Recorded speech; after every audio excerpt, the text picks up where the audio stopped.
I get my hair cut tomorrow. That's exciting.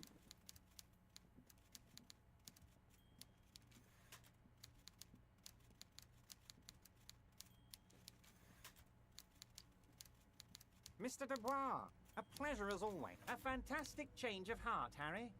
Go talk to Magnard. And just like that, it's happening. The roller coaster is moving. Too late to take it back now. Just open one little door. You don't need to go in or anything. I just want that weasel to come home and see the unlocked door.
I can fast travel. I keep forgetting that. Whatever. I'm almost there.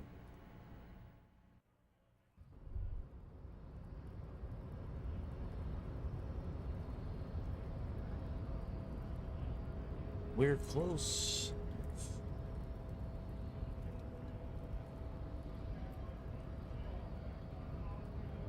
Hola, wandering man. A key, huh? What door is this key supposed to open?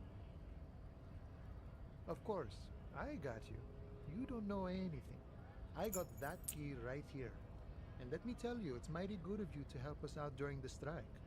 Working class solidarity, as they say.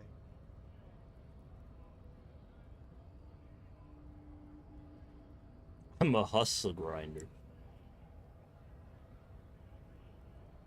Polar weasel? Oh, I know what you mean. I'm pretty sure he's actually Occidental, though. So you're gonna be committing fratricide, my racist friend. What you're looking for is a basement door behind the greenhouse. That's behind the whirling in rags. That's all I know. Our organization is what you call compartmentalized. Means we keep out of each other's business. Okay, but where did you get the key from? The janitor gave it to me. Nice fella. We talked about life and things that really, truly matter. None of this mess we're in. This jiving and juggling. What's it for? To feed our children, I guess. I'm more of a philosophical dock worker. I like to talk about the big picture stuff. Who I am, who you are, what we are fighting for. He means he's not going to tell you cause he doesn't know. But he will shoot his mouth off with you now that you're working for Everard. Who he is? Los Ardis? They're an independent militant group. A bit too high-strung, but it comes with the responsibility. They're sort of like you. Preserve the rule of law and all that. Except it's Everard's law. But really, they're just like you. We're negotiating our share. Aye. This stuff, they already covered. It's not enough. Not enough to get ahead. More about keeping us in our place. All of it. However, right now we want all the harbor workers to be on the company's board, so they could take part in the decision-making process. This seditious talk sounds like communism. Just so we're on the same page, communism is basically wanting to kill the rich people, or deporting them to a labor camp in southeast Grad. But don't say that out loud if you're a communist. I think it's best you make up your own mind now that you've met him. In my eyes, he is a capable organizer and a decent businessman. I guess you kind of get to be the village chief. He oversees the harbor, makes deals with the owners or other relevant parties, watches out for his own. By that, you mean corruption? By heavens, why would he not be corrupt? We live in a harsh and disordered world, see? And in this world, The old man is corrupt for our benefit, and we know it. Appreciate it even. He is, personally, not too lavish. Bill in the bathroom? Brother. It's almost been 24 hours. If you're still in the bathroom, you should probably be going to the ER. I don't think that's normal.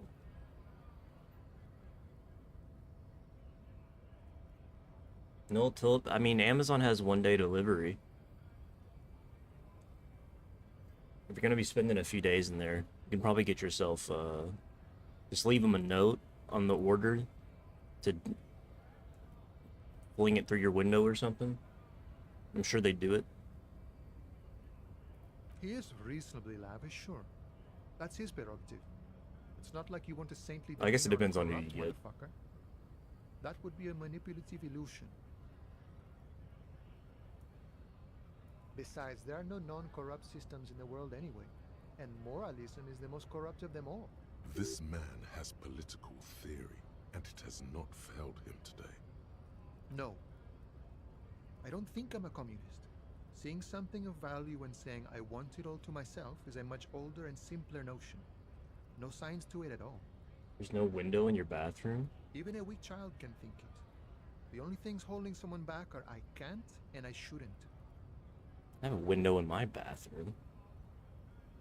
I don't know if I've ever seen a window that's a windowless bathroom.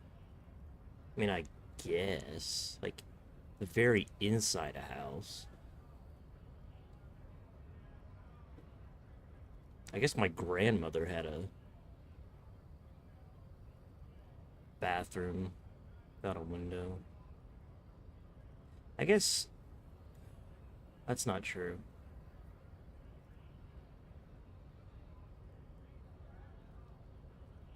Well, I mean,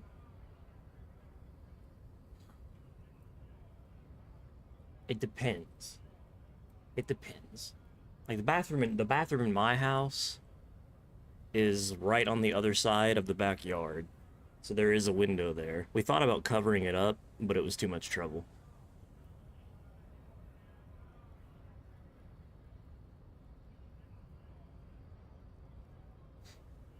I've also stayed in a house before where there was a... We rented a house to stay for like a day or two in Florida for like a spring break one time that had like the weird frosted glass window, but you could still see everything through it. And the window, it was a giant circular window on the wall of the bathroom that the other house could see straight through. And there was even a shower in there. You could make out everything through I don't even know what the purpose of the frosted window was. It was basically just like they literally had like a second floor window that looked straight into our bathroom. Like, if they wanted to, they could literally just have a show. Wouldn't even have to pay for it. That was kind of crazy.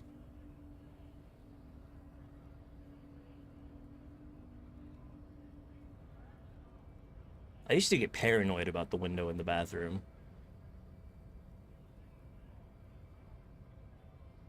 It would be especially creepy because I screwed a motion detecting light, like a really shitty one that I got off of Amazon, and I screwed it into the fence outside, and it detected every single possible thing, even if it was just like a fly going by or a blade of grass, and it would turn on. And the way I had it angled went straight into the window of the bathroom. Not a great idea in hindsight. When you're at 2 a.m. and you're in the dark, pissing, and then all of a sudden there's like a fucking light that comes through the bathroom window. Not a great... It freaked me out more than it would have an intruder, I think. And none of the above kind of man. No harm in being that. Citrus. Sure, I've had the necessary free time. Fortunately, there's always time. The look in his brown eyes conjures up an understanding. For Until him, there isn't having time. command of his time is the most important thing. It all comes together now. The way he speaks about scabs, his general attitude. He's a follower of a 500-year-old Franco-Nigerian Boyadero code, itself an appropriation of Vespertine cool. That of a noble peasant or a traveling herdsman. I haven't been to my True to grandmother's yourself, house in like independent 15 of your years. actions, loyal to your friends. I don't actually remember what her bathroom. The only reason I remember her bathroom at all is because I got in trouble. You have the door open, brother. What? In the bathroom, you take a shit when you.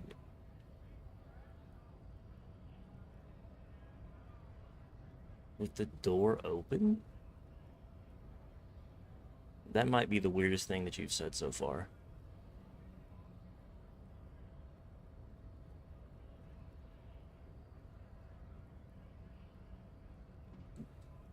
I can't do that. That's just weird. It's not just because I live with other people too, but it's also because like, that's just weird. I don't even piss with the door open. If I think I can get in there quick enough, and there's nobody else home, maybe. But it has to be a real quick piss for me to leave the door open. I don't feel comfortable having my cheeks out in any sort of way and having the door open.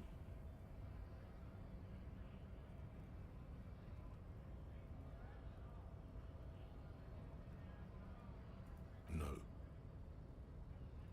No. The man sits on the railing, his hands reaching far and wide. Yet it feels as if he could effortlessly go even wider, if need be. An endless torrent of time. Okay.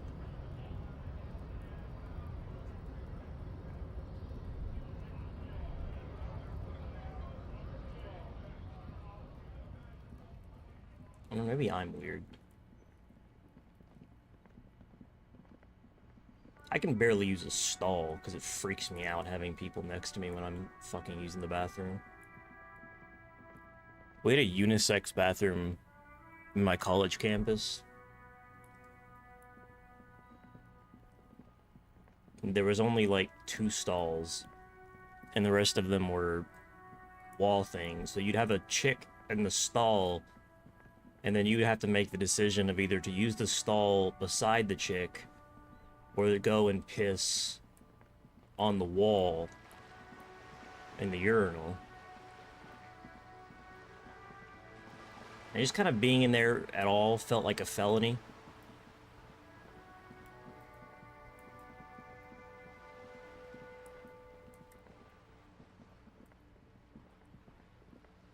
I usually only went in there when I needed to smoke.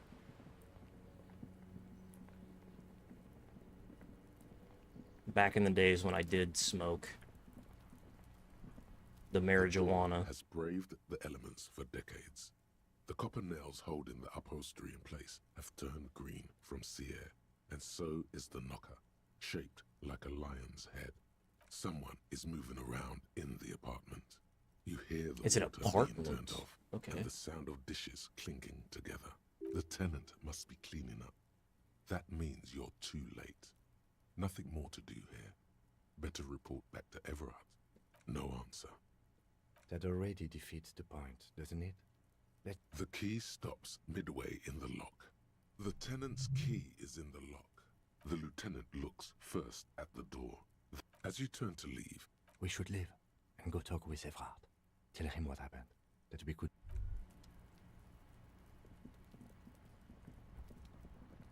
His keys. Who leaves their keys in the door? I have to press the beepy thing on my car like 5 times before I'm comfortable thinking that it worked.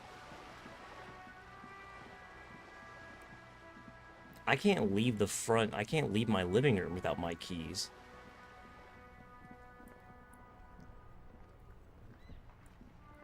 What the hell?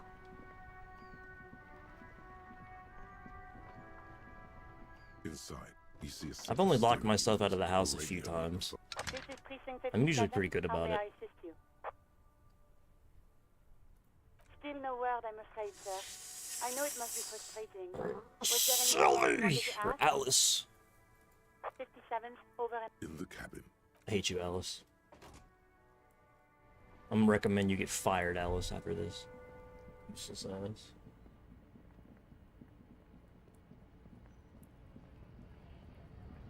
Fucking Alice, dude. Fucking Alice, man. The hell is she even here for, really? Provided absolutely nothing to this investigation. In fact, I would say she actively detracted from the investigation with her presence. Maybe the one bullet that I have should go in Alice's forehead. That's what I'm thinking right now. Maybe not. I have a gun, I have one bullet, and I have a license to kill. I'm itching to use it. I'm itching. And it's not just the herpes. Okay.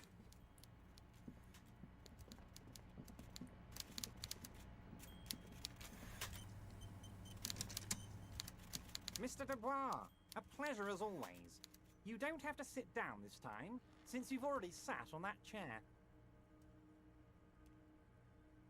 I'm always happy to educate an very nice, Harry. Okay, so he Is can there give me the anything else? key. My dear Harry, I rarely do, Harry. I have people for that. Okay. So I talked to him. Okay. I get it. So you just can't do that quest if you wait too long. I understand. Because then he comes back and he's like, oh, I really wonder what the... Who is the weasel? Who doth be the weasel? And what is that... What does that go in?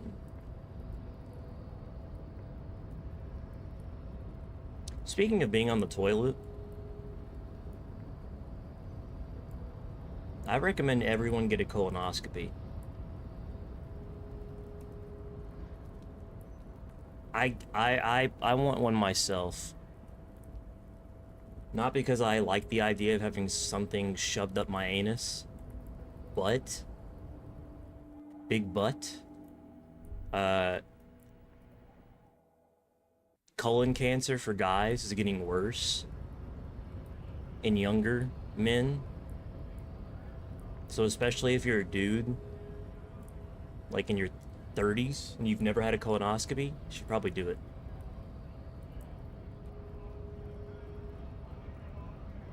You get put under, they shove something up your behind, and then if you have any cancer, fucking little things, they take it out of you, and you're good to go. But if you're too late, well then you're just screwed, and you're gonna die. Rest in peace. Might as well just get the tube shoved up your ass.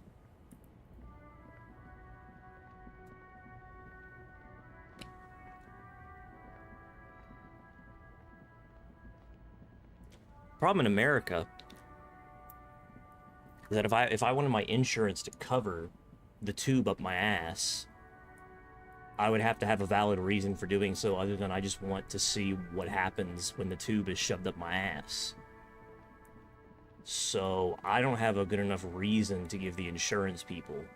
If you don't have a doctor that is kind enough to be like, sure, we'll do it. Because there's really no reason not to do it. You get a tube shoved up your ass. If you have cancer, you know about it. If you are on set, you get it fixed before anything bad can happen. And if there's nothing there, there's nothing there. The only downside is that it costs money. And what do you know? Motherfuckers don't want to pay for it. And then you end up only going when you have symptoms. By the time you have symptoms, it's too late. It's too late. Now you got cancer. Now you're fucked. You're back. Good. What can I help you with? I'm kind of lost, I'll be honest. Oh. I have a bad feeling about this. Please just say you have it. No loops, darling. That's beautiful. Keeping her calm, perfect posture. Her eyes move across the muzzle keenly. A Villiers 9mm. Front-loaded? 2 or 3 barreled? Villiers and LaSalle was one of the original 14 Indo tribes of Revachol. Did you know? Nope. Artillery and ballistics. I also didn't Before the ask. Revolution, of course. They belong to some Gottwalders now. She phrases it as if it's a pity. She also phrases it as a transition out of you waving your gun around. What else? It helps to sometimes hold inventory of the things you've achieved, you know. Clears the soul. Of course, detective. You can always drop by. I fear Is there anything What would you like to... Good. What we... There was a touch of discomfort. She nods. Of course.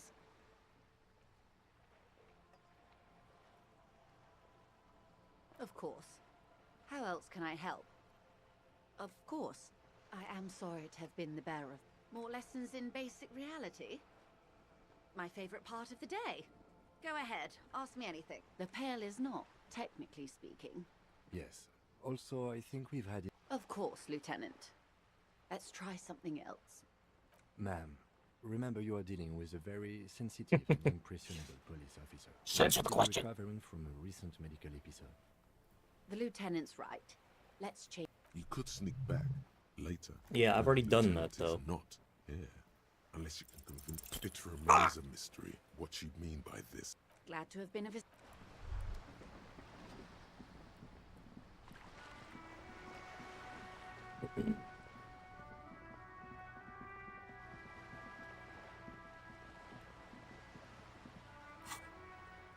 So, in terms of task,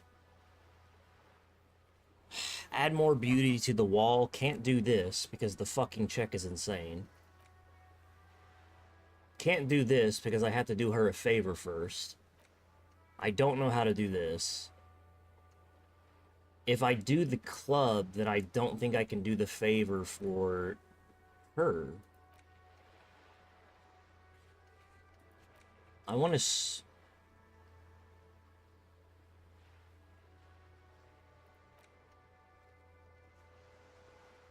A working firearm that shoots 4.46. So the only thing I haven't done is talk to the smoker on the balcony. It's like the only thing. Well, and then prove my authority. I didn't prove my authority. This still has not happened. It's fucking Friday, and I called her, and she still doesn't...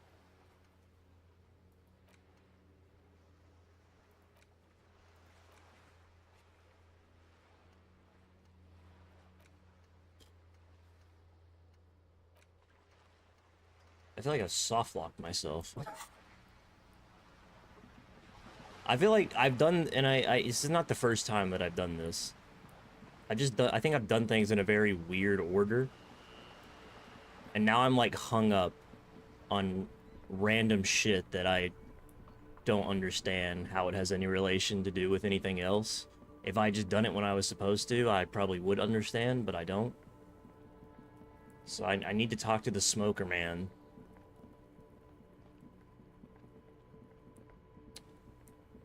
Which,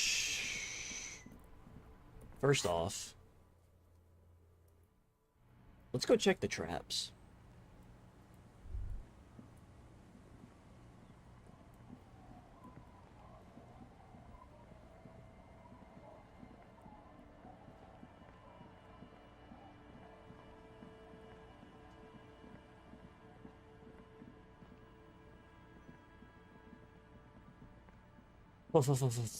Plasmid? The trap is full of locusts. Poor things. Shut the fuck up.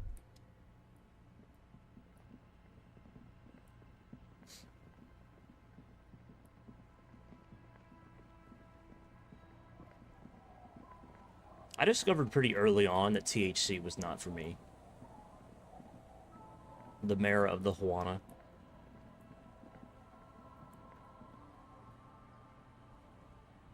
Because what I realized being a person with like ADHD and possibly other mental conditions is having Is that the extreme phasmid? anxiety and then doing something Looks that like then phasmid makes you... leaning against the wall. Wait, what if this is the fishing rod situation all over again?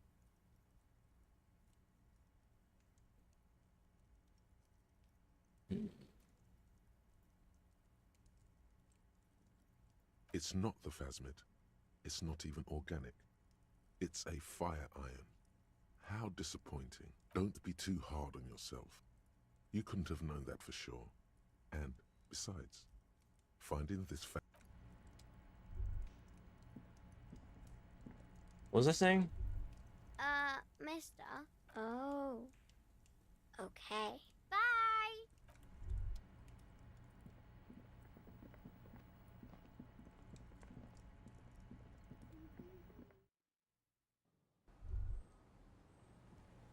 Yes? What do you want to know? Good. What about me? Good. Let...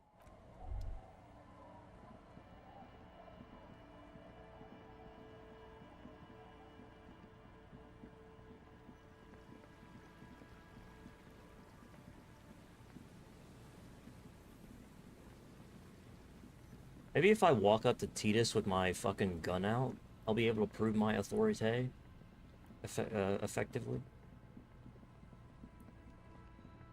Maybe if I just shoot his ass, everything will go smoothly. The trap is filled with poor things. I will find this goddamn phasmid. Mark my words. I will find this fucking thing. It's the last thing I do.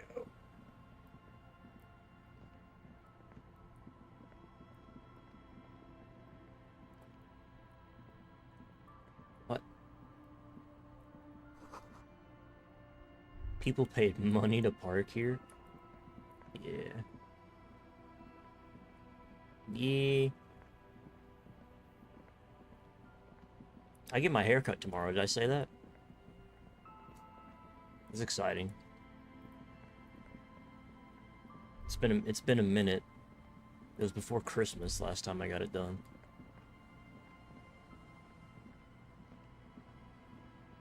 It does mean that I'm gonna have to take a shower as soon as I get up in the morning, which is always a not fun experience. I don't like the feeling of water on my body that early in the morning. It's just uncomfortable.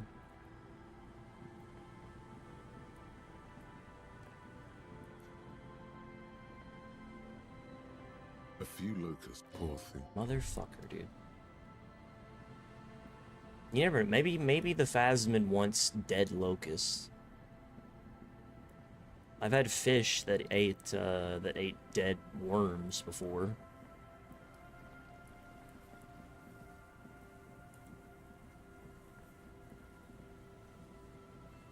Hello. Shut the fuck up. Oy vey! Like there's... I'm so... I want to get up there, but I don't know how.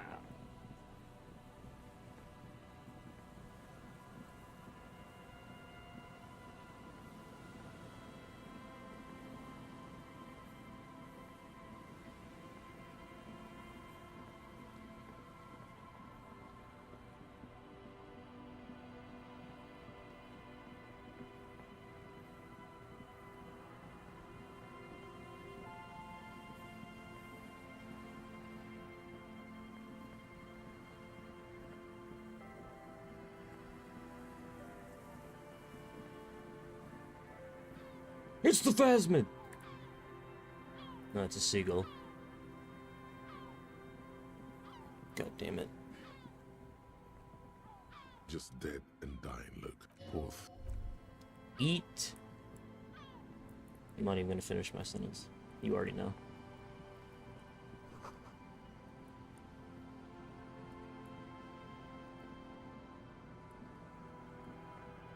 You know, I'm realizing now, especially this far into the game that the ideal thing to do probably would have been, why did it just autosave?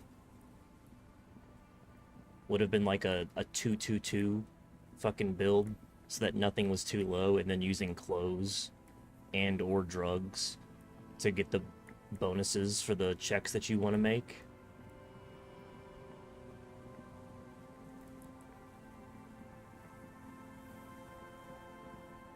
Which is not what I did. An old door, worn by elements, guards the depot. The wind has blown. I feel like the fucking gun is probably in there, but it says I can't retry.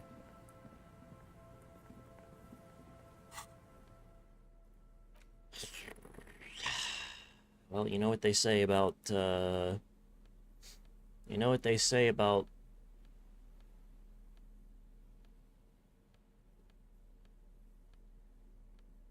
I don't know.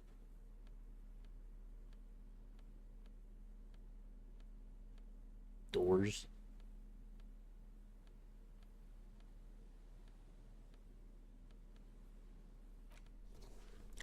I forgot about this stupid thing.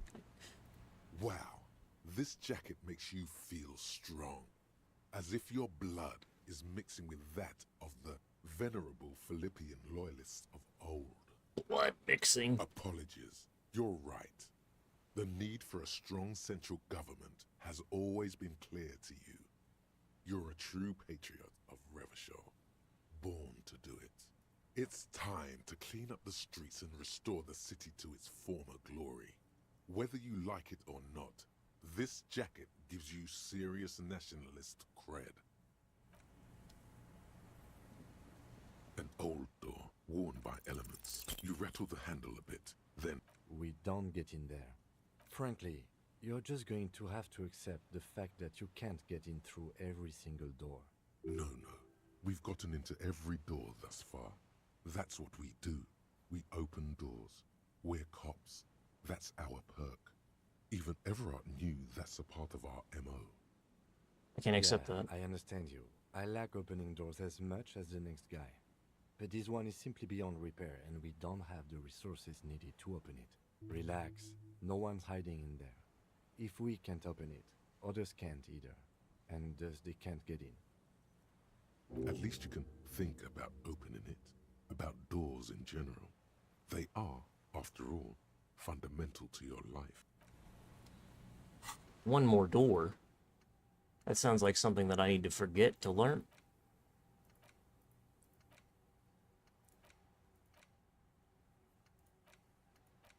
I'm thinking of this find better loot.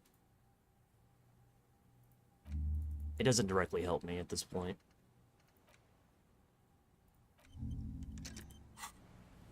I've pretty much got all the physical loot that I can anyway, I think, from this area.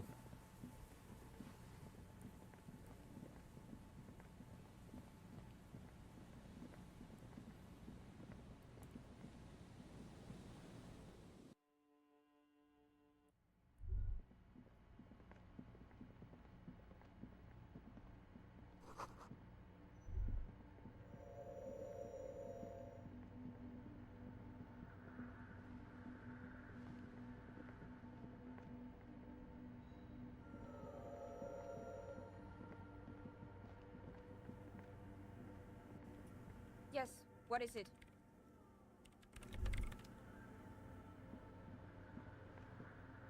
The mother of humanism stands. Why? That does seem to be a problem. The mother of humanism.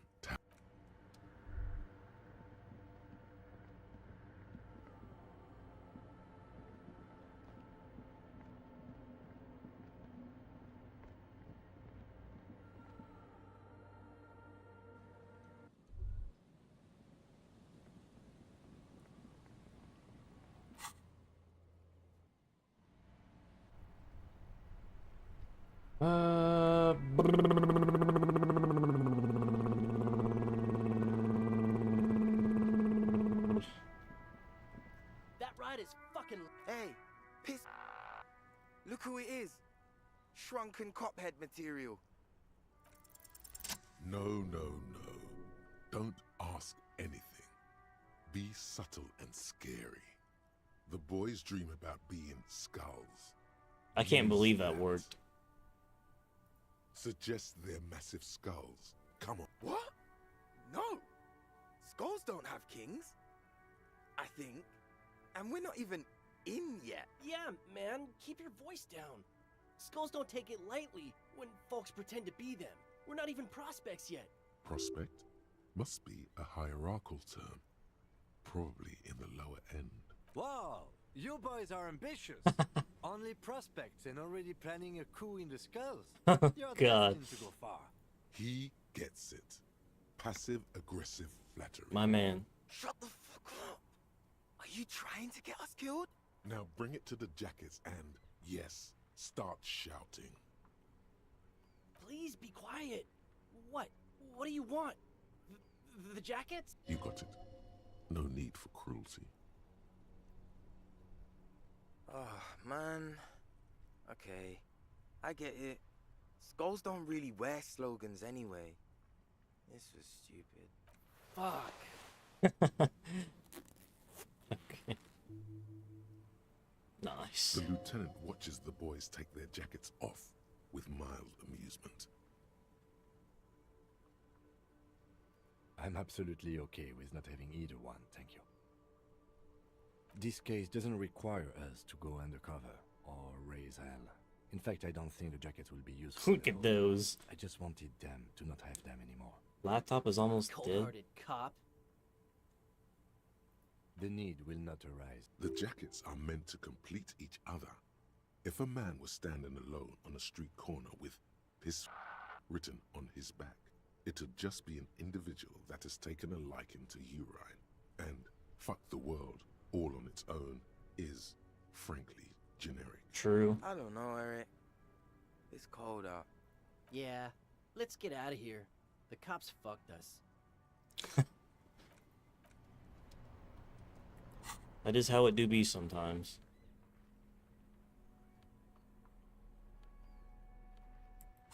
What a shame.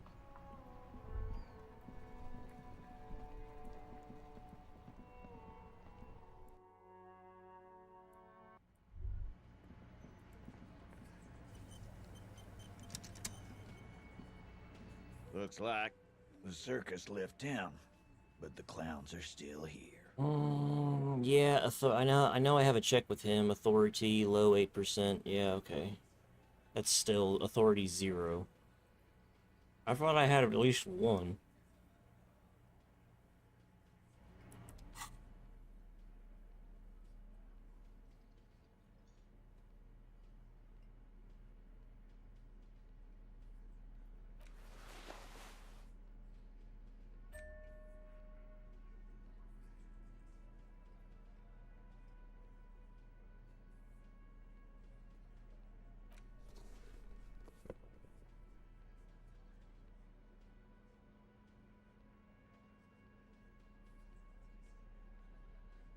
I'm gonna sneeze. Okay.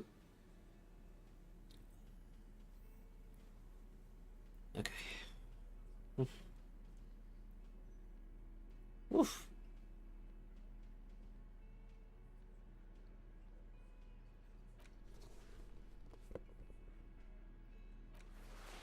Fuck the world.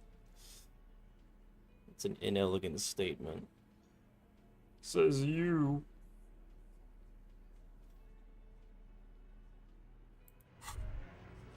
You finally made it, haven't you? People point fingers at you and whisper to each other when you pass by, wondering to themselves, where did that man get such a cool jacket? Did he receive it upon graduating the École Normale Supérieure de Badasserie? Is he dangerous? You are very dangerous, my friend. Dangerous and cool. In fact, no one dares to say a single thing about the jacket.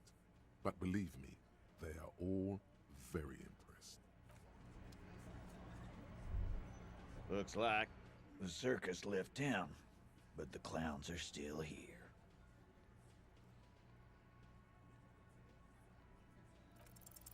As you look around this room full of sweaty men, swearing, drinking, spitting out tobacco. Does this look familiar? I can't believe that worked.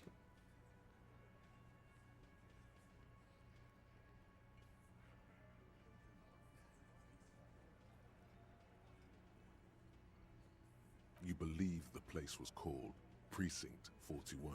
Oh. It was also filled with, almost exclusively, men. Sitting on desks, talking shit, and wasting time. Huh?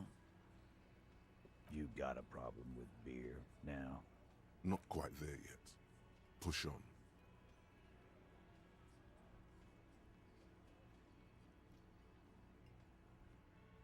You saying we don't help people? I've been doing this job for 10 years. Martinez was a dump before we put this outfit together. They don't know, man. They weren't here. We had 3 shootings a week, kids dead, fucking graffito everywhere. You cops haven't shown up since the 30s. Congratulations on the graffiti removal.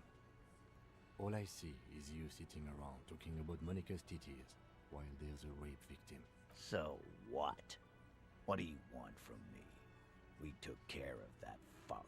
Don't let him drink that. One more push. Quick.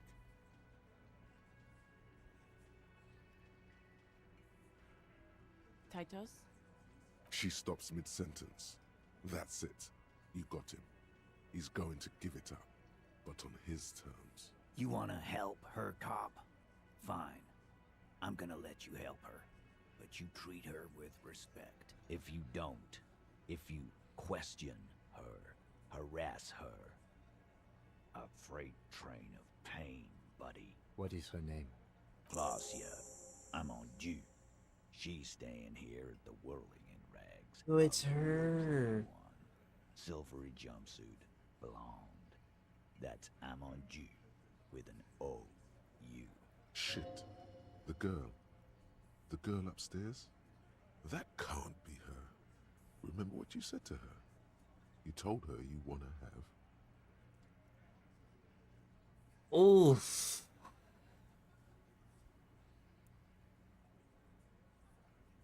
Sure. Why not? You've probably seen her around. You inexplicably add cool after the victim's name, with your eyes bulging like some wild beast. Your fingers are fidgeting and sweat starts forming on your brow as Titus looks at you oddly. I don't understand what's so cool here. Nothing. We just have a few more questions. Then we'll be on our way. Oh God. It sounds like you're having a heart attack. Whatever you said, it couldn't have been that bad. Please relax. Calm. Normal. Try to forget this little hiccup. Maybe Grandma has dementia? Not too uncommon for older folks, unfortunately.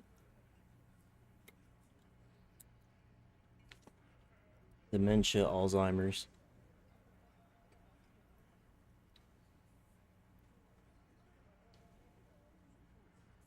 It's horrific.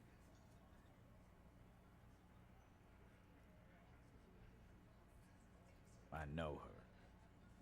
How well do you know her? A small twitch in the corner of Kim's mouth. He has a hunch about what knowing means. Well enough, Copper. We partied. She's been here for a few months. You mean Revachol? Nah. Our Miss Aranye disco dancer is an immigrant or a drifter of some sort. Jesus Been videos. staying over here. Over the Yeah. I've seen more than a few old people getting tricked by the AI videos. Don't you give her any more trouble. She's just had some bad luck, that's all. Shut up, Angie. She doesn't need your help. Titus gives them both a look. They fall silent. Relationship? There was no fucking relationship. He raped her. That's their relationship. Was like that karaoke incident all over again. Or like some of the other girls he was harassing. Okay, enough. All of this is irrelevant to your stated investigation. He did it before we killed him. He's not gonna do it again. So what does it matter? It would help if we establish a timeline. All right. 2 weeks, maybe? I don't know. I need another beer. Here you go, boss.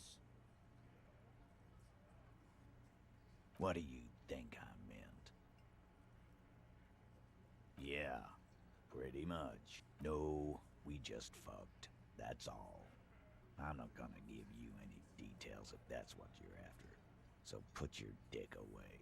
He's doing a good job here. A commendable performance of I don't give a shit. Remember what I said. Freight train of pain.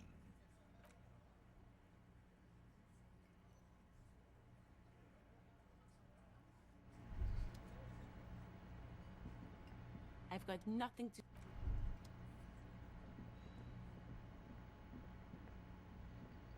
Hey, was there something you... Old people in... You know, my grandfather... Okay, calm down. Trying to get a good... Can he even see through those glasses? Officer, what was that? Yes.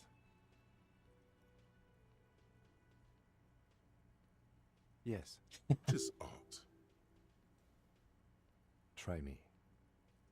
The victim? Is there something I should know before we go to him? Whatever you do, don't say the first thing. Yuck. God. Understood. You were not in good shape on Monday. Okay, that's manageable. Understood. It is. This would have been good to know before. It should have. Anything else? We'll be all right, Lieutenant. This is nothing. You feel fortified by his assurance. It's going to be all right. Is it though? Nothing? You're still in for a bumpy ride here. Try not to mess it up. I was gonna say my grandfather came over, I think for Christmas one day, or he came over for Christmas one time. This was years and years ago. But he had a laptop.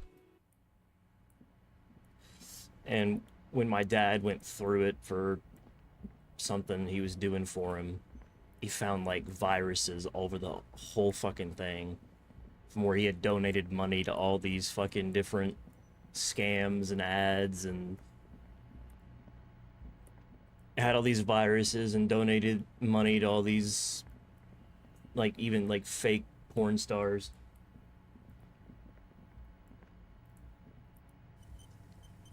It was like his laptop was barely usable.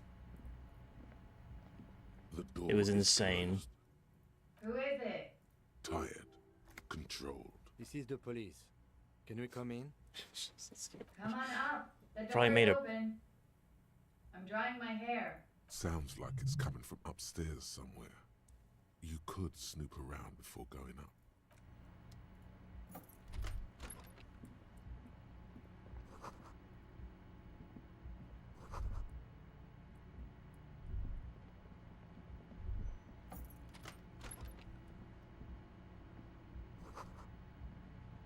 This medicine cabinet is full of wares. Sheets of pills, haphazardly stacked, one on top of the other. There's also a toothbrush somewhere in there. It's been used quite a lot, but not for scrubbing blood off towels, or anything else interesting, it seems. It's clean of chemical odors too. Just some dried toothpaste on the handle. Pharmaceuticals line the shelves. Sheet upon sheet of pill bottle next to pill bottle. Acetylic acid, APAP, eye drops, blood thinners. My grandfather is the same person. This is another random tidbit. Not only did he like destroy his laptop from all the ads and viruses that he got on there from porn and all the scams he took part in, but he's also he's also an individual who like paid for some random woman to get 9 some odd surgeries. He spent like his whole fucking retirement fund on this chick. And the whole thing was like she needed the surgery because she couldn't have sex with him or some crazy shit. So he was giving her the money for the surgery so that they could have sex in the future. It was like the weirdest. It was like complete horseshit, too. It was just absolutely absurd that a grown in like it was fucking nuts, man. I think he made quite a few people quite a bit of cash.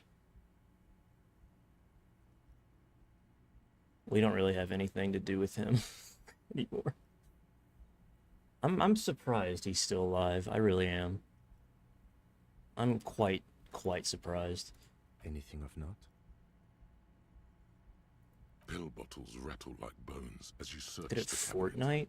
Paracetamol, histoperidol, something in a foreign language you can't read. Behind them, an unusually shaped nasal spray. Its label reads, Nacra. Nacra? This is used to treat opioid overdoses. Always handy to have around. Interesting. That's used for diamorphine overdoses. You could say he's on the lookout. Among some foreign, probably Messinian or Gotvaldian, marked red blister packs you find. What do you find? This is going to take a little know-how. Electrochemistry. Electrochemistry. I should have a good few of those, right?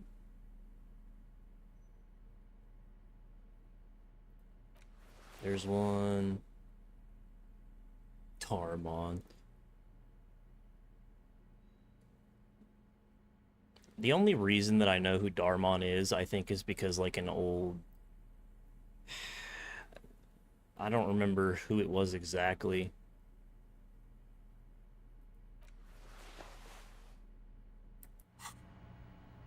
Somebody did one of those, like, look at how dumb this content is videos. Nothing of note. The further you...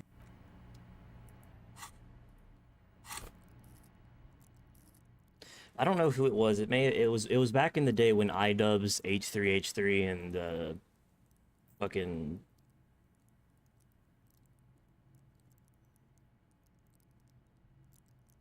Leafy were like the head of the game, and fucking Rice Scum. Remember that guy? They were all making content about other people's content and generally being like racist and shit and just terrible people. I remember Darmon specifically though. Or no, was it actually it was Cody Ko. It was the dude that got busted for statutory rape. That guy, Cody Ko. Anyway. He did a video on Darmon that I watched a really long time ago. And then he did a follow-up video where he, like, apologized to him. The entire time I was like, how did we get here? Like, the message, like, the content that Darmon makes is just... It's like, it's the same as the scams for older people on porn sites, but wrapped in, like, a really generic message. Common sense morality message.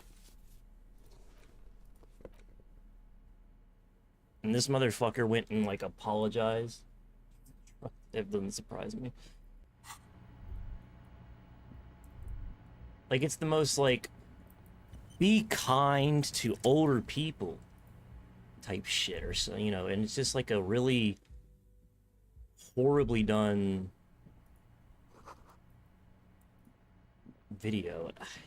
It blows my mind. Is pristine on the inside, unlike the one next to it. All those types of content creators reflects off the glass in an untarnished golden halo. They target the same people. They all target people like older folks that can't tell, like you were saying, like AI from non-AI.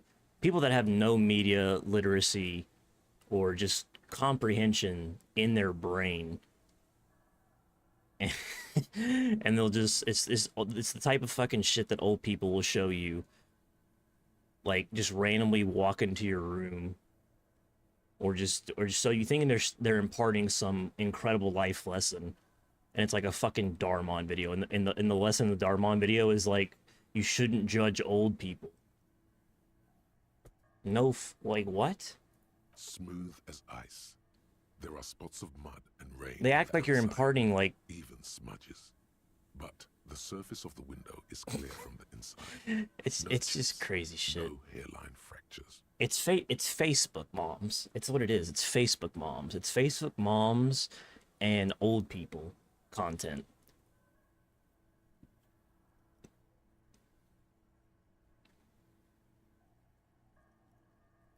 It's the same as, like, I don't know. It's a lot. I think it's a lot of ways. In a lot of ways, it's almost the same as CSI for dumb white people. Following your lead, the lieutenant leans in closer to inspect the surface. There's something about poor white people watching cops beat folks up that just makes them giddy inside. I don't know what it is. Looks like it, yes. I think it's just the idea that these people are getting what they deserve.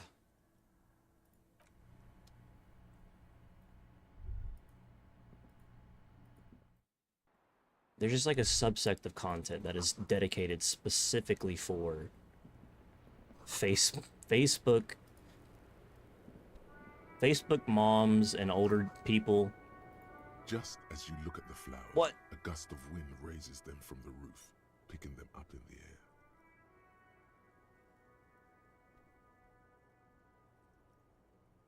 People that never had those typing classes in school where you had to sit there and learn how to type with your hands flat on the desk.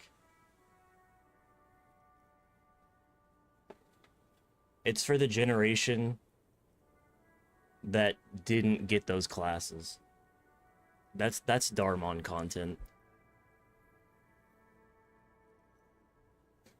Whereas I, as a young lad, had to sit in a fucking room with a bunch of other kids with my hands flat on the desk and learn how to type without using my fingers. They never got those classes. That's why they get tricked by AI Jesus. You catch a single white flower between your fingers. The rest fly off into the wind. It's a Maybell. Potato chips, Lay's specifically. I don't eat too many potato chips nowadays, because really, I only eat potato chips. Lay's are great value, probably Lay's. I don't even remember a great value chip. Lay's are always the standard. If it comes with Subway, it's gonna be Lay's. If I get it for like a ham sandwich that I've made, it's gonna be Lay's. I like their onion and garlic original barbecue chips is probably my favorite. Honestly, salsa sun chips probably over everything. The young woman looks at the Maybell. Over anything, Lay's. Just a glance, then takes a drag of her cigarette. Doritos are good in like specific circumstances. I can't eat too many Doritos at once though. The cheesy flavor just overcomes me. The lieutenant gives you an acknowledging little nod.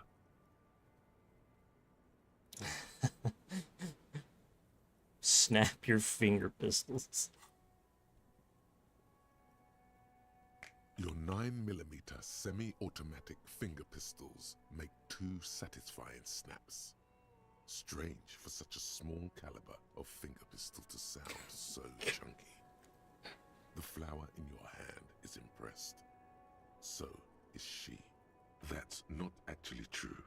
She's looking toward the yard and doesn't notice them, which is probably for the best.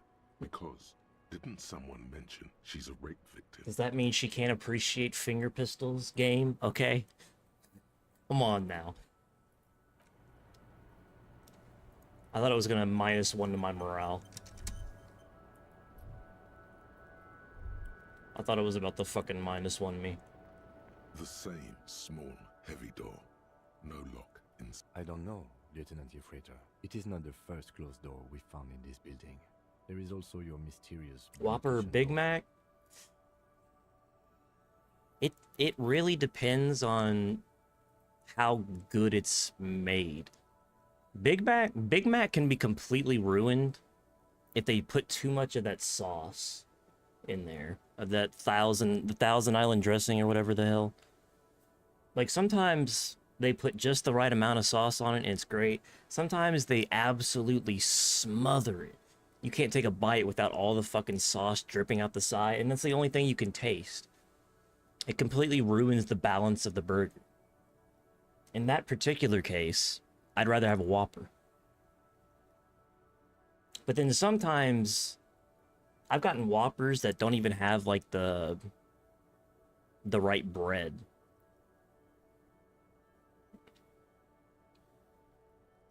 Like, sometimes I've gotten a Whopper before that was like Kroger bought just bread because they didn't have the classic sesame seed like grilled bread that you usually see with the Whopper. So it was like shitty it was like shitty replacement bread. And it was really bland. Hate everything except for the fries. I like a good few things from McDonald's. I like I tend to just like hamburgers in general. There's not really too many hamburgers that I actually just don't like. I don't know. The further we get, the more this building seems to be tied to the case.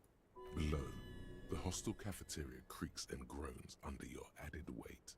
A skeleton of composite support beams and cantilevers. It really depends on the ingredients. I don't like cheese too much.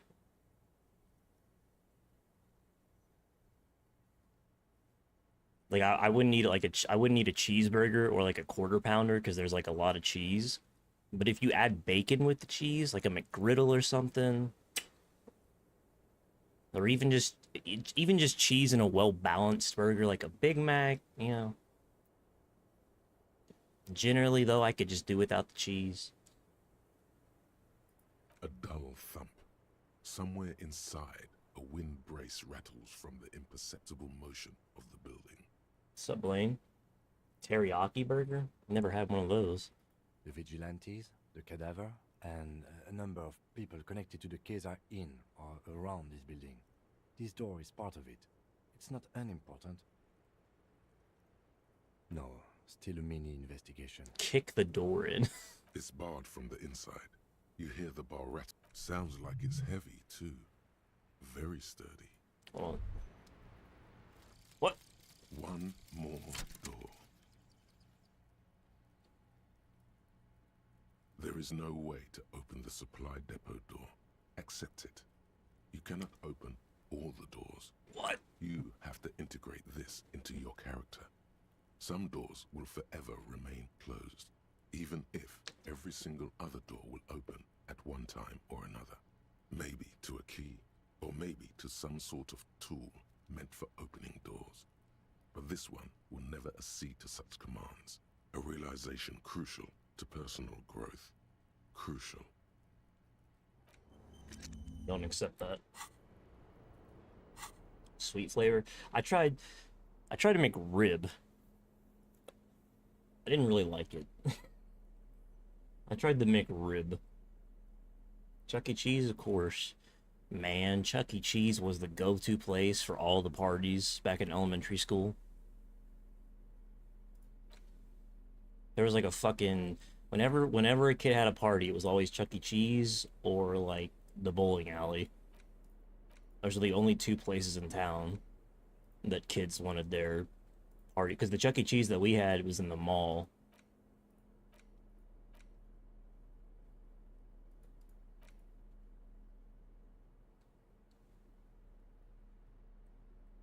It was always an easy place to get all the kids, and they're gonna be happy because it's fucking pizza and games. I think the Chuck E. Cheese that we had, though, I don't know if it ever had the animatronics or anything. I don't feel like it ever did.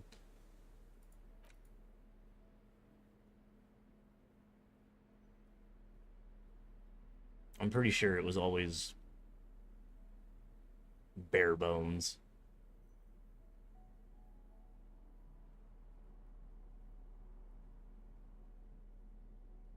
What was I doing? Physical instrument?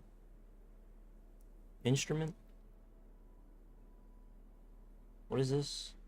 Half-light?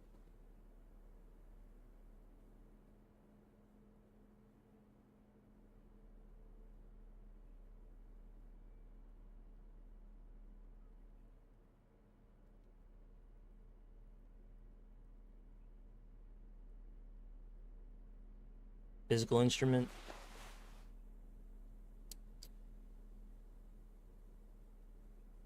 Physical instrument? Physical instrument. Okay. PBS? Yeah, it is hard to fuck up a burger. I'll do you one better. Have you, instead of PBS, you remember, Reading Rainbow? That fucking shit? Whenever there was whenever going to public school means that there's probably going to be a lot of downtime where the teachers either are not getting paid enough to actually teach you, or they just don't give a shit. And at any point that happened, they would just bring on the TV. They would roll the TV in, and we would either watch really old cassette tapes of like weird. I remember there was one movie that was like a weird firefighting movie. It was like really, really Christian. I don't remember what it was. Or they would just turn on PBS or Reading Rainbow or something, and we would watch really old documentaries because they didn't want to actually teach a class. Towards the end of the year, we would get actual movies, like Scooby-Doo, directed by James Gunn. That was a good one.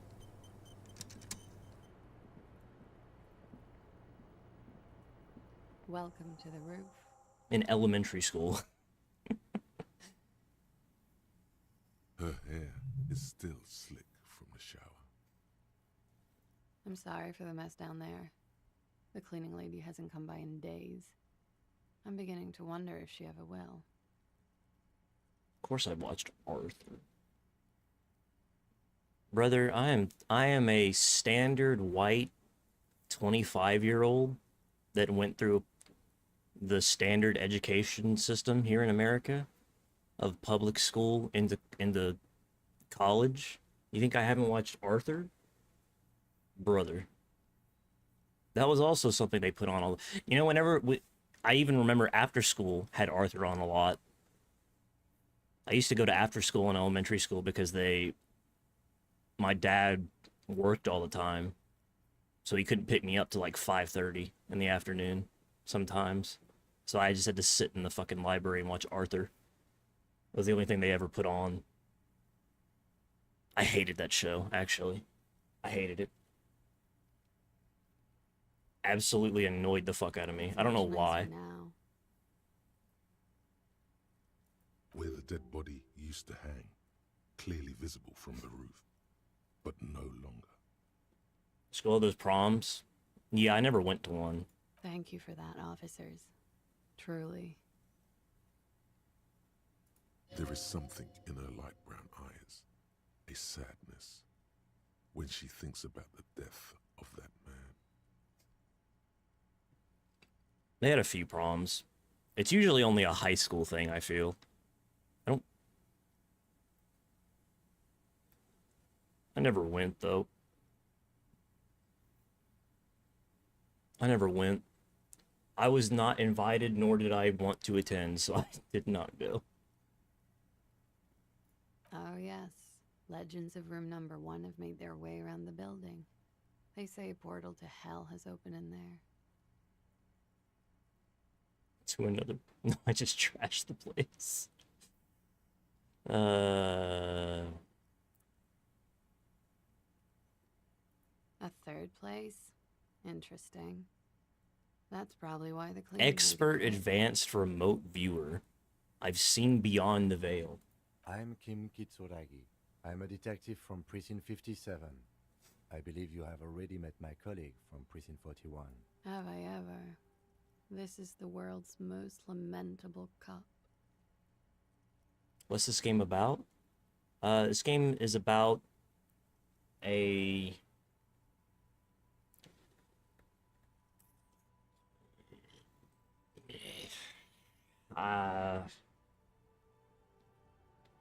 You're a detective. You're a police officer. You're a police officer.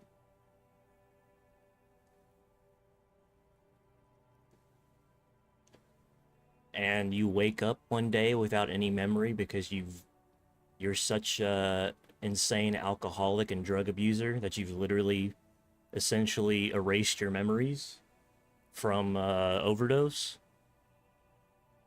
But you have to solve a crime because you're a cop. So in the process of solving your own identity, you're also solving this murder. Very Sherlock Holmes-esque. RPG. Trying to figure out why you're such a wreck. Have you ever seen the original version of Thomas and Friends with the model trains? Brother, what did I just say? I am the model American. I am the model young American that went through the public education system. You think I haven't seen that? Of course I did. Of course I did. I saw that. I saw Arthur. I saw it all, brother. I saw fucking Reading Rainbow 200,000,005 times. I've seen it all. I've seen the random documentary about the fucking people with the goddamn rhythm on the metal cans and the garbage cans. I am the face of America. I am the American standard without the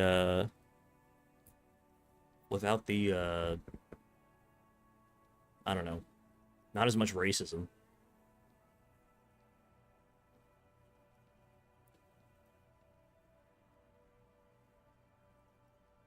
I am.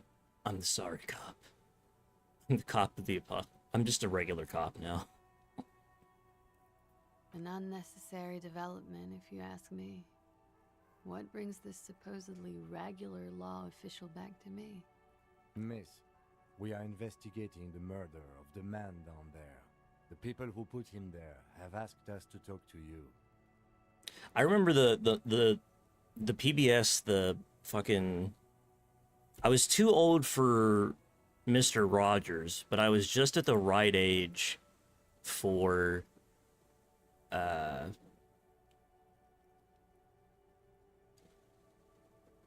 we were coming off the end of, what are those things called? The fucking, not the well, they did I watched Teletubbies a lot. Squiggles. Wiggles? The Huh. I see. the fucking, what are they called? The Sesame Street? There we go. The Sesame Street. They didn't show that as much as they were starting to show stuff like Reading Rainbow and Thomas and Friends. I remember Thomas and Friends specifically because they originally did it with the actual train models instead of it being animated. Freaked me the hell out. That show, his face, like, gave me nightmares. What could she be thinking of? It's hard to say. It Her was such shoulders a are relaxed, creepy. her eyes on the cigarette. It was like claymation. It was just weird. It was fucking weird, man. I don't know why they ever thought that would be a good idea. It's like she's disappointed this wasn't about more entertaining matters.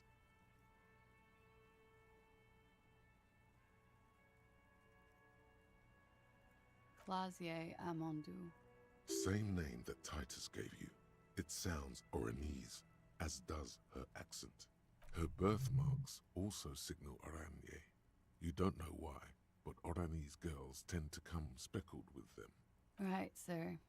Vredefort, Republic of Oranje. I guess you could say I am an Oranese expatriate. Wasn't the tattoo on the hanged man an Oranese map of the waterways? Ooh, she can tell me what the tattoos mean. Then dissipates. Something for later. A bad memory, officer. Of lilacs and lightning. Parks, glass. Duraluminum. Vredefort is a conference city. It's always autumn there. A night. At least it was for me. What's so bad about that? Nothing. If you're no longer there. Donald Trump winning the election. I feel, it's the expected outcome. I'm 28. Unfortunately, it is the expected outcome.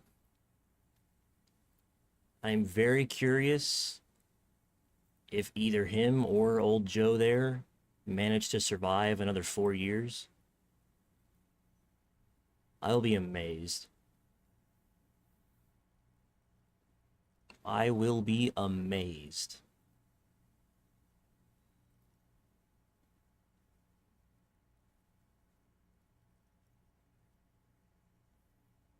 Joe doesn't have much time left, but Donald also, old Donnie boy, has definitely had a few heart transplants already. I honestly feel like either way, I think, you know what, they should have just kept Joe. We should just kept Joe. Can you imagine in a few years what it'd be like having a president that can't even like fucking see in front of him? That would have been hilarious. Something stupid. Oranese lit. Oranese literature. It's what I studied at the university. Similar to me, I studied English. I studied professional writing. Fear of failure, fear of death, how it sucks to be Oranese. All national literatures are... Only the name of the nation changes. What about Revacholian literature? People sometimes reveal things about themselves when they discuss such matters. No. Revacholian lit is about how magnificent and serious Revachol is. It's about how you have to save the world.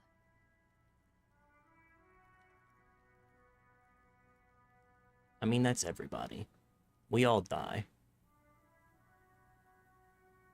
For some reason, the most evil people in the world seem to have the greatest lifespans. That's neither here nor there.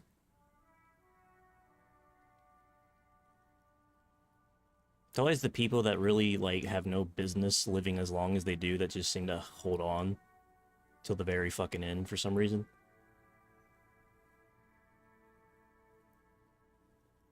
I do feel the... That's the natural state of the Revacholian hero. She seems quite relaxed for a victim of assault. But, of course, what seems should not be your priority. Nothing. I do nothing with it. Cool. I've made more money by just being than I have with Oranese lit. Many things. A roller skating instructor, a secretary, Miss Good boy. Orange 37. I would assume so, considering his age. It's the world's most tired smile. I think you'd be hard-pressed to find a politician that doesn't have the distinct smell of death in general, because they're all like 85 years old. Of course she won a beauty pageant. She's very symmetrical. I'm afraid you can't, officer. Why is that? Because it's buried in a sealed plastic bag at an undisclosed location on the coast, along with cash and airline tickets. Thank you for your candor. Why? They say so in your tourist brochure. Keep travel documents away from your person when west of the river. If I were to lie to you, I would come up with a more mainstream name than Clausia Mondu. Off topic, do you have a job? I have a part-time job right now.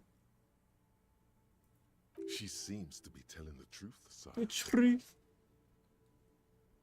I have a part-time job and I'm just fucking playing games in the meantime, so I decided to stream it. Until I either collapse or I die. Or maybe I find that fucking job that really speaks to me and I follow my dreams. I follow my dreams. Probably not. I'm probably gonna die first. Look, officers. I like this place, but I don't want to be stuck wandering the city like a ghost after being robbed of my travel documents. I don't want to become an indentured servant in a brothel on Boogie Street. And I don't want my relatives to pay the ransom. There are plenty of other reasons for hiding your documents from the law. It's also why I hid it. Why, yes. I'm an unpopular girl. There are people back home who don't like me. If they show up, I'm in a hurry. The kind of hurry where you can't afford to not find your documents. But don't worry, this has nothing to do with your investigation. I would love to change the subject. It's not important. Unless I'm some kind of suspect. Didn't she say you would have to interrogate her before? And that she didn't do it? What was up with that? Well. It seems I either underestimated you or overestimated your hangover, officer. If I didn't know better, I'd say you feigned that fuck having line to get me to say something stupid. Was that so? No. The lieutenant gives you a little look. It's good we discussed your history with her, he thinks. I can play along. No, that was sincere. I'm flattered. You told us about the investigation Friday night, downstairs, at a table full of local kids and dock workers. You told pretty much everyone. I got the gun back. After you showed them your gun. Anyway, I thought it would be funny to say I didn't do it, because I knew about your investigation. Does that make me a suspect? I really must stop saying stupid things. Phew. Playfully. She doesn't seem to be overly distressed. Or distressed at all, really. Narco traffics. I can't say I like the idea of having like having drugs like stuffed up my ass or something. Okie dokie. If anything Doesn't sound like a great time. It certainly doesn't show in her expression or her movements. The record. So official. Yeah, it's pretty deluxe. I'm wintering. How long have you been staying here? About 4 months. I came in November. Here in the Whirling, here in Martinez, or here in Ravachol. Because it's the funkiest building in Martinez. And because all the other buildings are bombed to hell. Thank you. I've put a lot of time and effort into it.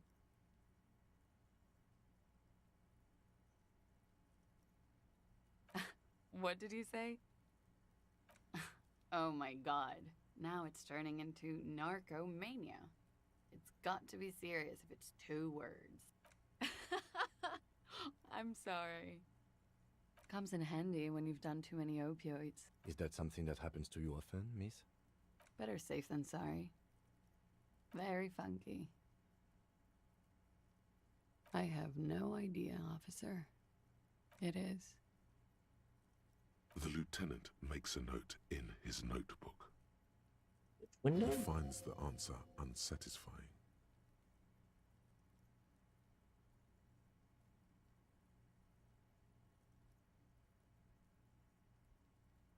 Okay. Fortnite on stream? No. No.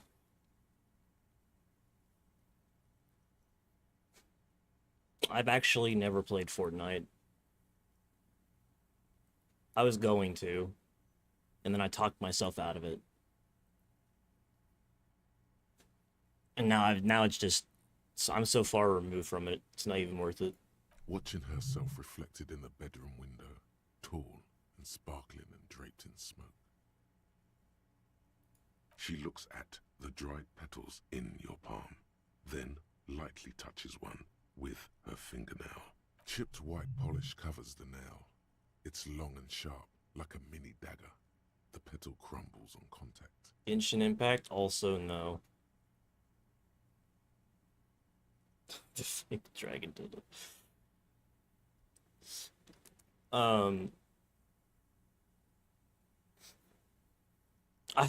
Genshin Impact, another one, I thought about it. The Genshin Impact at least started off as Genshin Impact started off as the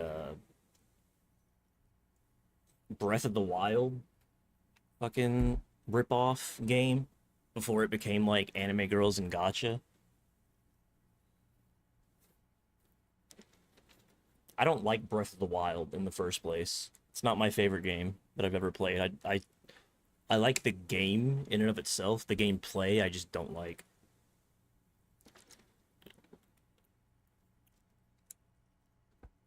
I just generally like, I like anime. I like manga. But I also hate anime styled games. Games that look like Genshin. I don't like it. I don't like how it looks. Pretty. In 3D. Looks like a dried Maybell. Raid Shadow Legends? Is that the one Absolutely you not. caught? Sambo style? Why was there a flower on the roof? I don't know, officer. Because of the wind? It's a bit early in the morning for rape, isn't it? She sounds positively buoyant, vivacious, totally unbothered. It's not that early. Marvel Rivals? Actually, I think we talked about this a few days ago on stream. Marvel Rivals, yeah, because Spider came in here talking about how he loved it because of Spider-Man, and I was like, you know, I thought about getting into it because I saw Psylocke's ass on TikTok. She looks around. The sun has risen over the sea. People are rushing to work below. It is. It's murderously early. I'm amazed I'm awake. Why am I even awake? Yeah. I'm gonna go with not raped. I don't want to say that shit about him. By him, she must mean the victim. NordVPN? Actually, brother, I use ExpressVPN.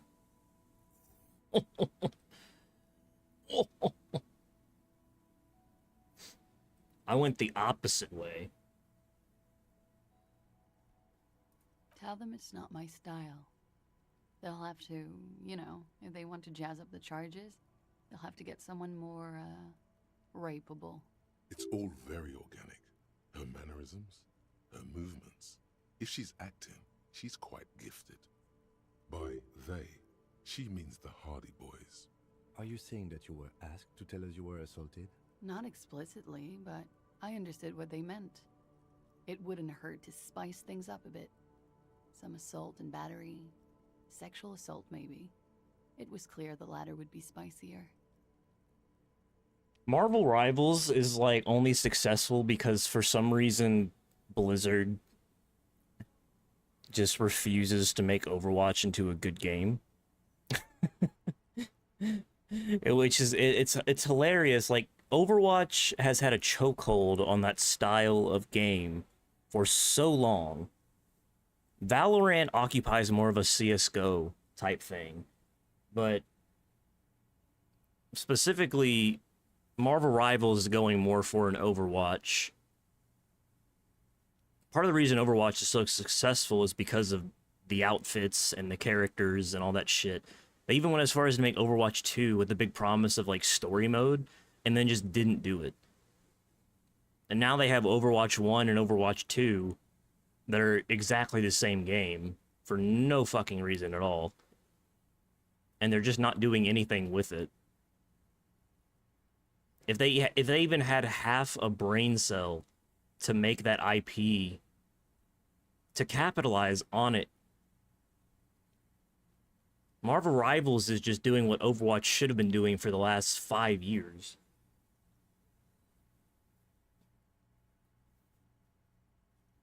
Do I like jackals? I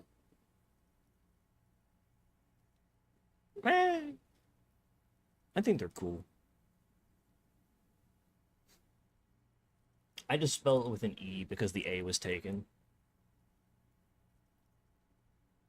But it reads the same. I needed an animal because I didn't want to name myself something like fucking XX underscore dragon dildo times 2. I needed something like I needed something that sounded good enough but was short enough and original enough that it wouldn't already be taken on every platform known to man. So it just, you know, the Jackel thing, it kind of fit the categories for me back when I made the accounts in like 2016.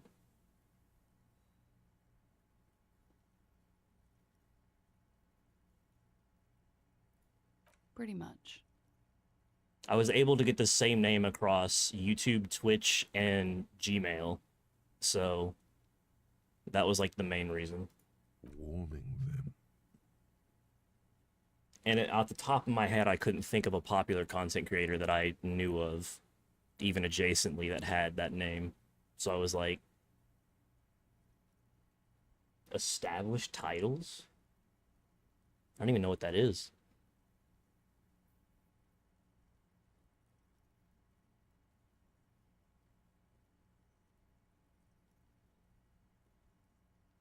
I swallow cum. There's quite a few names like that on Twitch. That somehow, I mean, there's like Loey, Loey, Lucky Chloe's Foot Job is a name that often I see on some of the streams that I watch. That one always stands out to me because it literally has like a sex act in the name and somehow it's allowed on Twitch. It's just like it's really inconsistent, their moderation.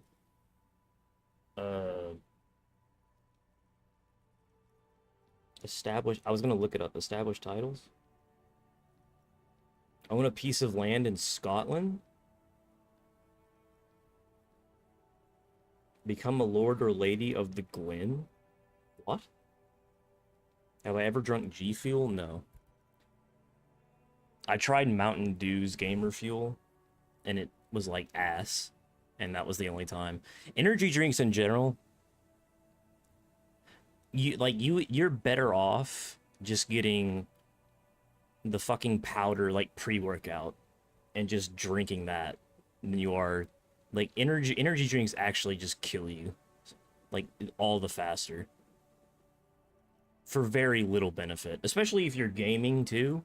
Because you don't want to be doing this when you're gaming. If anything, you want to be drinking water. Stuff like Red Bull, stuff like G Fuel is actually completely terrible for professional gaming. And those fucking people that you see when they have the Red Bull cups, they don't have Red Bull in it. Do I support honey? No. No. I actually had the I had the honey extension. And I was able to use it one time. I managed to use it one single time to get a code years ago, and then it's never helped me ever. I've never been able to use it for anything else, so when the news about it came out, I was like, oh, I think I still had that installed somewhere. So I uninstalled it.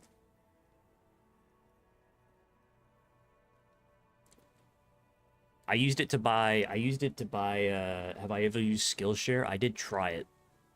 I tried a free subscription for it, only to realize that it wouldn't be helpful to me because the exact same reason that I didn't learn anything in college, and the reason is that I have a very short attention span, and self-learning doesn't go well for me.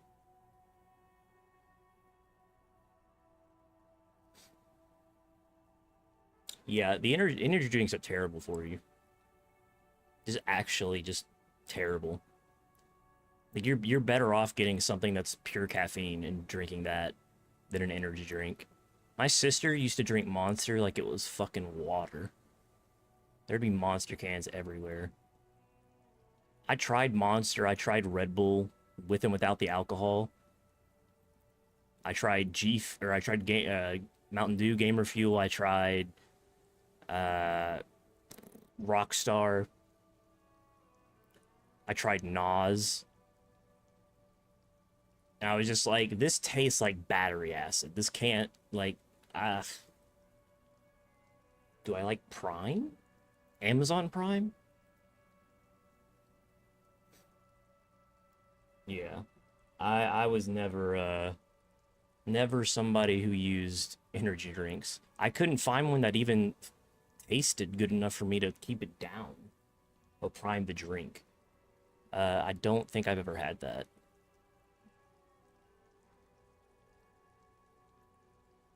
I don't think so. I literally went to Kroger's one time years ago and just got like every energy drink that I could get my hands on and tried all of them to see if there was even a single one that I could stomach, and there wasn't. Feastables or Hershey's? I don't know what Feastables are, so I'm gonna say Hershey's. I don't really like chocolate that much. Pure chocolate. I would rather go for like a Butterfinger or a Twix than like a chocolate bar. I'm 89% sure. You know how it is. Do you? Do I? Maybe you don't. You hate or like Skibidi Toilet? I'm neutral on Skibidi Toilet. I think every generation has its fair share of, every generation is gonna have its fair share of... I feel like this is a job interview, by the way. This is like a content creator interview. Except I don't get anything out of it, but it's fine. Every generation has their Skibidi Toilet. Every generation. It's got nothing to do with me. If people want to say Skibidi a bunch, that's cool. I think actually Gen Z, we've had the opposite effect on Gen Alpha as maybe some of those motherfuckers intended on TikTok. Because it wasn't until people started making fun of kids saying Skibidi Toilet that it actually became like something people legitimately started saying unironically. It was purely because of the intervention of Gen Z that became a term people were using so often. So it had the complete opposite effect. There are numerous cigarette burns on those silvery scales. Easy to see now that you're closer. Vegan Teacher? I don't watch that. No, I don't know who that is. Maybe I do. I might have heard that before. I generally don't do any vegan stuff. I'm not vegan nor vegetarian. Nor am I on the path to getting healthy in any way whatsoever. In conclusion, officer, I'm gonna go with a mild to medium not raped here. Lieutenant, I don't know what to say about that. Yeah, I mean that's a pretty wild thing to say about sexual assault. Sniper Wolf, I used to. Not actually watch, but it was she was one of those content creators that I periodically would go and watch like the last few videos of to see if she did anything that like tickled my pickle. You know what I'm saying? But then I realized that porn exists and she wasn't funny.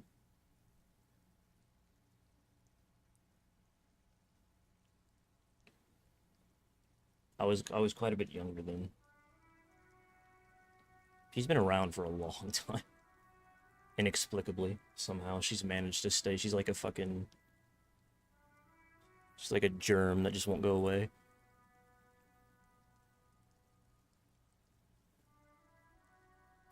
Let me make this 100% clear then, officer.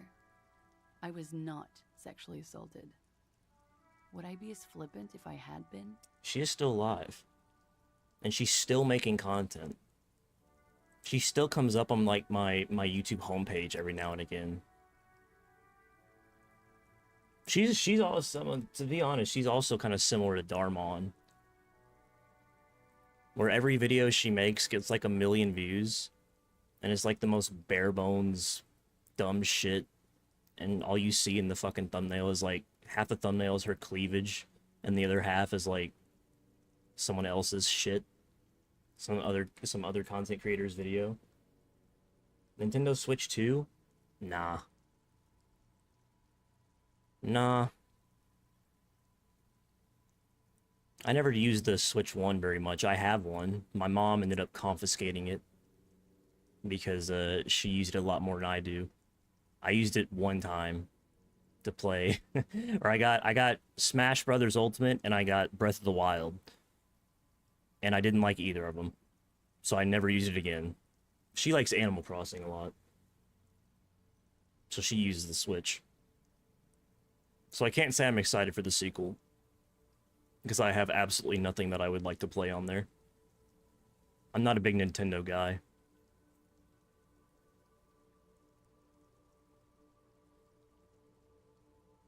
I used to like Pokemon quite a bit, back when the DS was a thing. By the time they moved into like the 2DS, 3DS shit, I was already out of there mentally. We partied. A lot of partying going on. From Titus. About her and Titus's relationship. That's where you heard it. Yes. We made balloon animals, drank lemonade, inflated a bouncy castle. Yeah, I love that too. We frosted the glasses, I unwrapped my bike, there was a petting zoo with little white rabbits. Can I say hi to your mom? I mean, I don't know if she watches. She sometimes watches my streams. If you want to put a hi in the chat, maybe she'll see it. And she has 30 million subs. I feel like Sniper Wolf is lucky because I think, if I remember correctly, she started doing the whole, she was one of those people that was like really early on doing the whole, before OnlyFans became as big as it was, and there were so many content creators that shifted to that. She was one of those people that did like the, I'm gonna paint my fucking nipples or something. You know, she was one of those types of, she was one of those types of peoples before it was huge. So she got the attention and the flair from that.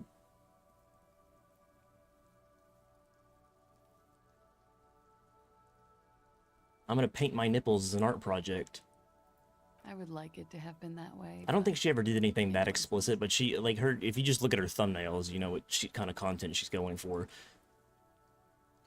I feel like if she tried to do the same thing nowadays, it wouldn't take off. I think she got lucky timing-wise. How was it? We drank, sir. A lot. For weeks, basically. We had that effect on each other. We made each other drink harder. That's why I liked him. What else? Stimulants. Speed also has that effect, making you drink harder. And then drinking harder makes you do more speed. It's quite the combination. We also had sex. I guess you can say that, yes, a bit. Lovers is such an emotional word. But there was something there.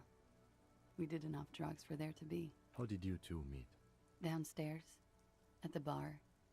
He was on some sort of assignment, a military man, as you probably know. Had a cool, scary scar. When was this? A month ago? Something like that. Oh, yes. I've had a great view. From the roof, out of the bathroom window, in my dreams. A bitter cringe. It hurts. You look to the lieutenant. He watches occasionally. He takes a small step closer. She more so, like, she'll have my, like, my TikTok stream on sometimes in the background, muted. She'll give me some likes before she heads out. She won't actually watch it. She'll just have it on her phone. Tap the screen to like, and then For support, you know. You called us, the RCM. Didn't actually watch, but Yes. Jackpot.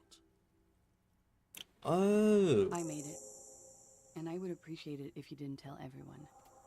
In Martinez, they call it snitching. Reporting crimes is confidential in Ravachol, miss. Because I couldn't handle it anymore. None of these people called. He just kept hanging there. Then they started stripping him. I didn't exactly disguise it. I just muffled the mic and nicked the landline a little. With nail clippers. And I diverted some radio fuzz into it. Into the cold wire. So, she's God's mystery phone cutter. Did I? Fuck. I didn't mean to. I had no idea what I was doing. Jigsaw falling into place. This is satisfying. Good catch. I appreciate the symmetry. Still, that's pretty clever tampering. Simple and clever. Crossing the lines like that. Thanks.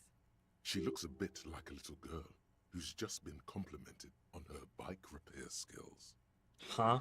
I don't know, sir. It was stupid. I was drunk, too. I was probably afraid the union was listening in. Locals say they have ears in the wires. The way I talk on stream is the way I talk in the house. I actually like hold myself back a little bit on stream.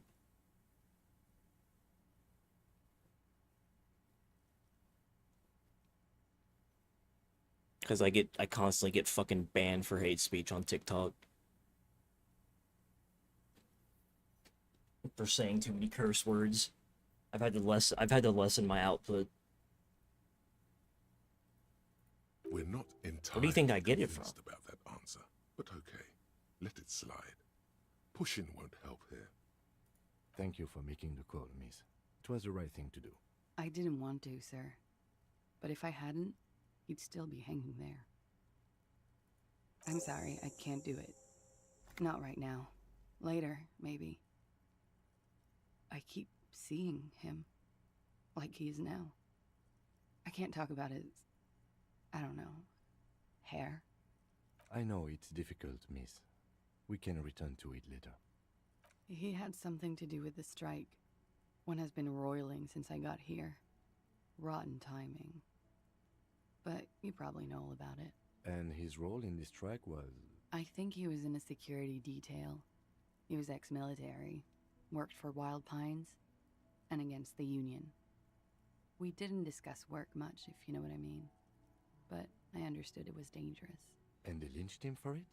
She nods. Bullet? They shot him too? I'm not picking up on any theater craft here, sir. The pause is sincere. They stripped his clothes and they shot him? You mean after they hanged him? I'm confused, sorry. So am I. Were you aware that he had also been shot, miss? Things are starting to go a little over my head here. I thought he was hanged. I was not present when they did it. I don't know what happened. I just know what they told me. And Sylvie, the bartender. This is beginning to get confusing for you too, and we don't like that. Where was she last Sunday night? Cowering. I was cowering downstairs with Sylvie. They're frequent guests. Downstairs, they have a booth for union members. They're probably down there now. Over drinks. It's been a long, boring winter. A little, yeah.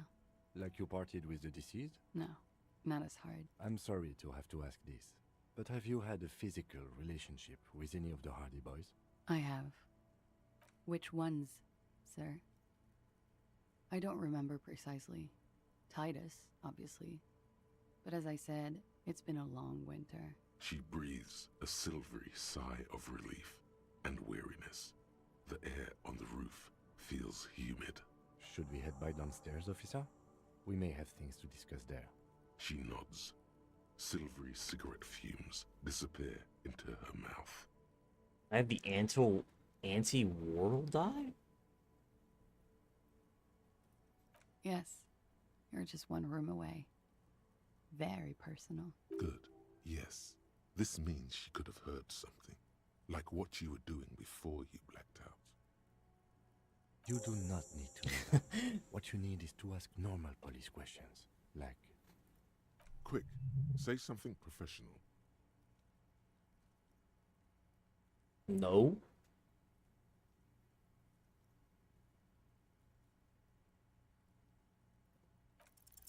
She looks back. Time moves slowly. Legendary Triangles of her face failure. rearranging into a weary smile. Okay. Don't worry. We will protect you from her beauty. We will consult you through the reefs and sounds of her persona. We will see through deceits. You are shielded. You are wise. Miss Oranje Disco Dancer. You want to put your hand on her back and feel it arch. Nothing. Just time passing. Don't worry. Anything out of the ordinary and you would be notified. Air moves in your windpipe. Your heart beats. You're a detective. Get back to detecting. She presses her elbows against her waist and slowly turns her head. Her hair brushes her shoulders, making a small hissing sound, almost imperceptible. The strange moment ends. It was brief, no longer than 2.2 seconds. Why not? I'll be here until 11 p.m. drinking coffee, most likely. 11 drinking coffee until 11 p.m.? Damn. I don't have any caffeine after like 6 o'clock. Discuss with those so-called Hardy boys. Half their reasoning just went out the window. Nothing will make them respect the RCM, but it will disrupt the game they prepared for us. We just stripped off one layer of whatever it is. Her decision to not corroborate their story was definitely not part of the plan. What else could she have done? Lie? She saw there was no way to lie and get away with it. You would have caught it. If not you, then me. It was a smart move from her. You think so? She seemed forthcoming. Unusually so. Being forthcoming about some things is a good way to obscure other things. The best liars are always forthcoming. Anyway, we should move. I suspect our investigation will bring us back here soon enough.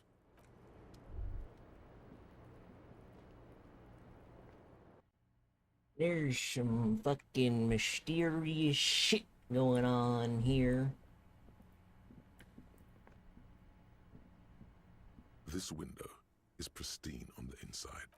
What was this window replaced for? This window. Stop.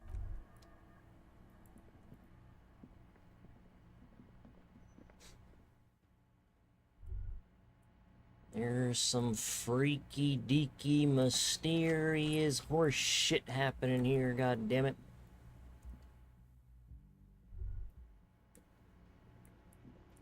Hey, Horseface. Yes, sir. Again? Again? Again. Good luck. Hey, Titties. Titties, I just talked to her and she said you're lying. You fucker. Clowns are still hanging around. What is it now? Punch him in the throat. Fuck. I knew that fucking whore couldn't be trusted. Damn. For the record, Titus Hardy did not explicitly specify the victim as a whore. But he did. Nor did he say anything about trusting her. Oh, shut up and stay out of this, Liz. He raped her. He was out of his fucking mind. You have no idea. She's just in denial, asshole. You don't understand the traumatic experience. She's shutting down. And she doesn't fucking trust you. Yeah, she's crazy, you know. A crazy bitch. You know the type. She's fucked up. This is a diversion. Stay on track. She wasn't raped. The witnesses' statements were very clear. Lawman, I'm at the end of my goddamn rope with you. I fucking told you not to push her. His hands become fists. And you went and pushed her. I am gonna Get out the gun. Hit you. Duck. Titus Hardy. Everett personally sent me to take care of this. If this goes south, we'll all be in the shit. But you, Titus Hardy. Also, I mean, Didn't Am I understood? didn't fucking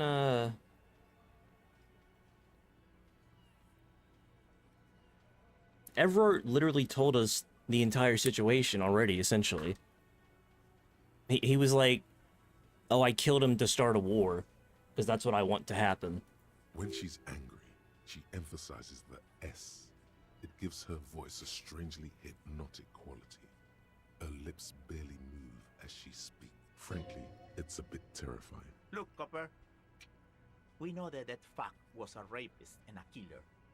We got him confessing to it on tape. I also know that because of his buddy. His buddy told an old story about a very vicious war crime, a crime against humanity that they participated in together. So, I'm not saying he shouldn't have been shot in the head. I'm just trying to get the real reason. Show it to him, T. What's the harm, right? Here, jerkwad.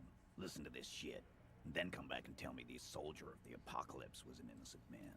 Another apocalyptic actor in town? Like me? This is their last play, this tape. Their story is in tatters, a mess. It might be nice to listen to, but at this point, you don't need to. You don't care about evidence. The fuck are you a cop for, then? Pigs, T. They don't care about getting the truth. They care about getting convictions. They are fucking keeping a score on their bulletin boards. I won't be on your bulletin board. If you don't listen to the tape, we got nothing to talk about. There's a lot of questions. If you ask them now, they'll just keep bringing up the tape. Listen to it, and they'll have nothing to hide behind. What's on it? We call it the door gun a mega mix. You know why. Won't you listen to it? Now that is intriguing. You had me at door gunner. A door gun is a gun mounted to the door of a transport airship. They have a habit of mowing down civilians. Oh, no. Farmers mostly. It all comes back to war crimes. You think we go into this shit deaf and dumb? You RCM aren't the only ones who know how to bug people. There's no university degree for that. Actually, there are a few. Crypto analyst, radio officer. Yeah, like you have one. Smart ass. We have machines. We're in logistics. How do you think a harbor works? It's advanced stuff. Understood? You've listened in on their communications. How long? Since way before their chief started taking swing lessons. Things got nice and quiet after that. It's not advanced. You just hold up in a coop all day, writing down what they say. It gets hot as hell in there. Don't put yourself down, Angus. It's important work. Yeah, man. You're like a radio genius or something. Those notes are some in-depth stuff. Indexes and shit. Up there. I'm sure we can find a tape. Where can I listen to this? Yeah, play it with your ass, cocksucker. I'm sure we can find a tape player. It's not a problem. Your room had one. Or maybe it's too broken. Don't forget your tape, lawman. Compliments of Titus Hardy. You do that. Oh, and keep it. I mean, I have a sneaking suspicion what's on here. Because the fucking dude already forthcomingly told me. He already plainly told me that he was part of a gang rape. So, you know.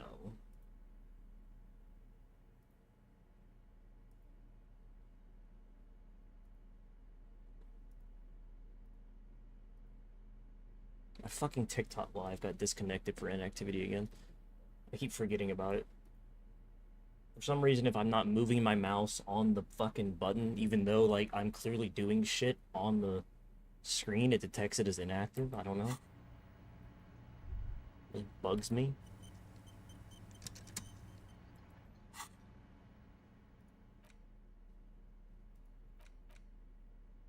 The porteria is just what you needed. The push, command set, and the tape starts spinning.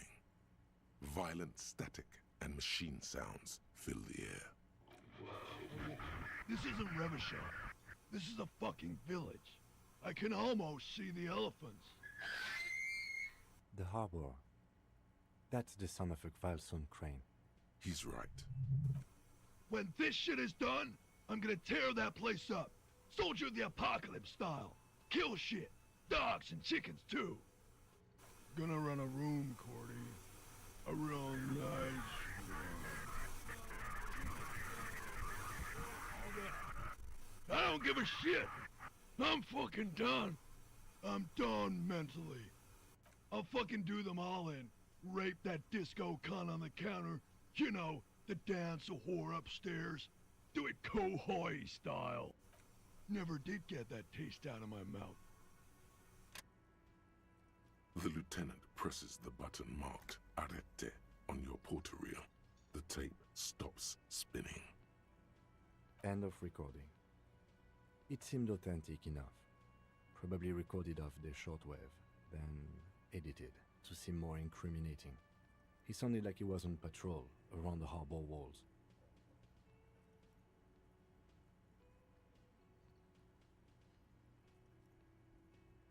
Still, Corty could be short for Cortenard, one of the other mercenaries, the one he was talking to. Probably the mountain at the harbor gates. Mr. Right to Work, a village on the Samaran Isola, in South Safre. Grad, Yeah, I mean, we already heard. There, the kind of thing he talks about. Who knows? Maybe the tattoos would have an answer. We would need to know the story of this man's service. A symbol of soldier of the apocalypse style conduct in a civil environment. I think we've got a few more questions for class here, don't you? This seems to contradict her testimony, at least to some degree. 6 crumbling petals rest on your palm. They're white, a bell-shaped crown. This is the Insulindian lily, called Maybells or Lucille's tears during the Revolution. Girls used to pin these on soldiers before sending them off to battle. This flower is a spring flower, but it's a bit early for that, isn't it? The revolutionaries, so the communers and the anarchists. White's their color, but the custom started in the suzerain's army, so it held meaning for the kingsmen too. It's about girls and boys more than sight. Girls sending off boys who are going to their deaths, then also dying themselves in the ruins from dysentery and consumption. It's a symbol of the Civil War. Yes, but not this early, not to my knowledge. It looks dried, preserved. Maybe, maybe not. We'll see. The petals filled water flows under the channel bridge. Dark water. You rub your sides for warmth, but there is none. Inland, above the Martinez distributary, the channel that brought wastewater from the silk mills of Jamrock, and then dead bodies during the war. The wrinkled fingers of an old man crush flower petals, then sprinkle them in the stream like white salt. Rene, that old man in the uniform, maybe you should show it to him when you get the chance. Yeah, he's dead. He's dead, actually. Game. Renee's dead.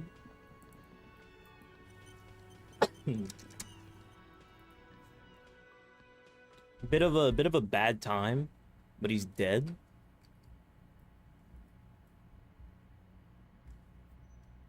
He died of heart failure. I didn't kill him.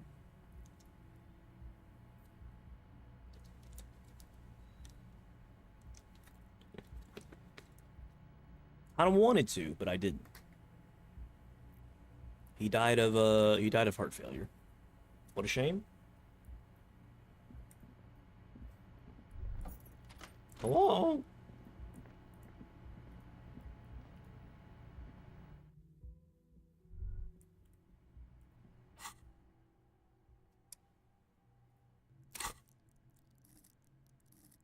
Volition.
Okay.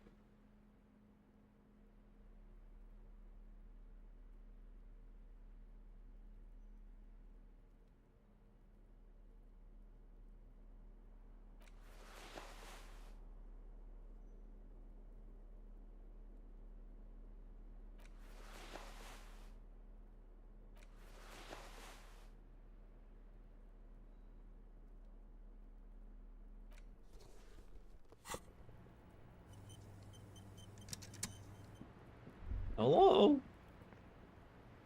Wait.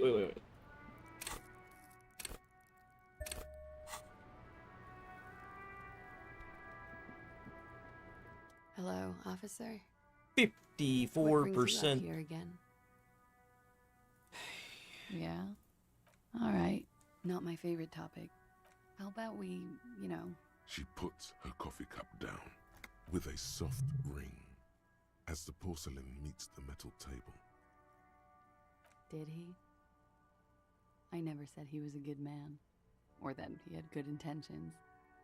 Only that he was never bad to me. She doesn't care. If anything, she sounds amused.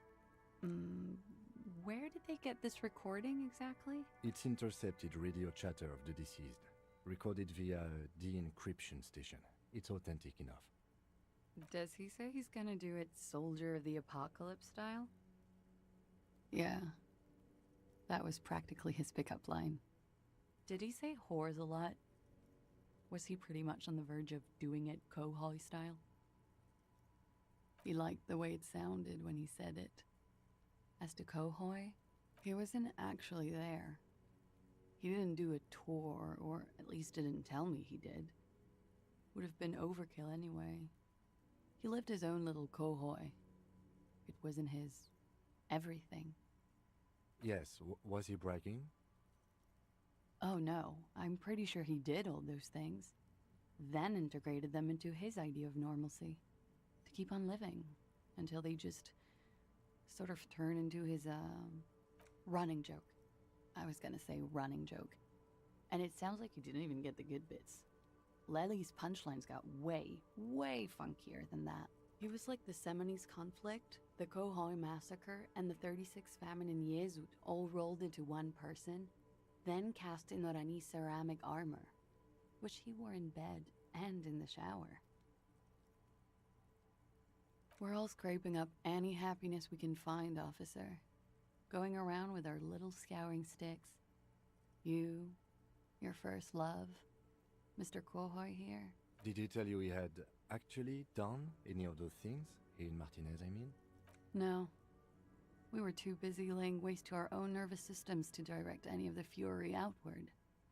He seemed happy, I guess. At ease. As much as a man like him could be. What kind of man was he? Before you go, ask for details. She seems okay to talk about it. Thank you for clearing that up, miss. Whenever you're ready. I'm interested to hear what Titus Hardy has to say now. She takes a very small sip of her coffee and smiles. Like, for example, his name? Actually, officer, I didn't know his name. I just called him Lely. A nickname? I guess. He came from Lelystad. It's short for that. And it was his army name, apparently. He said his real name wasn't his. I tried to pry it out of him, but it was no use. Lelystad. That's a good start. We have a few questions you can help us with. A few things a field autopsy alone can't answer. The young woman cranes her neck, trying to catch a glimpse of the page the lieutenant passed to you. On it is a list of autopsy observations, recorded neatly in blue ink. The last missing pieces of a puzzle of flesh. In Oranje, officer. It's, I think municipality is the term. A nowhere town there. The Lelystad municipality has few boroughs and even fewer cities. It's made of agricultural plots near the border of Gottwald. Executive summary: cows, silos, and wheat.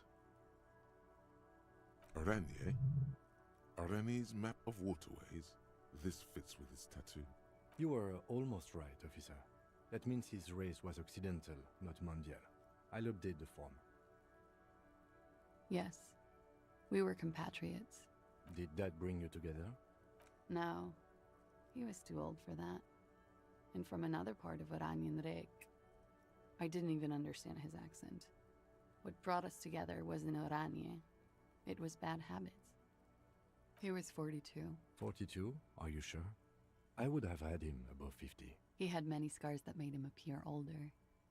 But no, we even celebrated his birthday like some weeks ago. It was a funny 2 days. He had little reason to lie to me. Looks like you were right, officer. Points aren't good. Have one, you old dog, before we all die.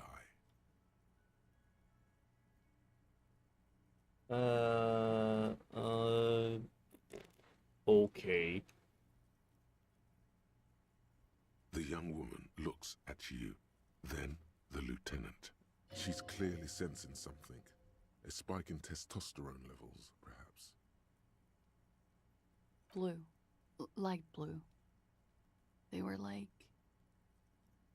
little blue galaxies, you know? It was strange, seeing those eyes in his fucked up face. Pardon the swearing. I do him an injustice. He wasn't ugly. And he had a beautiful, soft voice. Very surprising, what with all the scarring. It was quite something, watching him speak. He had a combat wound on his chin and mouth? Yes. Severe. It made him look like half his face was cracking away in some strange smile. That and those eyes. Ah, yes. His hair, if you can remember? It was light brown, almost blonde. He darkened it with brilliantine, made oily. Not nice to stroke. I couldn't convince him to leave it alone. Oily, isn't it? We have that in common now. She understands what autopsies entail. It doesn't get her off balance. No. I can see you've put quite a few things here. They don't all give you a point. There it is, in your rushed writing. Right where the lieutenant is pointing. Fucky, fucky. You should really get this questioning back on track now. In my defense, fucky fucky was very valid. I don't quite remember. This was like 2 days ago. I don't remember exactly what was fucky fucky about the corpse, but there was something fucky fucky about it. I remember putting it down. I don't remember why. But if I put fucky fucky down on the autopsy, then goddamn it, there was a reason. Oh, that. Sure, waterways. It was mostly for showing off to chicks, though. How? Imagine him lying in bed. Freakish musculature laid out on the sheets. Scarred, of course. Tattooed. The sheets are dirty for some reason. Is this Oranese lit? Yes. This is the very essence of Oranese lit.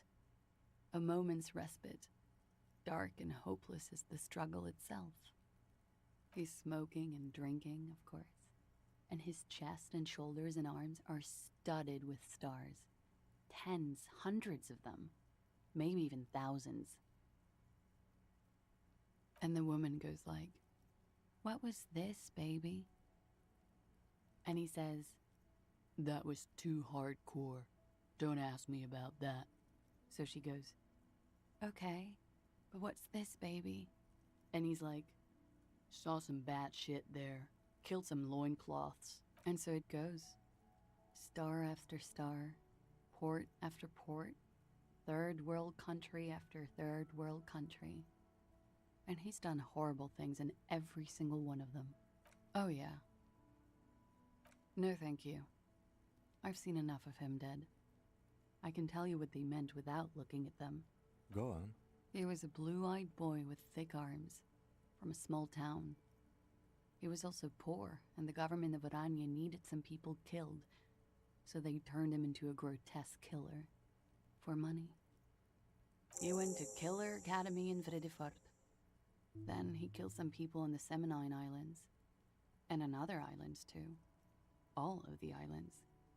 After this, he came to Revachol and got killed himself. Change of topic, perhaps? Could it be that love did him in? It very well could be, yes. What? What do I mean? I have no idea. I don't even know what you mean.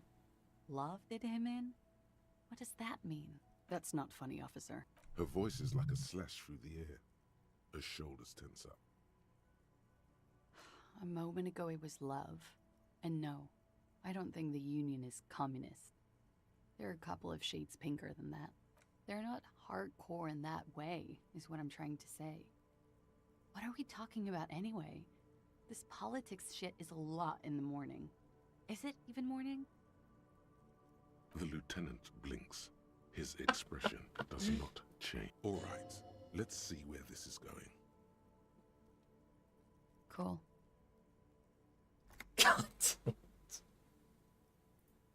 A real rainbow splattering of pharmaceuticals, I bet.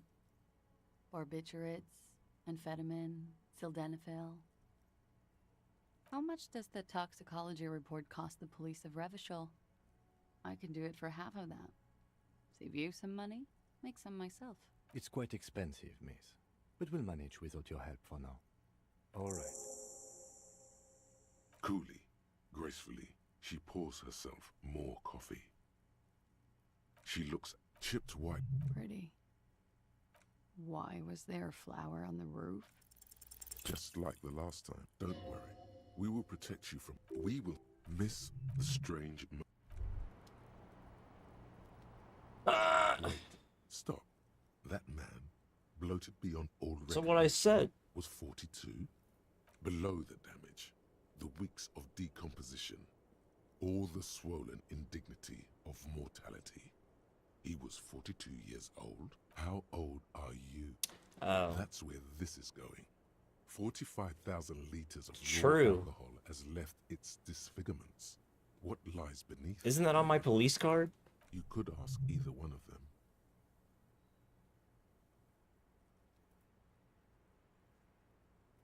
Huh. How old do I think you are? She's buying time to formulate the best answer. I don't know. 80? 100? 1 year old? I don't know what I'm supposed to say. You're not. Sure he is. You know, age is just a number. Yes, but for him, that number is 56. Wait. This requires scientific measurements. To the laboratorium. Date of birth generator. Okay. We have to formulate a thought that is going to determine our exact date of birth. We have to spend experience on it. Incredible. Excellent.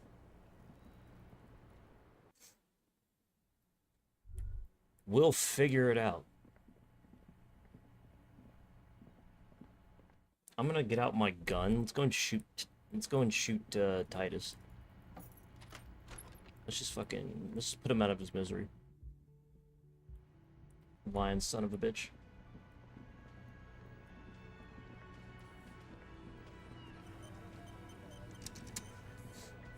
The clowns are still hanging around. What is it now? You're a fucking liar, titties.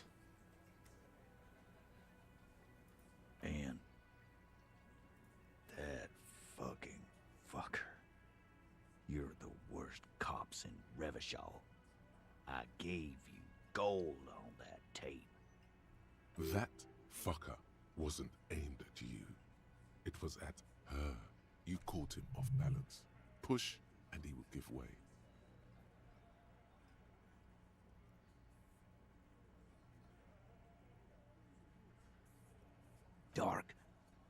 Dark is when you start a goddamn death rock band.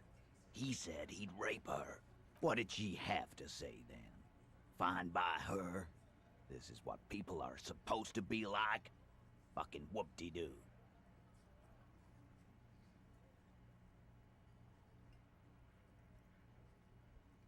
Yes. In fact, I think she thought it was a little funny. Funny? No good goddamn psycho whore. Seems like they wanted to give Claudia a second chance to play along. She still didn't. Alright. All fucking righty then. I guess it's good then. That fucking... Please try to control yourself in the presence of visitors, Titus. This is just perfect. Just fucking perfect. Any thoughts on this, lawman? You don't have to say everything out loud. Just mix and match.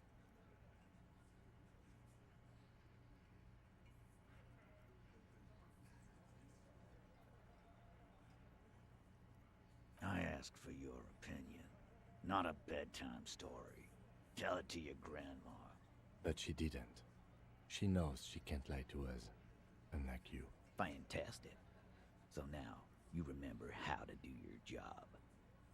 I'm so sick of this piss. We should get something harder in here. Yeah, guys! We should get a party going tonight! Why? Maybe not then. Success. They admitted to unlawful collaboration to derail the investigation. Nah, I know her. She's just a girl. In over her head. I mean, she seemed pretty alright. Handled him? She got into some stupid shit with that guy.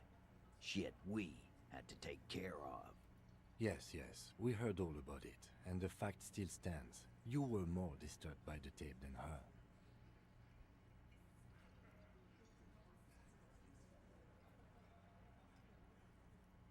I already told you.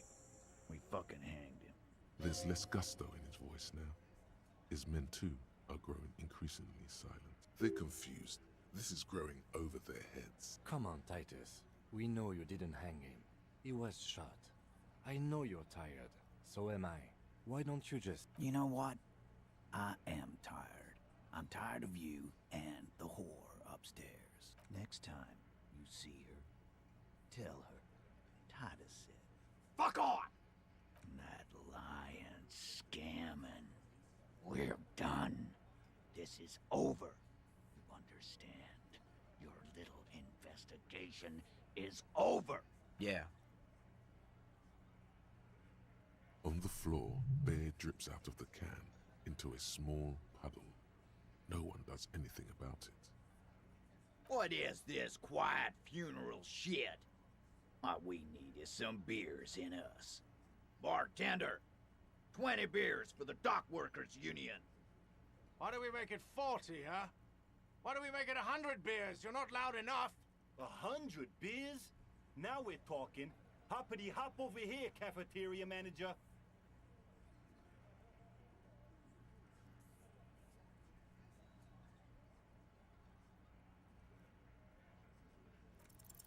Convince Titus he's being manipulated. You should know by now. Titus Hardy will never falter, but you know someone who might. Fat Angus. the Fat powerful Angus. guy, Mr. All Muscle. The time has come. Put him in the pressure cooker. Just remember, it's about more than Claudia. It's about these men and Martinez. Their district. Their responsibility. Outside, in the midday sun, ruins. The pavements are cracked and the benches peeling. Newspapers blow in the wind. Huh? He'll get it. Go on. Got it. Kill you because they don't like you. All because...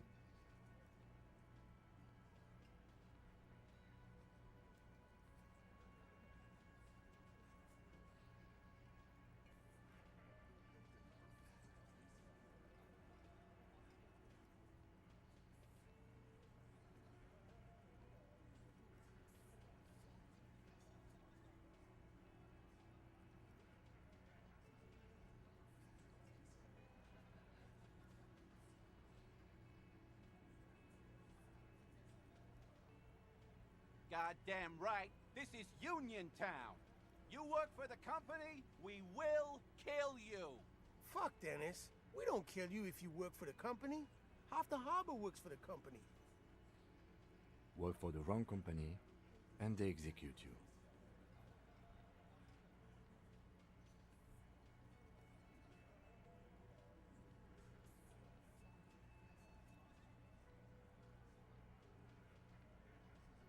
We didn't light him on fire. That's it. That's the weak one. You flushed him out. Now go in for the... Officer, you will be next if you don't shut up. Firearm. A Glass 08 or a 38 caliber pistol. Either is small enough for you to have missed. He's onto you. He knows what you're trying to do.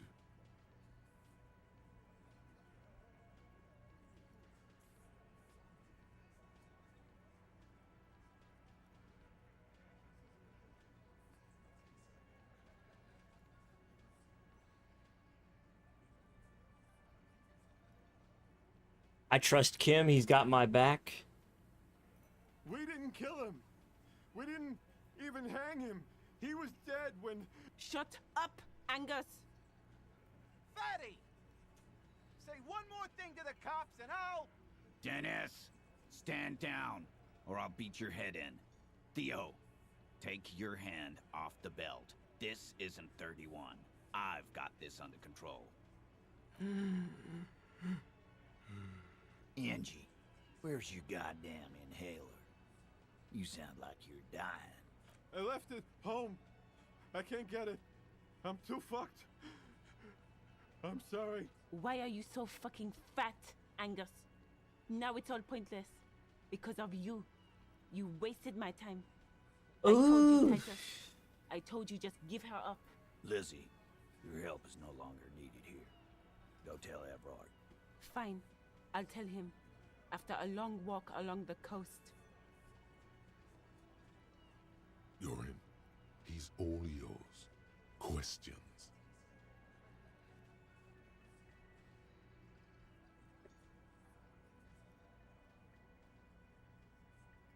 He nods. You hanged the corpse to cover up the real cause of death. The bullet. We're getting all the answers. Another nod. Cause the girls asked us to. They were in some shit. Girls plural. There's another girl. 2 of them. Take note of this.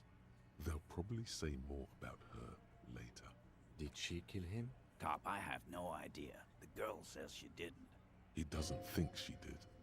Or at least he hopes she didn't. Classier came down. She seemed really out of it. Drugged up, even more than usual. Bug-eyed and gurning, you know? Not in a fun way. It looked like she'd redosed after something went down. I've seen that look before. She was scared. I knew someone had died. I've done this job for 10 years. I've seen it before. It's the politician in the motel room with the dead hooker scenario. Only in reverse. Good analogy, boss. You don't get to talk yet, Shanky. You're still on the bench. You keep taking it easy too, Angus. We went upstairs. Sure as day the Merc was dead. There was a bullet hole through the window.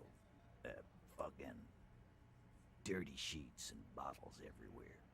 He means they'd been fucking? Tibbs patched the window. And the corpse. We hanged.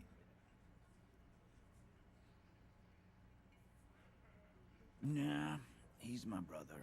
He's in the window replacement business. Tibbs. That's short for? Yeah. Good man. Bet their father's named Atticus Hardy. Lucretia Hardy would be their sister. Anyway. Who?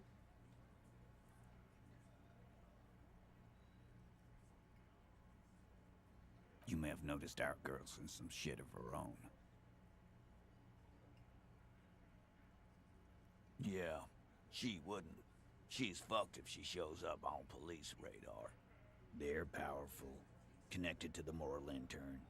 She's clearly afraid for her life. Says if she showed up in your systems, she'd be ghosted away. That's all he knows. That's all she's told him. And why would you help someone like that? By taking on a murder? Why would I? I guess we invite all sorts of runaways and losers here. It's a Martinez thing. Not yet. Just some ideas. She says the shot came from outside, behind the window somewhere. So that's a clue. I'm thinking someone's past caught up with them. Either hers or his. Hers, you mean? I mean the people after Klausya. Maybe the shot missed. Maybe it was meant for her. I like that. Been thinking the same thing myself. I do. One of those mercenary buddies of his could have done it. They got guns, training, years of bad blood, probably. Or it could have been someone else from Crenell. Tell you what I'd do. Check out the coast for vantage points. Maybe consult with a ballistics buddy of mine. That's what I'd do. If I wasn't too busy doing this clown dance with you.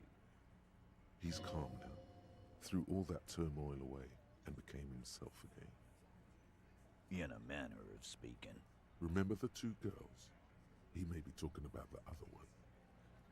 That's right. It was her idea to hang him. I liked it for political reasons. It sent a good message. The big guy turns to Glenn, who's about to say something. The blonde shuts his mouth before a word escapes. I'll say it again. All the Hardy Boys are right here, cop. That woman is just affiliated with the Hardy Boys. You don't know her, anyway. Nope. You're not getting to her. It's Klausya you want to talk to. Me too. The lieutenant gives a smile only you can see. You do that. Hey, cop. Before you go... Suddenly, the wind picks up outside. You hear it rattling the large windows in their frames. It carries newspapers, circles the whirling in rags in a warm column. She, Klausya, came to Martinez to hide. Many of us did. This is where you wash up when there's nowhere left to go. The Union takes you in. Now, she refused that protection. But, that's right. If we didn't take care of the people who end up here, this place would just be a couple of ruins and some cargo containers. We'll take that into account.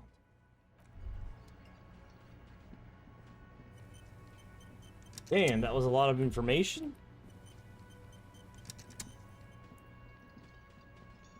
How could I have... So if I hadn't have passed that authority check with him, I guess that's probably why it was...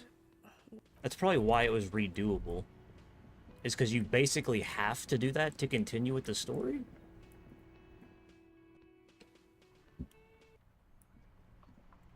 Seemingly? Inside, you see a set of steering levers, a radio microphone. This is Precinct 57. How may I assist? Yes. I got the mercenary's name and a few biographical details. Are you ready? The lieutenant leans in to listen. That suit of armor was issued to an Oranese citizen named Ellis Cortenaer. That's E-L-L-I-S K-O-R-T-E-N-A-I-R. Exact date of birth, unknown.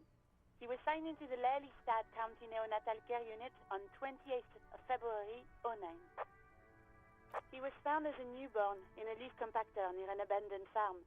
He spent 4 months in the neonatal unit, survived apparently, and was assigned to a foster family at 2. According to Klausya, Lele said his real name wasn't really his. Perhaps that's because he was fostered. This is what the ICP knows about him. He was raised by foster parents, entered the Eastbrand Military Academy in Vredefort at 17, then served in the Oranese forces till he was honorably discharged in 41, just a year before the Seminese conflict. Then the armor followed him to Seminine, or at least I assume it did. And that's it. There are no records of his employment in Crenell, or any of its other incarnations, or him even entering Revachol. It's a garden tool used to press leaves into these cubes. It's a detail the hospital had, the only detail in these files. So I thought it would be good for you to know. It is. Thank you, Alice.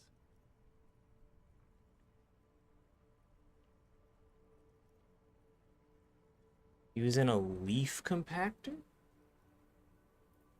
None, officer. Sorry. Even that is a small miracle. These organizations usually double-check their inventory. Thank you, Elise. Great work. No problem, Lieutenant. The name. This is very good. Elise Cortenard. Sometimes police work is about human dignity, about giving back names to anonymous victims. I'm glad the inquiry was helpful to your investigation, officer. This is Sylvie Malaikan. Yes. Oh, great. What else do you need detected? No? Not me. No. Seems like Glacia wasn't lying when she said it was her. She isn't the fairest of them all. The ugliness. What? Of course it bothered me. No one... You know... I don't know what to tell you, officer. I didn't call you... Okay. You mean why? Why not? Maybe I... You hear? Anything else I can help you with, officer? 10-4, comme Roger that, 10-10.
To the left of the croissant,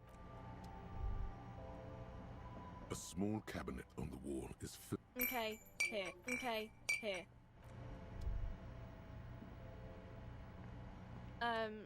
Is this about the question?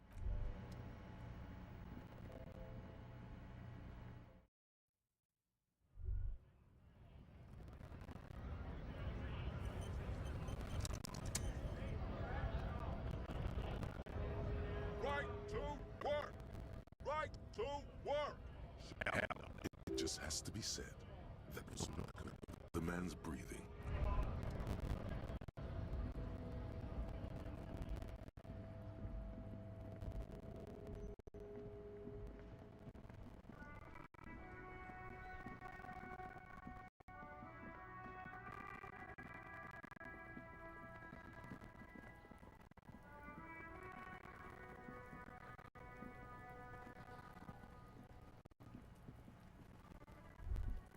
Fuck this Kuna.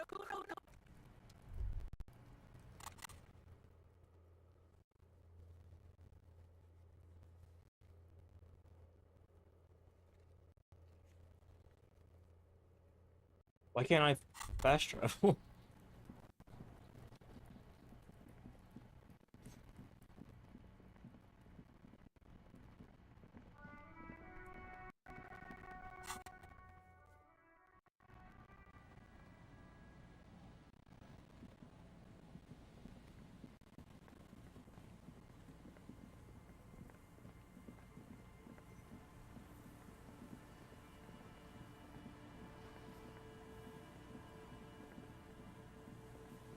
An old door.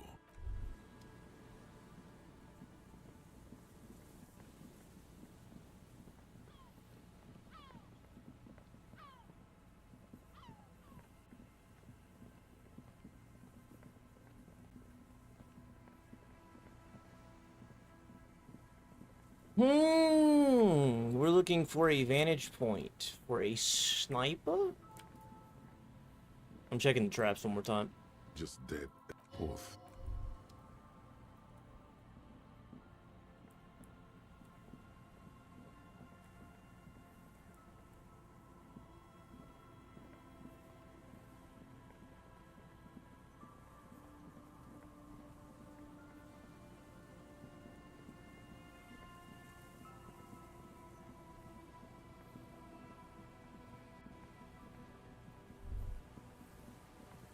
Was he in the church window?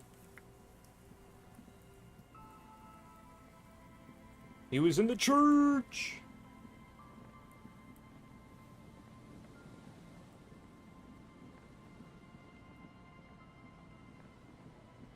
Do you happen to know if there were,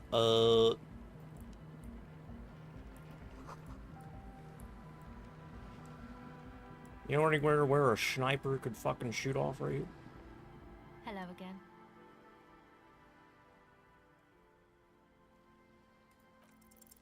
The device is cold.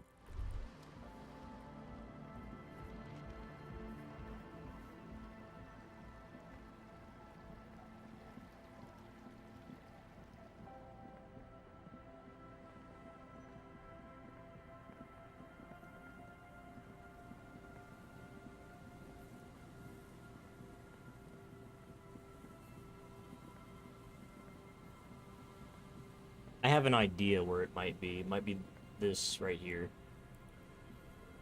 Why else would the stairs be there?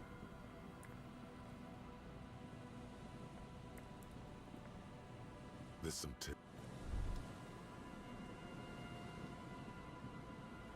It's the only place I can think of that I haven't been. That's a hell of a shot, though.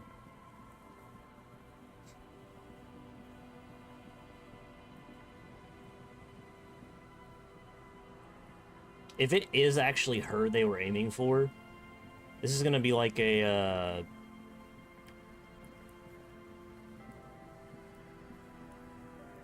what was that? There's a very similar...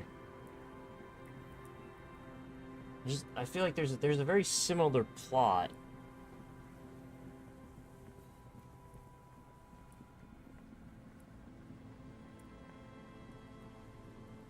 In what? What game is it? A slogan. Where it was all just like a... It was actually somebody else the entire time they were going for. Hello again. Fuck, who was it? Or what game was it? It's a popular game.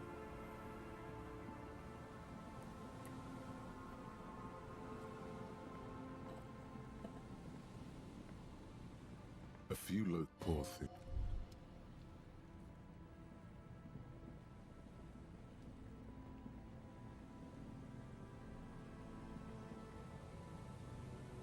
The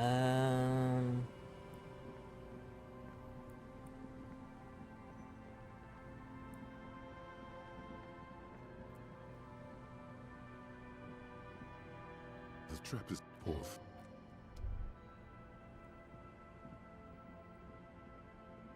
Can't remember.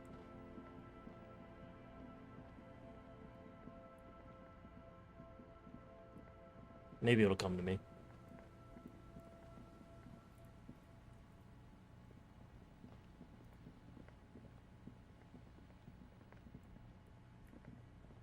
Can I not get down from here? Pretty sure I can, right? Right here? What? God.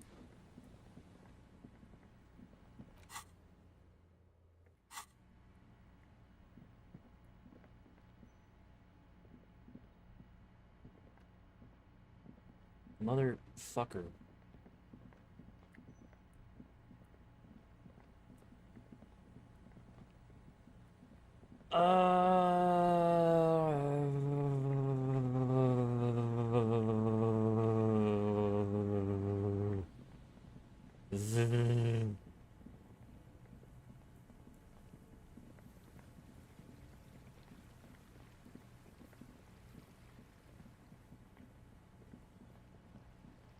I mean, it's not, I guess it's not in, like, an uncommon plot of anything, really, but... There's something specific in my head. It's very similar. And I just can't remember what it is.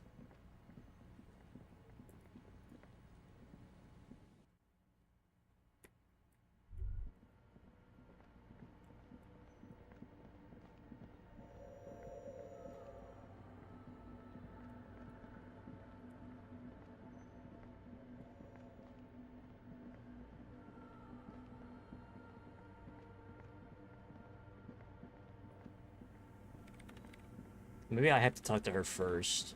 Yes, what is it? I really want to talk to the dude that was smoking, though. Because I got that task, like, on the first day, and I still haven't done it. Because he's only at home after 2100 hours.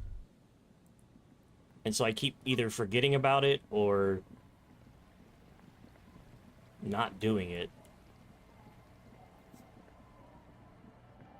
I should have talked to him a long-ass time ago.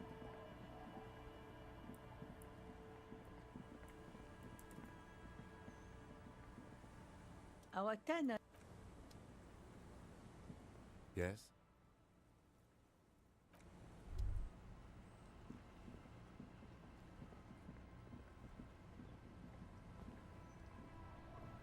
Aye, the sea's gonna calm down soon. I can feel it.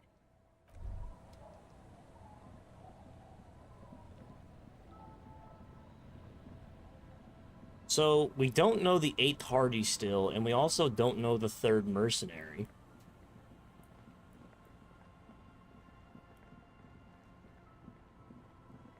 So there's still a few players in this game that we don't know anything about, really.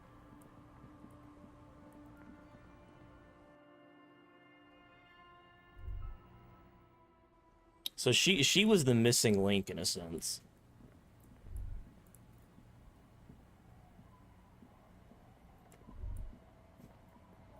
I wonder if there was another way I could have gotten to her.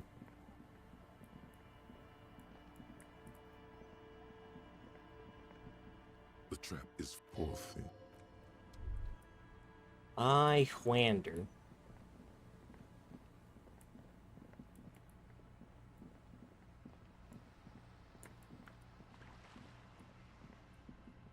I doth wander.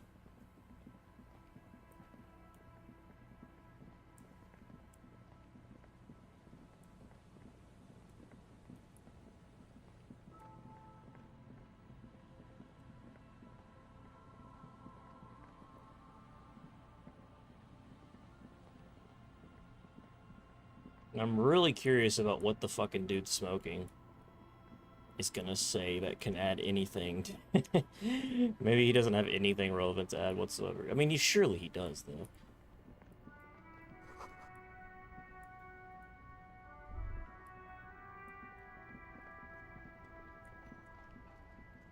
I should go to tell him I got my gun back. Hello, hello. Let me know if I can help you with it. I doubt it. The pawnbroker. Nope.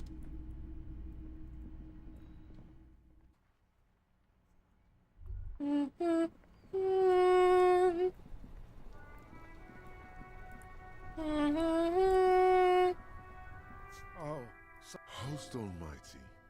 He's a total bummer now. René wasn't really what you'd call a botanist, officer. And believe me, he didn't like Insulindian lilies. That's their old name, dating back to the time of kings and crests, and all that other stuff he loved so much. There were many reasons, but mostly it was the communals. They called them the Bells of Revolution. I guess in the end, the Insulindian lilies were just another piece of the whole Insulinde. The royalists had to surrender to the Mazovian insurgents. It doesn't really matter anymore.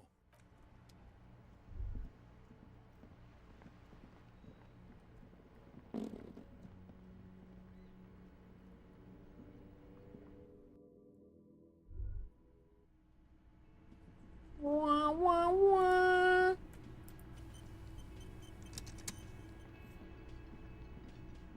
Hey, was there? Got the 20 real. Then why are you... Another thing. Why? No, fuck it. I don't want to know. I don't want to know why these degenerates do what they do. I thought we had one good guest in the building. Yeah, well, she's not a guest, is she? Anyway, I'll forward that woman her bill and be done with it. Yes?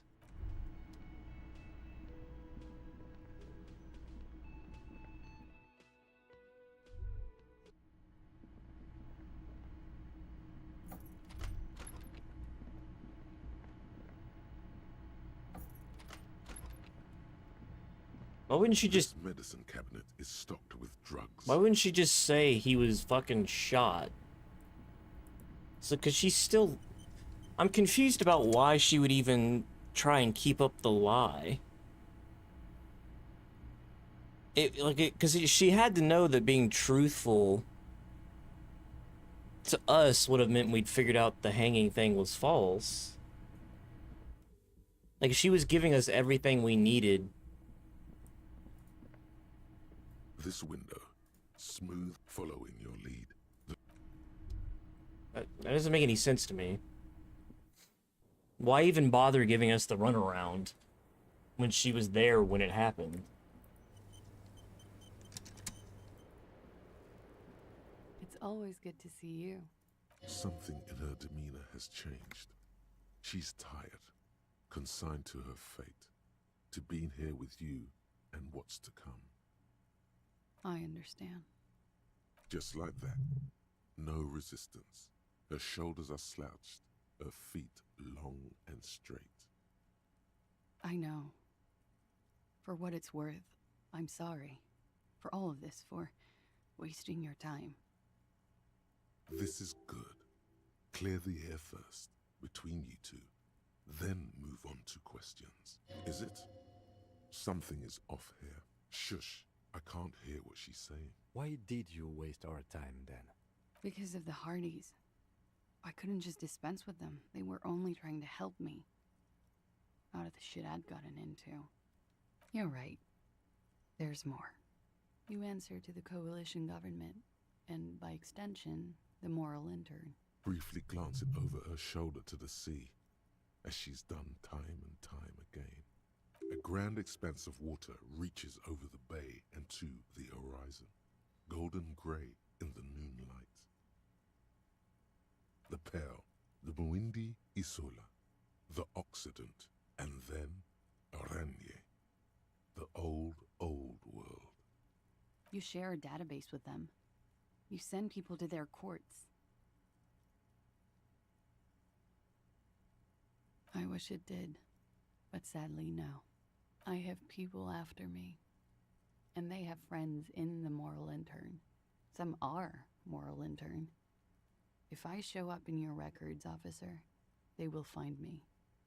They will. What happens if they do? They will kill me, sir. If you file my name, take me in for questioning, enter me into the moral intern mill, well, then I'm fucked. For nothing. This murder didn't have anything to do with me. Fucked? People after her? Moral intern people? This isn't Orionese lit. Actually, this murder did have a little to do with her. I did. I also had a side job selling insurance that I was really good at. Got picked up by a bank. Competitive intelligence, they called it. After that, I sort of, transitioned out of the whole culture scene. It's not nice, but it's not illegal. Not here in Ravishol, or even in Oranje. What exactly did you do? Industrial espionage. I joined a business collective with the intention of betraying them. I did my job well enough to be asked to do it again. With a bigger company. The kind you really, really don't fuck with. I took their ledgers, 2 decades worth of accounting. I need the names of the companies involved and who hired you. The job was Lou's-Duin County Savings Bank. They sound small, but they're part of the Lou-Scop conglomerate. That was the second job. The first was some printer company. You wouldn't know them. As to who hired me for the job, I don't know. But they're after me too. Along with Lou-Scop and their friends in the Once you're done in the competitive intelligence circuit, he's a spy. You don't have allies. Laws cap. These people engineer financial disasters in second world countries. The conglomerate also includes the Bank of Consecration, Airberg, and the popular Papalolo line of dairy products. Yeah. Papa fucking Lolo wants to kill me.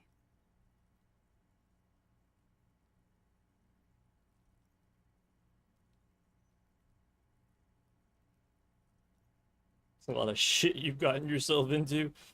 It is.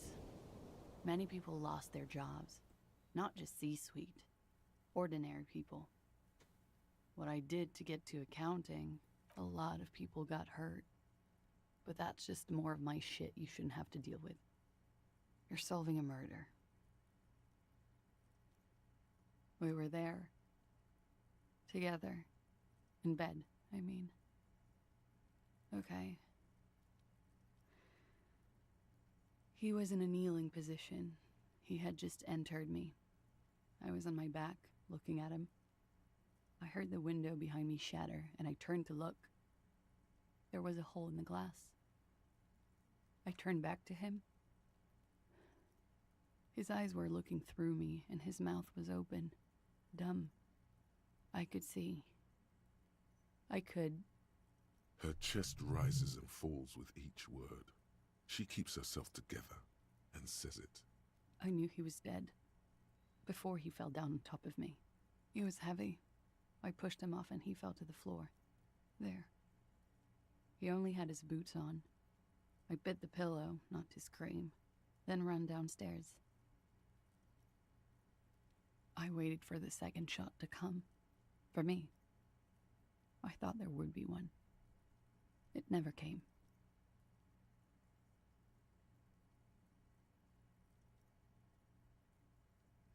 She's forgotten about her cigarette. The butt has burned right down to her fingernails. That's a motherfucker. Oh. So am I. What time was this? When did it happen? It would help us if you could be as precise as possible. 11:30 to 12:15. I don't know the exact time. Around midnight. It's okay. Were you inebriated? Not as much as usual. He'd done a line, plus other things. I was drinking. Wait. Titus said she was gurning her jaw off, much more than usual. Oh, yeah. I did one of his lines, just to clear my head. Did you hear or see the shooter in the course of this?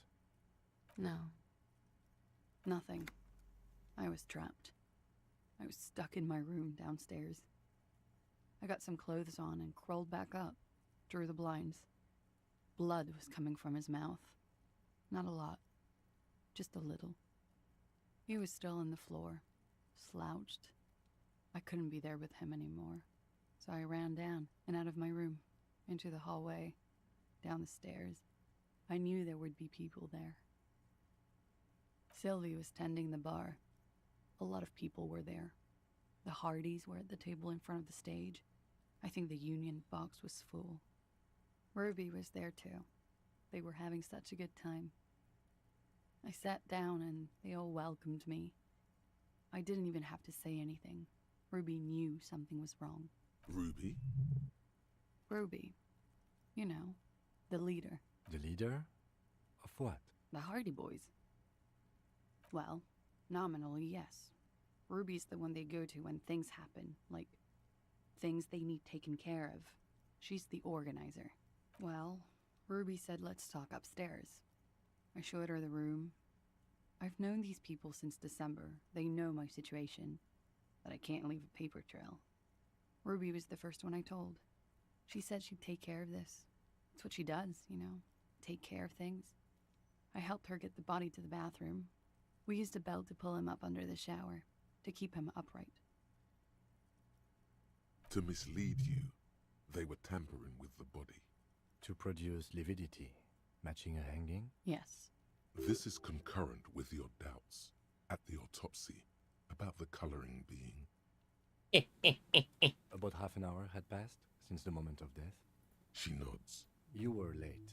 The marks would be faint by that time.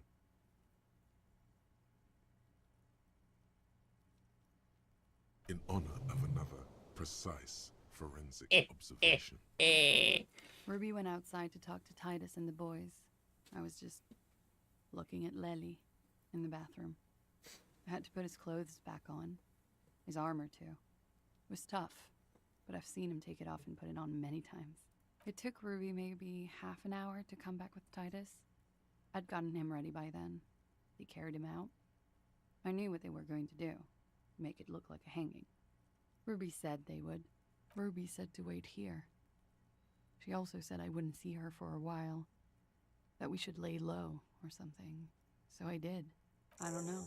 I haven't seen her since. We will need to take this question to the Hardy Boys. Interesting. Why did this Ruby go through so much trouble to hide something someone else did? Look into this later.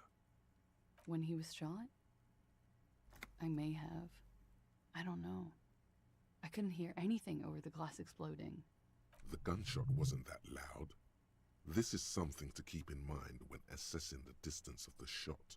What? Why would I put myself through this insanity? Get myself cornered like this? He wouldn't have died if it weren't for me. I know that. But I would never hurt him. He was a serviceman. He must have had a gun lying around, close to her hand. A military weapon using jacketed ammunition. Now, you guys suddenly have theories pouring out, when they're obviously just stabs in the dark.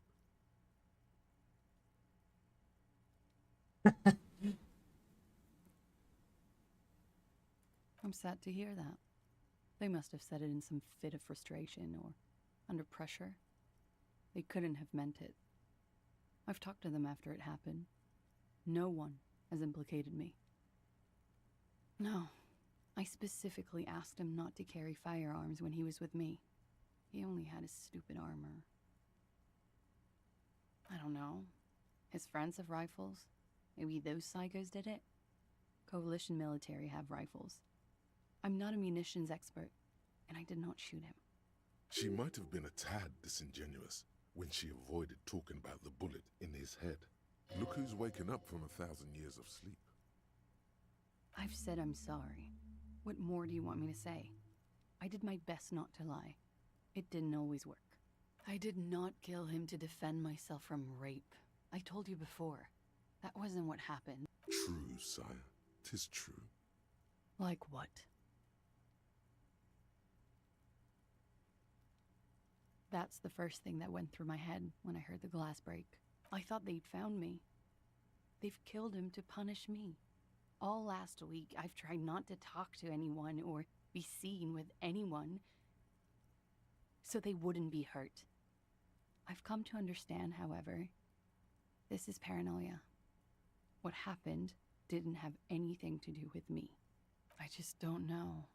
I don't know anything. We can't go after loose cap. Not yet. There are other. Not yet. I don't ask you to, Lieutenant. If there's one thing I know, it's that you'll get nothing from there. Because I'm an idiot. Which is an indicator of truth, idiot. She's nothing of the sort. You have to understand, the people around here, no one was making the call, and he kept rotting. And then they picked his clothes off, and that little fucker threw stones at him. Her jaw is clenched. Her throat moves. It takes all her strength not to cave in and sob. Once. Just one time. He kept throwing stones at him for 3 days. I could hear the thud. Thud. So I called you. I hope with all my heart it's not the last thing I do in Ravishol. She definitely called the cops. That was task complete. It could not have been a lie. That is impossible. Last week, Angus and Titus's brother, I think he's called Tibbs, took care of it. You should have another look at that window after this. Reconstruct the scene. It's right there. Yes, you see the glass sparkling out of the corner of your eye. She nods, silently. She doesn't even smoke. Just picks up the cold coffee and holds it in her hands. He's thinking, are we done here? Or maybe you should take her to the station for safekeeping. She lied to you. No! She's a flight risk. No, that won't be necessary. Just leave her alone. She's been through enough. She doesn't need this police brutality.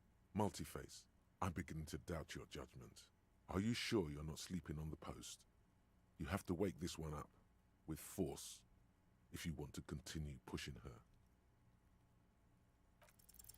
Who? What? Dear God, you've been lied to. She could have killed her lover and lied to everyone. What the She's fuck? not candid at all.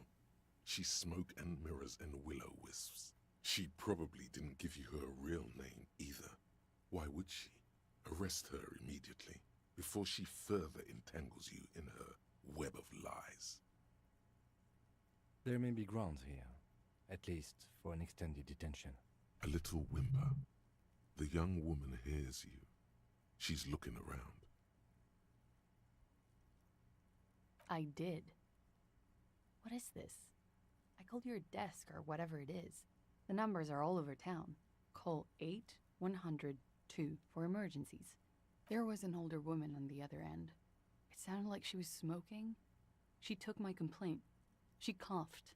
That is the emergencies desk number. Anyone could know that, sire, by looking around and calling the desk. Now he's just flipped. Now he's just not helpful at all. What time did you make the call? Thursday night.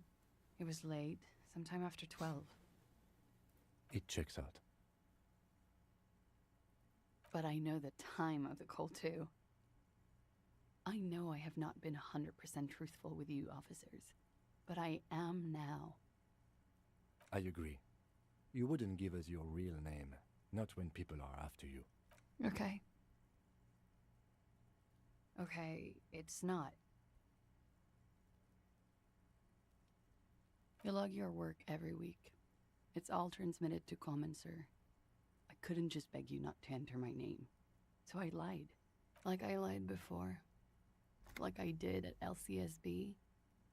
I have to lie all the time. I'm so tired of it. No. It's submerged in a plastic buoy on the coast, in the reeds. It just doesn't say Clausia Amandu. It says Anouk Mea Smith. Falsified documents? Passport and visa. Given to me by my employer. I can't even use them. My employer probably leaked the name, Mea Smith, to hurt me. Why would they do that? I didn't show up to a rendezvous. They don't take that lightly. I didn't show up because I was afraid they'd do something to me. The job was finished. I'm just a liability now. She fears an arrest right here and now. This has been an awful turn of events for her. West of the boardwalk, in the reeds, on the coast there. I put it there when I first arrived. Haven't been there since. I'm not sure I could even find it now. It's useless. The lieutenant makes a note of it. You're welcome to it. It's in the reeds northwest of here, past the Bergen sewage pipe, right near the waterline. I am. They can never take my sash and my scepter from me. Yes, they can, for lying. It's Katarzyna Lazie. It's a Grad name, Jimsk or Yugo-Grad in origin. Not Occidental at all. Smells of motor oil, tiger, economic desolation, and rock music-infused alcoholism. It also makes Clausia almost an alacronym for Katarzyna Alazia. It was a sentimental thing. I wanted to be more me here, this time. So I used my nickname. A nickname? Who gave you this nickname, Clausia? A teenage boy. 1,000,000 years ago. I'll just call you Miss Orange Disco Dancer.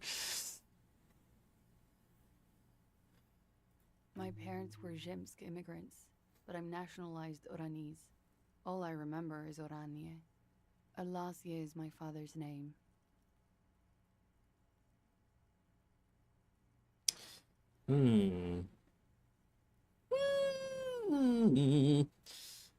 Finally we meet. I'll just keep calling you.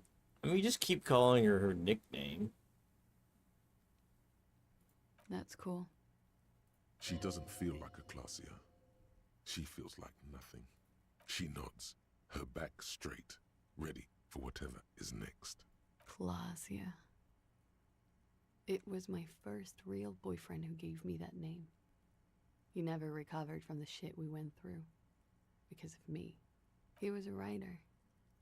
He made Oranese lit. And I destroyed him. I know I'm shit. I know. but I haven't done anything. At least nothing illegal. She purposefully misrepresented information crucial to the case. That's right, gang. Stern and merciless now. Stern and merciless as we reel her in. The lieutenant produces a pair of handcuffs. Please, no. But there's nowhere to go. A 2-story drop to the Plaza Mosaic. If she could, she would have run before. I think I know who did it. Who shot Lely. I can tell you. I can help you. She knows something. She's silent for a second, as if looking into herself for certainty. Then, in a hushed voice, she says, gearing up for this betrayal is hard for... Ruby. She has this thing for me, ever since I met her and the boys downstairs. She's been pretty frank about what she wants. Sex. And more. I made the mistake of confiding in her. I told her I was on the run. She started protecting me. It became an unhealthy relationship. When I started spending time with Lely, she told me to end it. Said there would be shit if I didn't. It was not a good meeting. We stopped talking after that, but... I don't understand. What exactly in your relationship made you think she is romantically interested in you? She said she's in love with me. She even asked me to run away with her when I told her I'm a fugitive. She started developing notions about our relationship. And you led her on? A little. I was flattered, you know?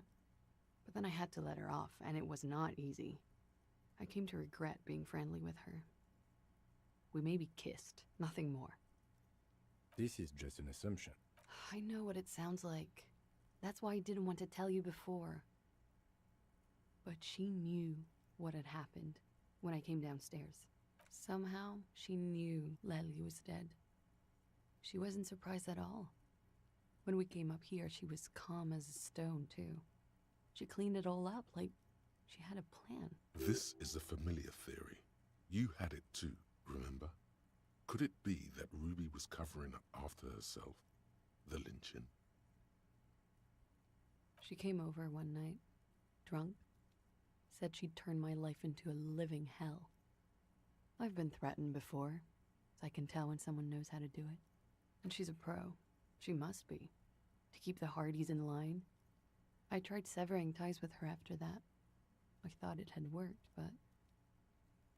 She could have had access to the roof. You've noticed that door there, right? Maybe it leads downstairs. She could have come to the roof through that, then taken the shot right here, where I stand. It was dark outside. I wouldn't have seen her. Then slipped back downstairs without anyone noticing. That is possible. Interesting theory. Did she know that door exists? Had you been out there with her? Yes, of course. She's been up here many times, jacking private stations off the ring antenna. She used to come here to drink on the roof with me, before it got weird. Okay, and what? Arrest the... She's stuck here. She's already in prison. Look around. She's only trying to help you. Her. Stop letting her distract you.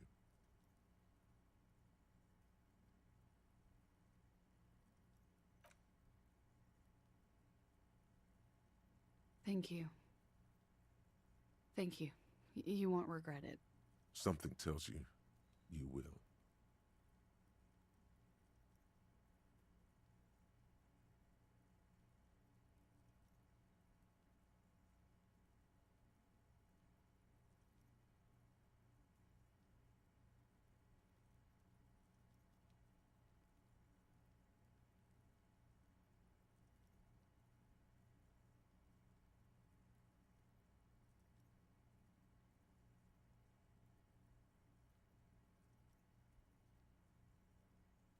The way she also tried to, and she's literal espionage, right? So she's probably making this whole fucking thing up, isn't she?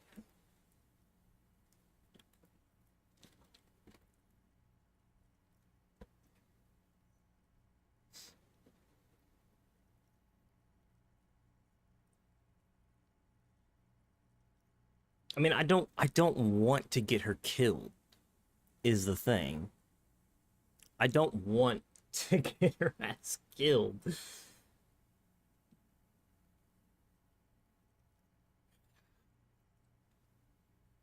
But she's also she's made herself the perfect she's made herself like the perfect little situation here, right? Because I can't investigate her name without potentially alerting the people that are after her, but I won't know if there's anybody after her unless I investigate her name. So I don't want to arrest her because I don't want her to get taken in and then potentially get killed if this wasn't her fault. But if she runs, then I'm fucked.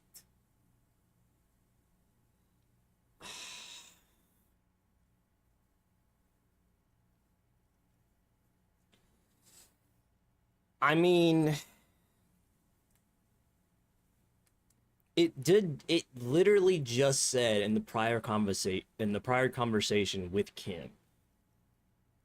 She seemed like she was telling the truth that entire first conversation. And then we turned to Kim, we're like, I don't know about that. And he's like, well, the best liars are usually the most forthcoming. She sends us on this wild goose chase.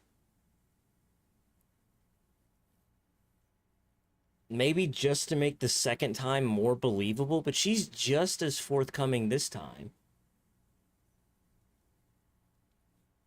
But I also feel like she was about to jump off the fucking roof. I don't know. Ah, oh, balls, man.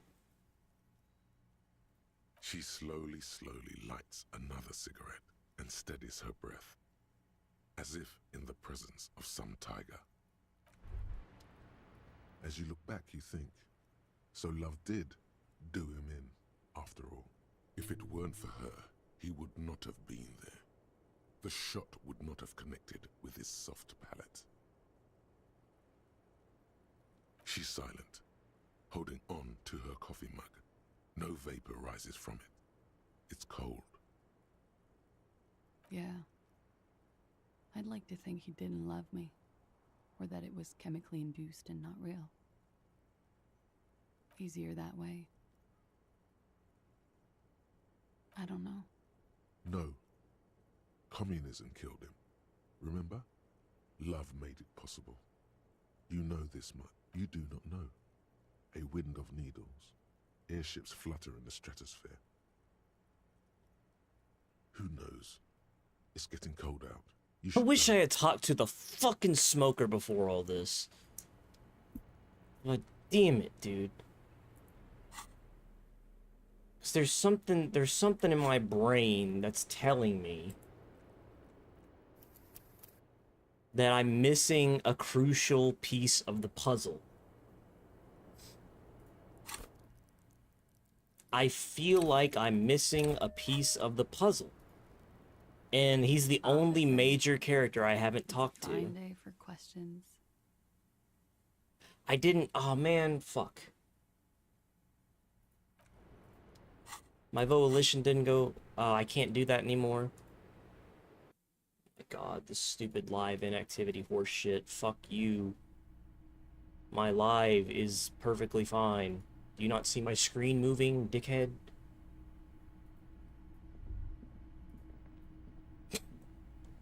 This window is pristine on the inside. Golden light melts away into the blue.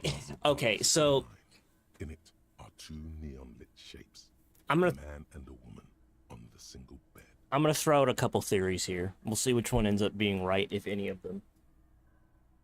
First theory is the obvious thing. She's not lying. She's telling the truth. Possible, unlikely, I would say. Given the fact that the game literally told me you'll probably regret this. I'd say she's not telling us something. She seems way too good of a liar, but she also seems very, really afraid. And I don't really know what she would have to gain from his death, necessarily. Unless maybe she was never fired and this whole shebang is specifically to get a war started.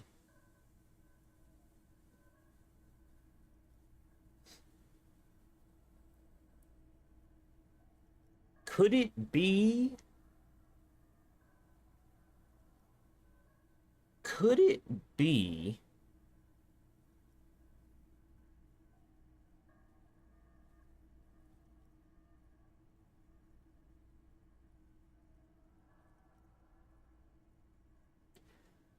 The way she's going about this makes me think she's the one manipulating all the players. It seems like she's the one who manipulated the Hardy Boys. She's the one who manipulated Ruby into thinking, like, Ruby may have taken the shot. I do think that's true. But something tells me that it was her plan. It wasn't Ruby's idea.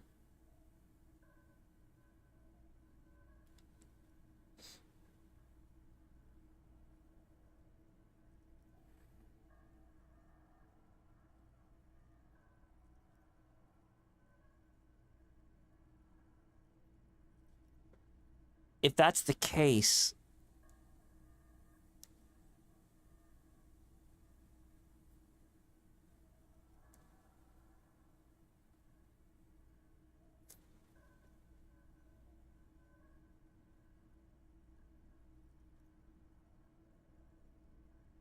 okay. So I feel like it's either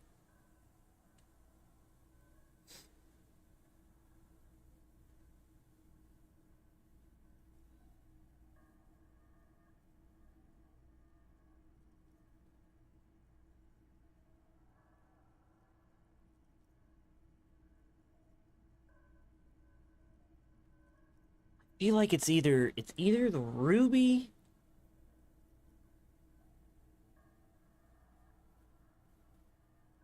We still don't know who the third mercenary is. That's the one player that I know nothing about.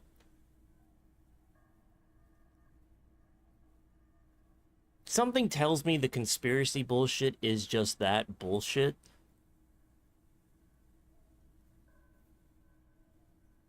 I'm inclined to say that maybe she is orchestrating this whole thing as like a as a plot to start another war.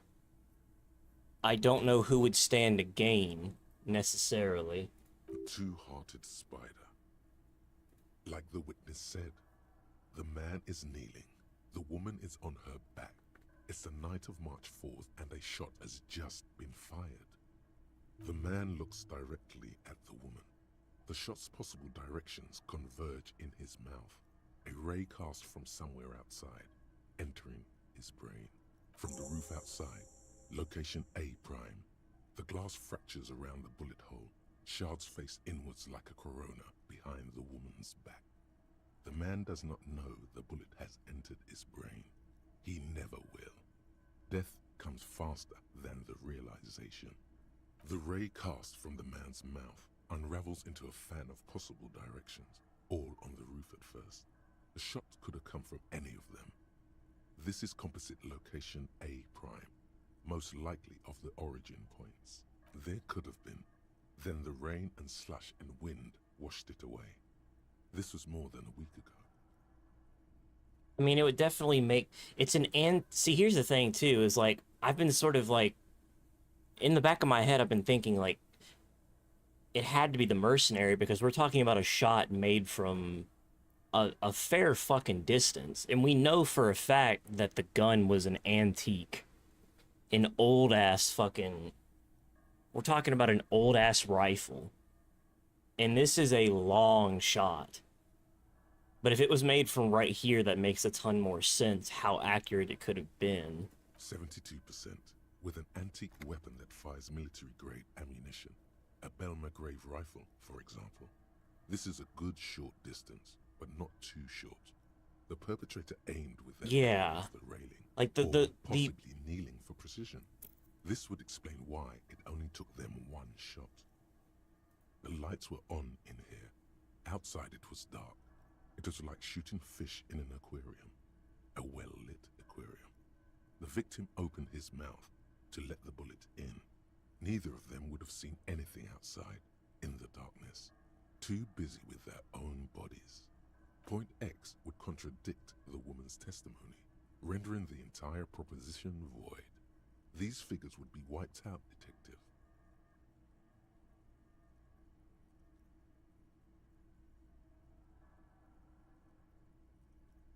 None that you've found thus far, but that doesn't mean there aren't any. That's a 28%, yes. In this model, the shot could have come from a greater distance. Nothing excludes the possibility. Should we extrapolate to include every possible point of origin in Martinez? According to your map of the district, this shot could have come from a wide angle of locations, starting with the northern edge of the abandoned boardwalk, ending with an islet in the bay. Let's call them B prime. B prime for boardwalk, B double prime for Land's End, and B triple prime for the islet, Detective. There may be smaller points in between, but those are too fine to zoom in on. There's no way it came from there. There's no way it came from there. This is the only one that makes remotely any sense, because I've seen it. 700 meters away. The likeliest of these B positions, 20% chance. A skilled sniper could have made the shot, provided he had a safe sniper's nest. Even with the light on inside, we're talking military training. At that distance, the perpetrator would have had to take wind direction into account. 1.2 kilometers away, the least likely of these positions, let's say 3%. A truly skilled sniper could have done it, possibly from a tent. No, too far-fetched. 1 kilometer away, a point beyond the docks, on an islet in the bay. The fort is ruined, but the perpetrator may have found a stable spot on the beaches surrounding it, where the concrete crumbles into the sea. As you saw in the coin-operated viewer, the shot would have been a small miracle, 5% likelihood. There is an extremely narrow field of view from the bay to the window, between Rue de Saint-Ghislain 10 and 33A. The angle would have been extreme, and access to the islets is questionable. From where, precisely? I see you have given this a lot of thought. Are those the locations you've singled out in addition to the roof? And what is the likelihood, in your opinion, that it came from a further distance? Okay, well, we should see if there is gunshot residue or sniper nests if we go down the coast. Rule these spots out one by one. I'm like I am fucking Batman, dude. It would be the diligent thing to do. Until then, personally, I'm going with the roof version. A simple hypothesis can be wrong, but it's something to build on. We know... Still... I have a sneaking suspicion here. I have a sneaking suspicion that by not arresting her, I may not be able to get, like, the quote-unquote best outcome of this case. Because she may fucking take off. But... she's definitely not working alone. That much is clear.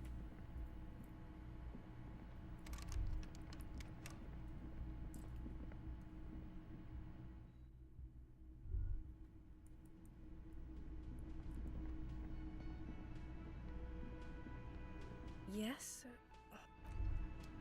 Again?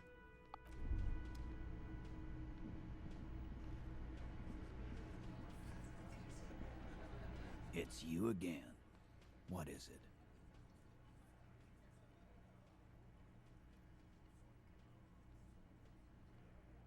Why?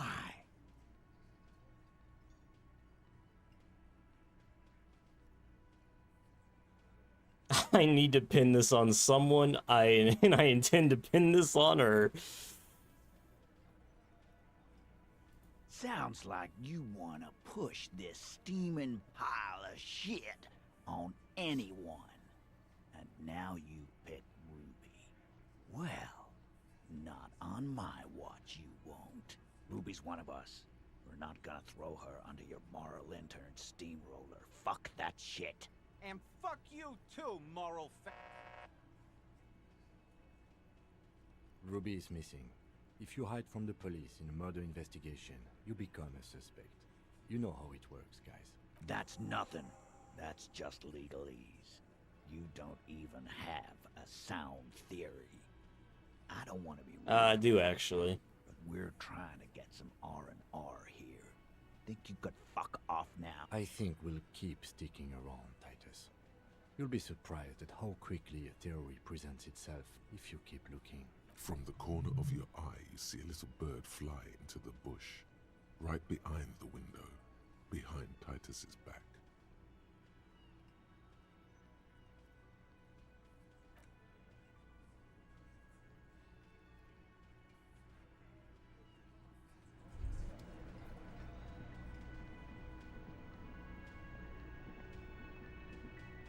Hey, was another thing. Yes?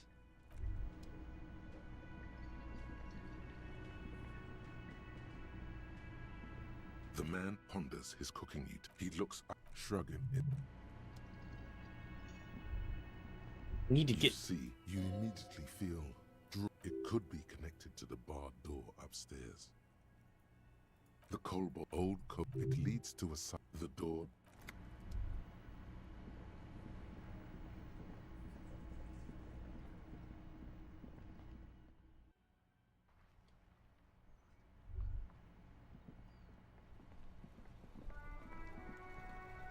See, here's the thing. I'd rather be wrong about her and have her run away than be wrong and have her dead, if that makes any sense. If I'm wrong about my theories towards her and then taking her in ends up killing her in the end, I'm gonna feel worse about that than if I get tricked and she bolts and I never catch her. I would, if I have to choose, like, I have to choose to be wrong, I'd rather she takes off and pulls one over on me than she ends up dead because of me. This is Precinct 57. 10-4, come in. Roger that. 10-10. This is Precinct 57. This is... Sylvie? Yes. Hello? Oh, great. You hear Anything outside 57? in the cabin. You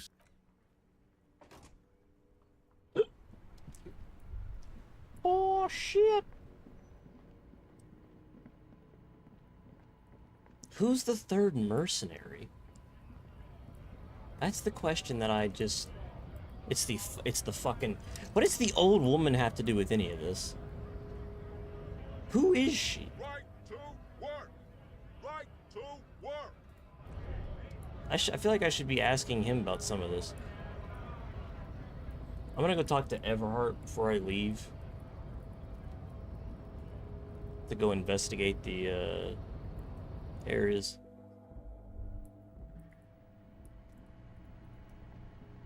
The file cabinet stands steady as ever. Whatever's hidden here is hidden well. It appears to be a to-do list written in large, uneven capital letters. Remember, Leo, Everart's shoes, special whirling borscht, water Everart's plants, sweep office floor, more banners. All items on the list have been crossed out, and the note itself is crumpled. One of his aides must have left it. Nothing incriminating here.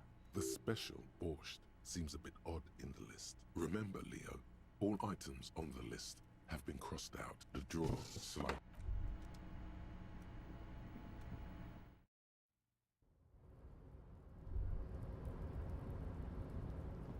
We're Sherlocking, boys. We're Sherlocking.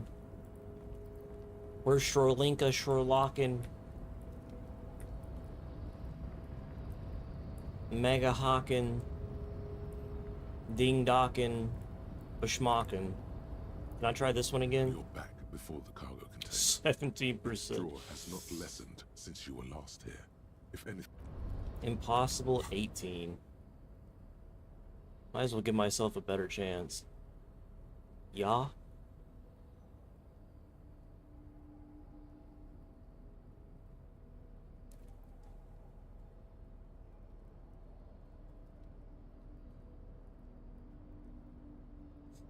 Justo.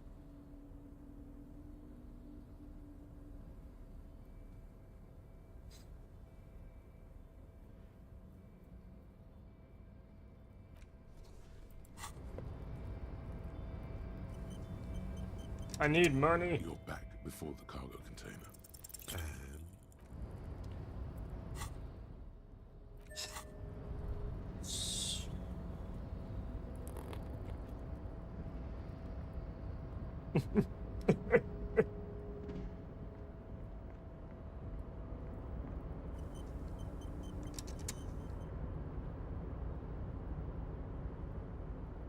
Oh, hey, mister.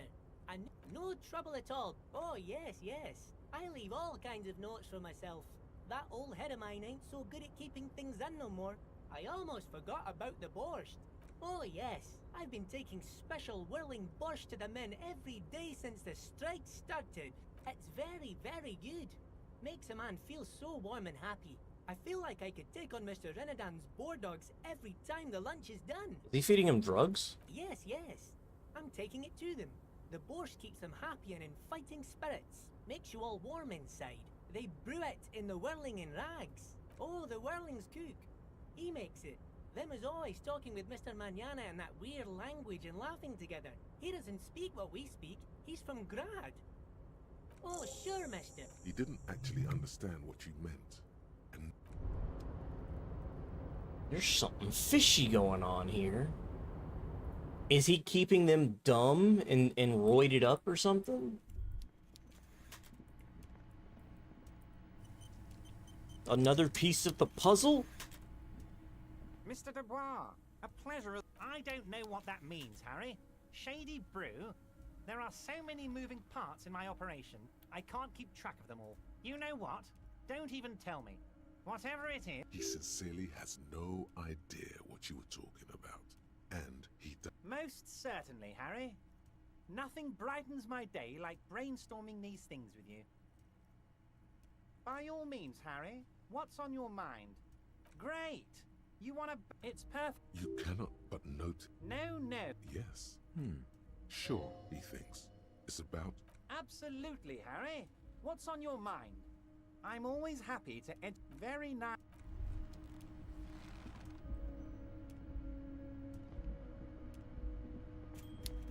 This dude, it's starting to seem like he's literally just an opportunist. He's just a fucking... he's just a snake.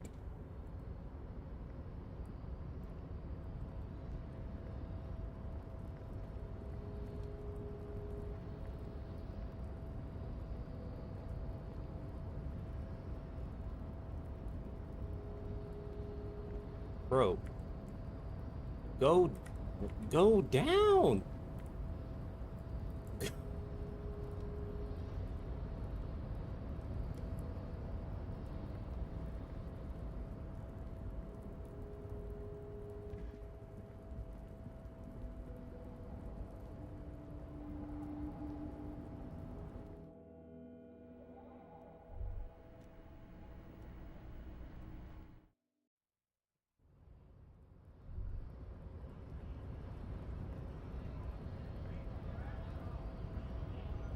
Hola, Wandering Man.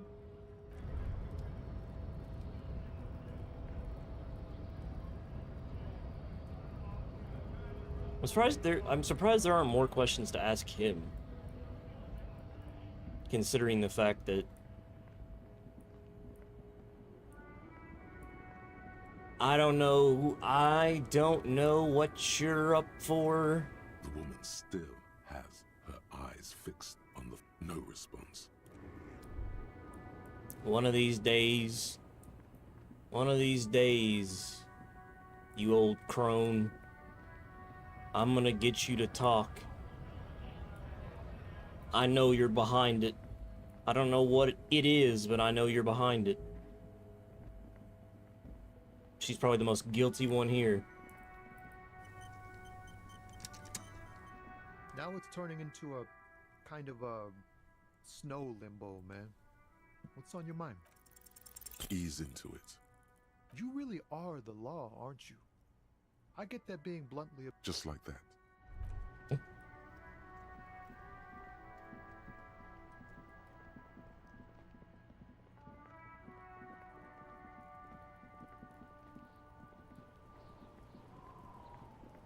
Something doesn't add up here. Kuno care? Kuno doesn't. Something doesn't add up here, boy.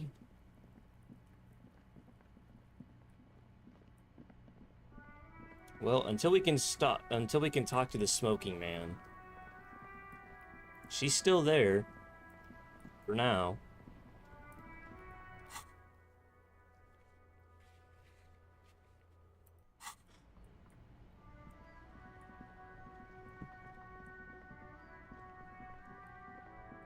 She said her fucking thing was near the waterfront.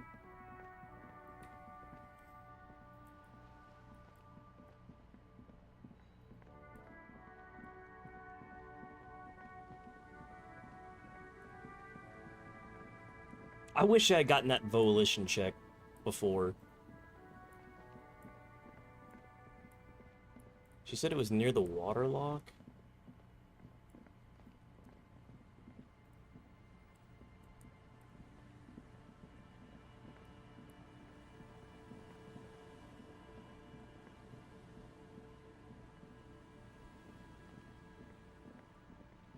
Is it next to my fucking truck?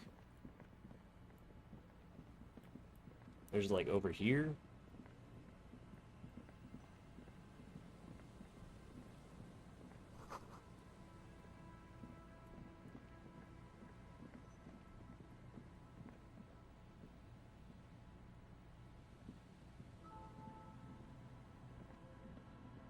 Wah wah wah.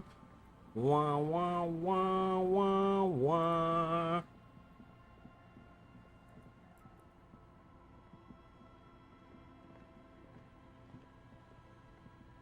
The trap, it poor things. Kill him. Smoke him out, kill him.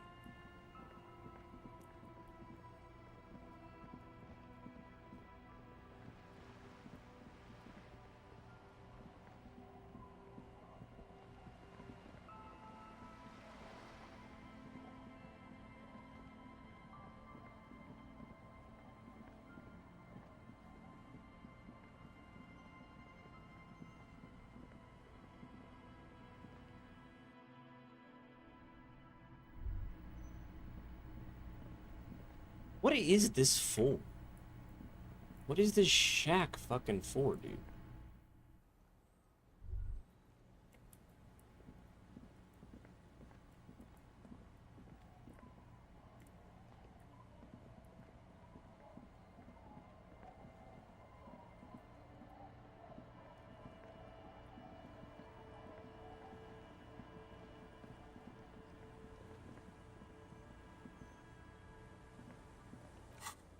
Where is her shit?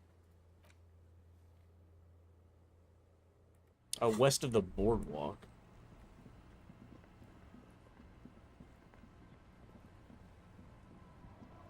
Aye, the sea's gonna calm down soon. I can feel it.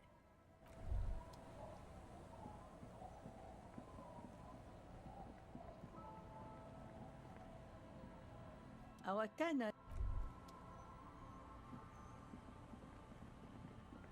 Is she in that house?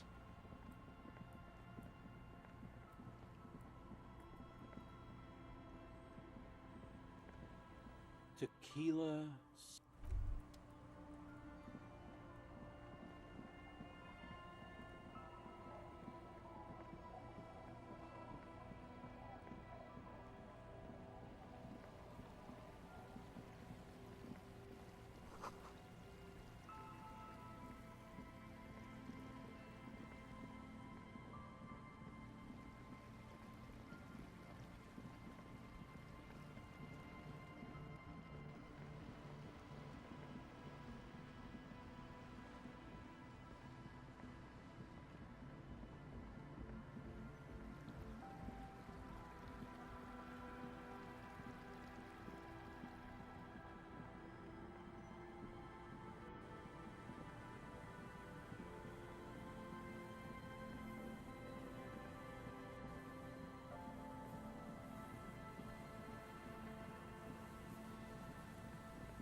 Is this not where it was saying that the fucking B prime is, or whatever?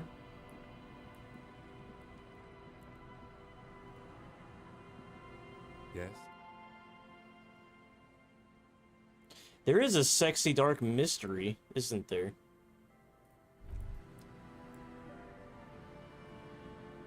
She is the sexy dark mystery. It all makes sense.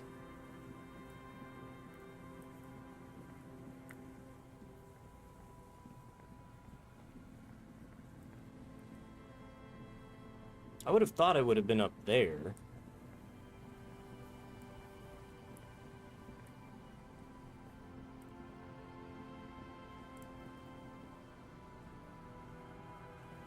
Hello again.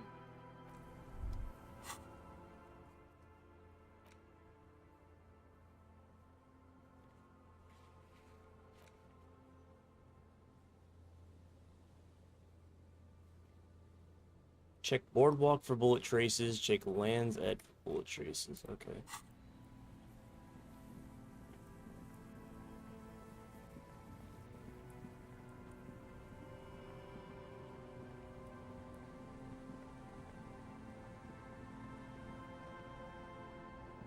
A few locusts trudge along. Poor thing.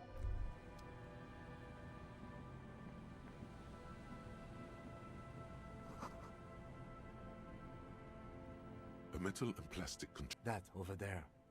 Must be the boy class. Ooh, hidden things. Secrets. You lift the boy out of the water without much effort. It's not tied to anything. The cords dangling from the bottom appear to have been cut. The number 11 has been written on the yellow plastic.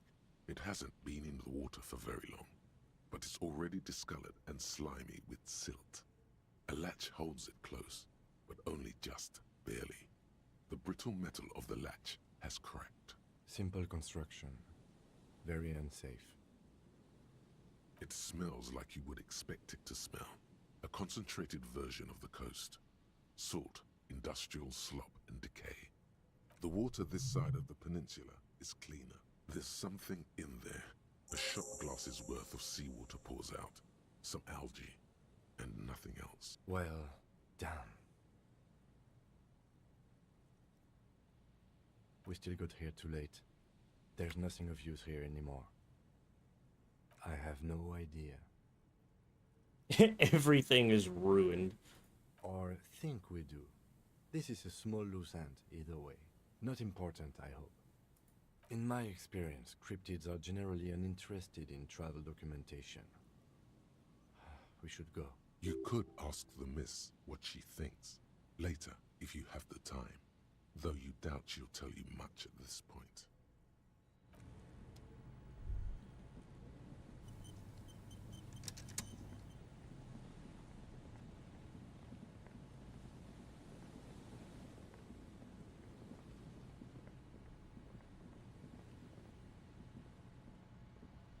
The trap is poor thing.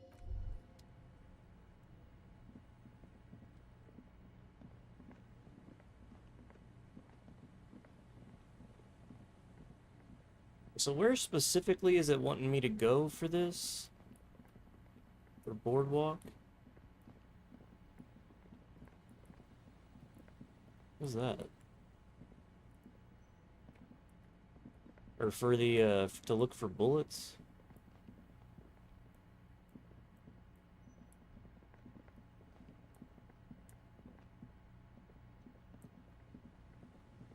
There was never anything in the Bowie. Or was there? Awfully convenient.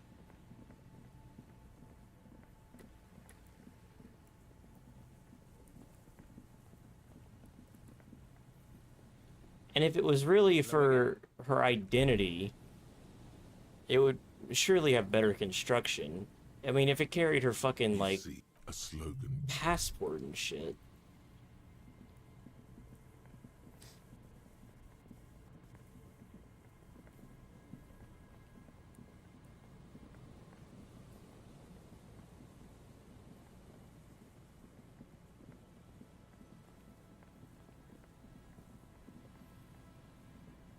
A metal payphone under a yellow plastic dome. There's a bit life is garbage.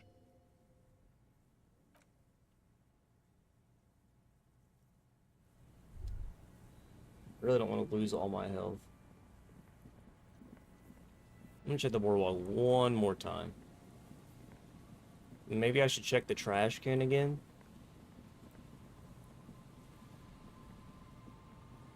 See if there's a new option. There's some tear.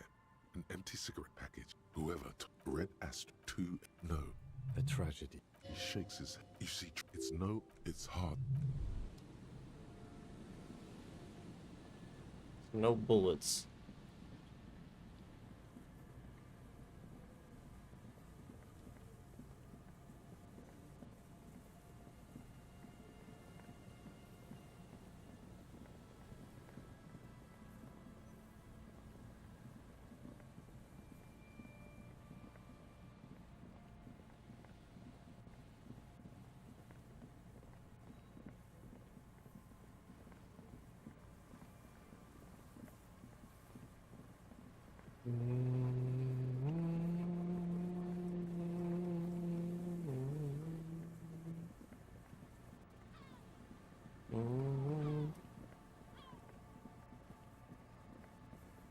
Is there something here that would indicate a sniper used this place as a nest for taking the shot? Just some urban detritus, a bottle, and a dilapidated old comms tower. In the distance you can hear the breakers roar. I don't see it, Lieutenant W. Freitor. I don't see a person take a shot here and hit something there, in the whirling in rags. To warm his hands before pulling the trigger? Perhaps, but anyone could have made this. The coast is specked with fire this time of year. Truthfully, this seems like a very poor choice to take a 1.2 kilometer rifle shot from. Visibility is awful. There's water vapor everywhere. I think we can rule out Biddable Prime, was it? It's not possible to climb that ladder. And even if it were, why? There's no platform up there to aim from. It does look extremely rickety, and wouldn't help much either. Those? A smoking assailant who favors Tumutiri to Astra or Johan? Cigarette butts are everywhere. This is a common brand for all men. Still, you felt it was important enough to make a mental note. That means something. You didn't pay attention to any of the other cigarette butts on the coast. There, 1.2 kilometers over the cold water of the bay, through a thick snowstorm melting flake by flake in the waves, you see a glowing light on the third floor of the whirling in rags. With binoculars, you would see a young woman's shape move behind. So probably not. Probably not from here.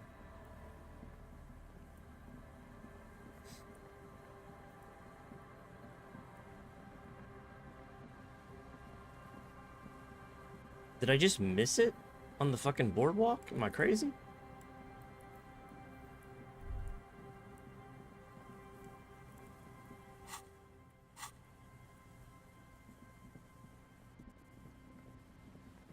He.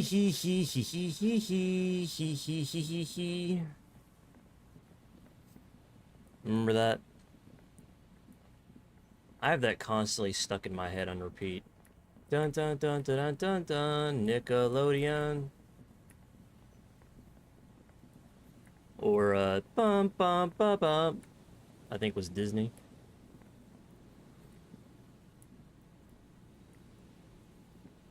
You're watching Disney Channel. Bum bum bum bum.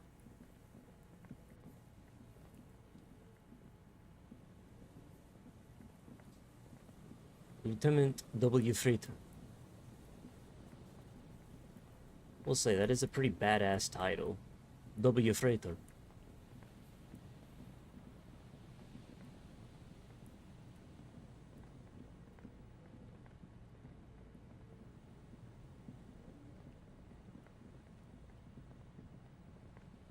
Where the fuck is this? There's some tear. Whoever Red Astra is the black. Where do I need to fucking go for this, man? Am I crazy?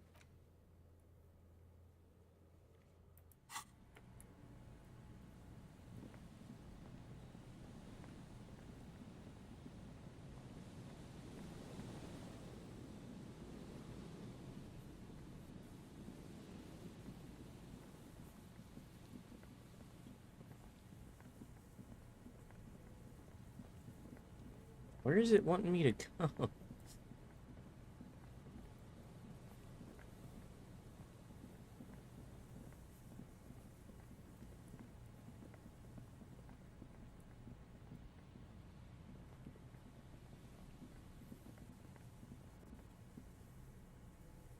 I just noticed that there was a ladder there. Can't use it, but...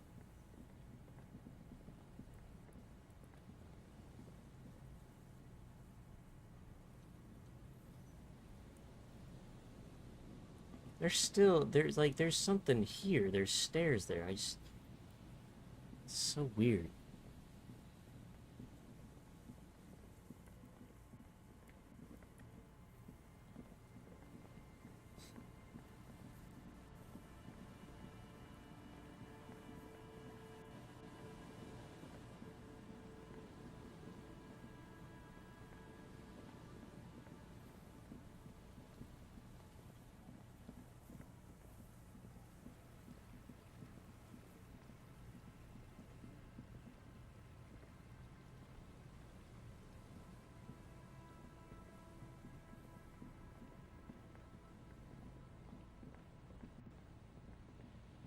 Da-da-da-da-da.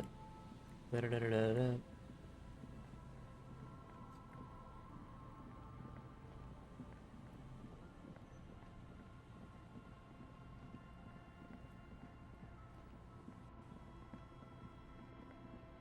Ghostbusters! There's something strange in your neighborhood. I'm gonna go. Ghosts!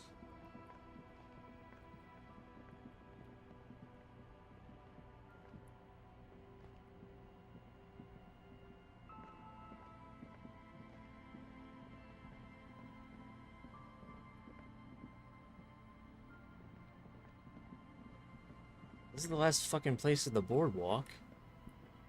So if it's not here, then where the hell is it? Am I crazy?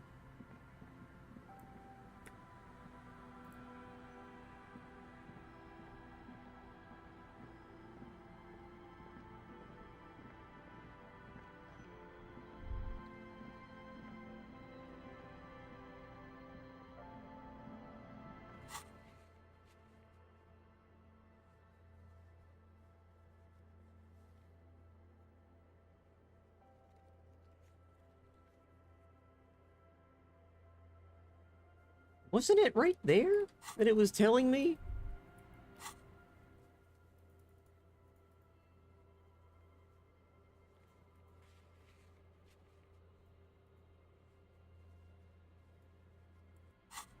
I'm so confused.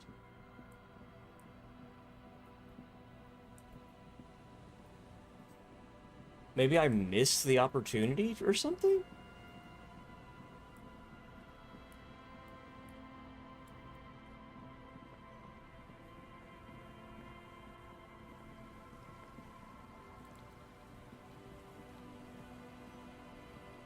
Maybe it's a bug? I don't know. I'm pretty damn sure it was next to the Ferris wheel. I'm like almost 90% sure. That was where it was.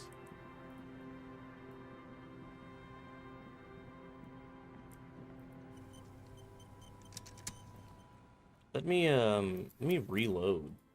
See if that does anything really fast.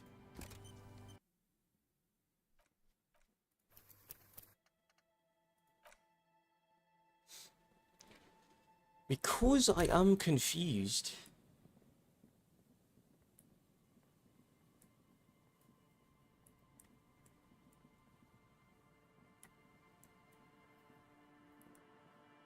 Like, I looked at where the fuck it was.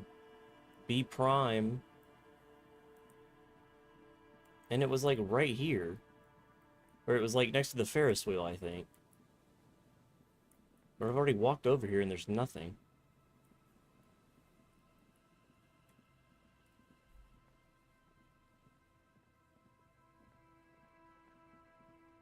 You see, a slogan used to... Looks like...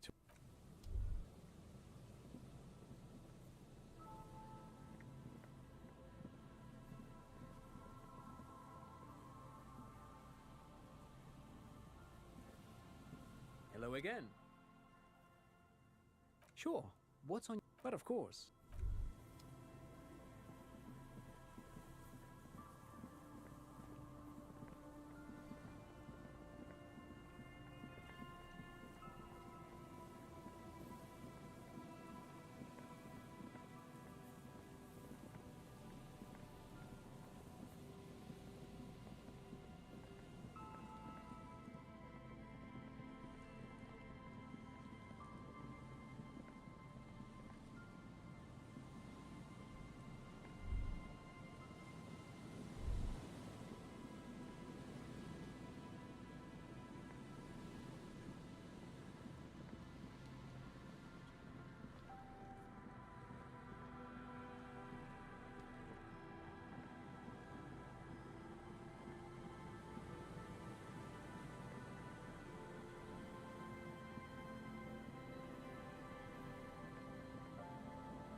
So weird how you can't fast travel.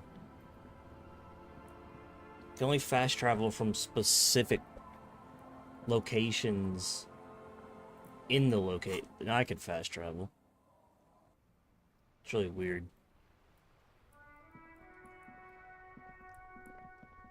Maybe Joyce can take us? Take us to the inlet?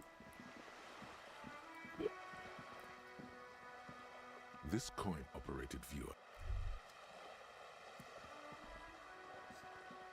This coin-operated viewer is facing your money the curtain, the lens. It looks as if its leaves ripped from it by the winter wind. Can you tell? It's not. The details are blurry. The little break. So we have to actually go there. Somehow.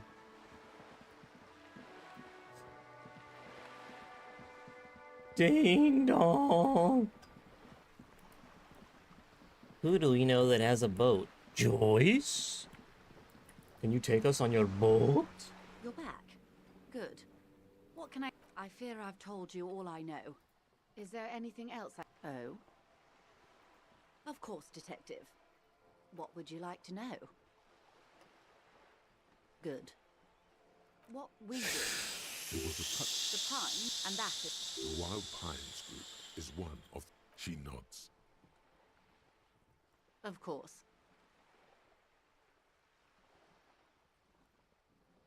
I'm glad you are. Disappear. Yes. This forewoman, her name? Sadly, the company records do not even downright the point of... Thank you for your concern. Of course. How more lessons in basic reality? My favorite part of the day. 6 kilometers southwest, in the Valley of Dogs, Junior Officer Chad Tilbrook takes aim at a rabid black dog. To his left, his partner, Emil Mullins, whispers, "You heard what happened to Tequila Sunset in Martinez?" "Yes, he lost his mind," Tilbrook answers, fingers on the trigger. "Don't worry, Emil." He pulls it out slowly. Slowly now. He'll find it again. We always do. You? You're an officer of the RCM.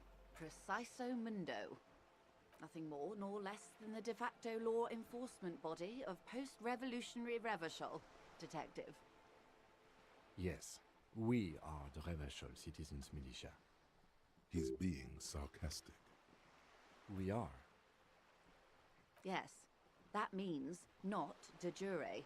The RCM acts in what is poetically called the twilight of international law, both at the behest of the coalition government and to its chagrin. The RCM's responsibilities are defined by the Emergency, Wayfarer and Aliments Acts, 3 pieces of legislation keeping the city in a, let's be honest, laissez-faire stasis to the benefit of foreign capital. All 3 are good to know when we are out policing. There's nothing basic about your role, Detective. It's true that the RCM keeps everything the way our seemingly permanent provisional rulers like it. Yet, on the other hand, I know these people. I deal with them daily. Let me tell you, dear, they are not fans of you. The post-revolutionary decade was a disaster for the coalition government. Revachol in the 20s was hell, especially on the west side of the river. Gang warfare, a botched privatization scheme, a nuclear pile meltdown. They called it the International Zone because no nation wanted to claim responsibility. The RCM restored peace where the coalition failed. A true blue citizens' initiative. They will never forgive you. That's somewhat of an exaggeration. In reality, ours is a mutually beneficial arrangement. Revacholians get to keep the peace in Revachol, and the coalition doesn't have to worry about it. Yes, Lieutenant. Permit me to conclude with this. Who you are, to me, is the police. The only legitimate law enforcement authority in Revachol. And if those authorities... nothing more... Yes, he's being sarcastic. Yes, that means... Permit me... And if those authorities... Glad to have been of assistance.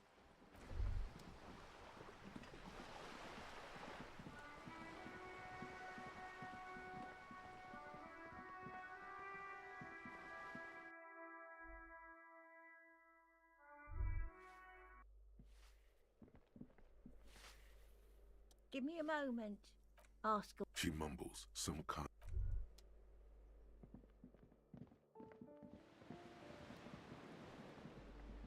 What happened here?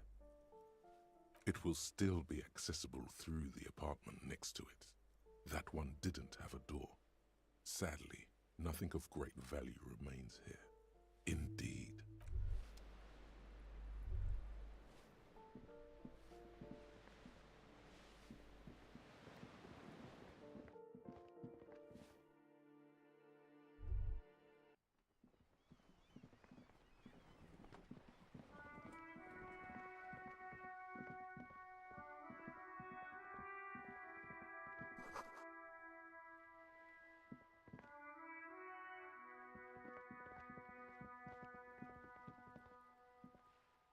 Hello again, officers.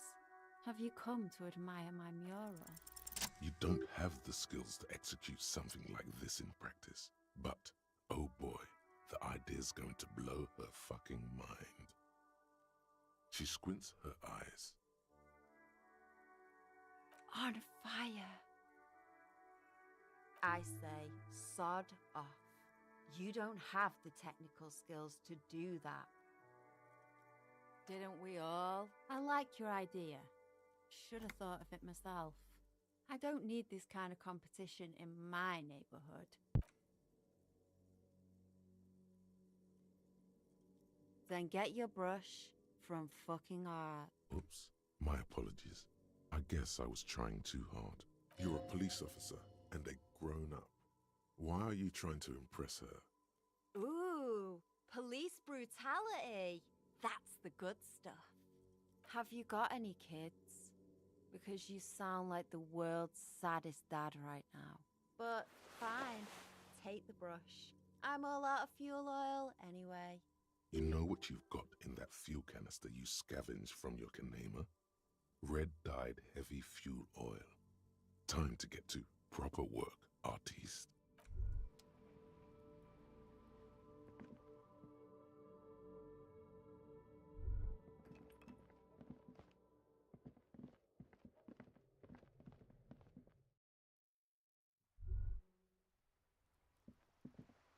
I can't believe that worked. I just clicked to click. I wasn't even thinking.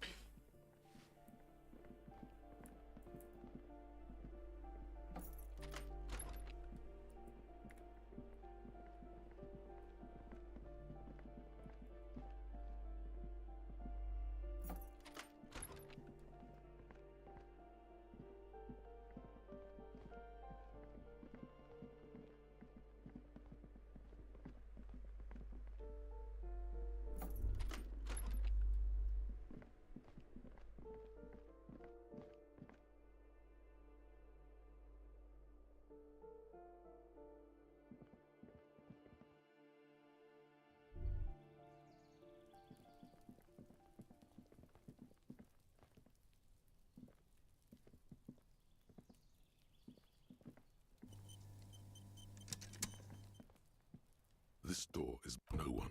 We should return in the evening.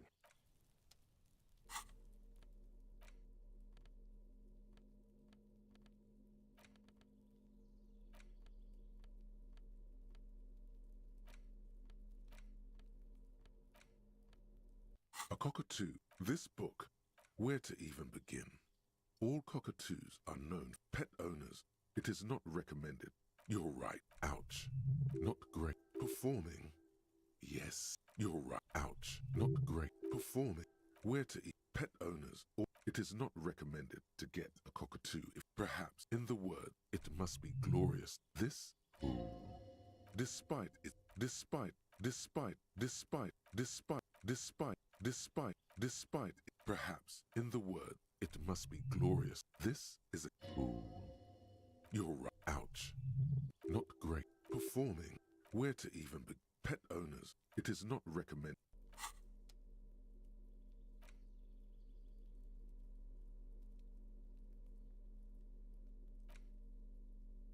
An intricate. It still kind of looks for you. Someone who.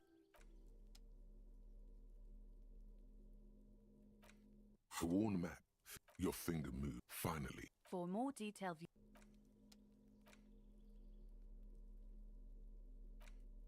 A police badge on which you see the photo of a man. You. Some seaweed is.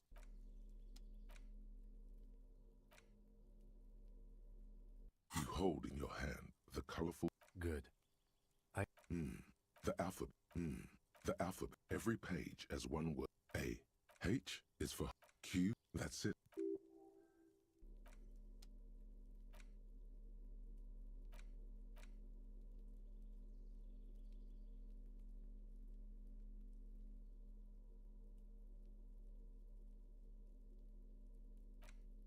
It's the ledger you found in the trash. A cabbage of papers hanging. It takes about this one. Cause of fate. The mural is in true people.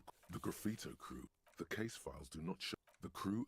The 9,000 people subjected to the murals. A staggering 78% of voters. Did anyone ask you what you believe in, man with the smelly toilet ledger? What do you want to tackle next? Or are we done? Murder.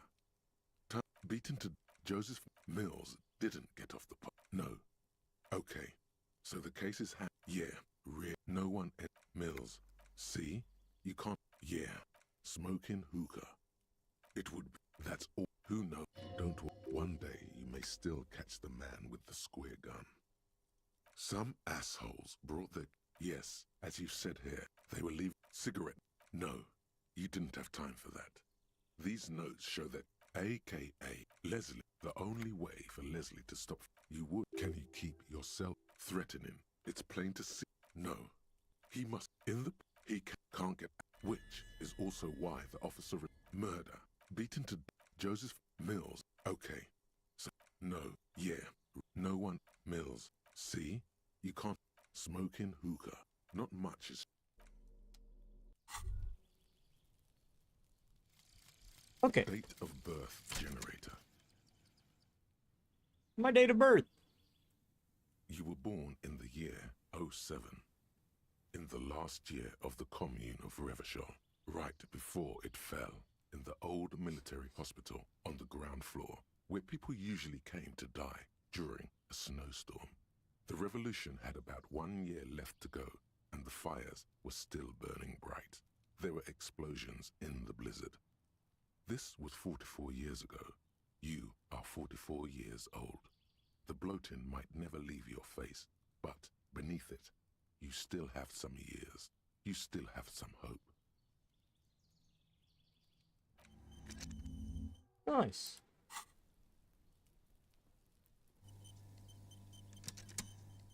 Gendarmerie, you found me. His slender figure is backlit by city lights, its distant streets and motorways flashing like diamonds. It feels like a Friday. He seems to be in a good mood tonight. Beautiful. So tell me, are you here to make things right again?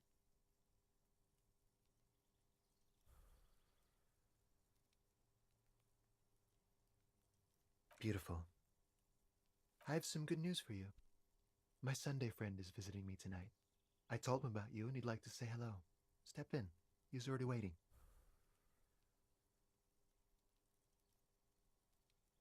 Trust me, you do. Mm-hmm. That's why I chose this place. Martinez is special, isn't it? Wait. Suddenly you are digging things? It does feel like the end of the week. It's so magical. The white falling against the black. That's nice, but I don't have anything to tell you. It's my friend you're looking for, not me. He takes another drag of his unfiltered cigarette and looks around.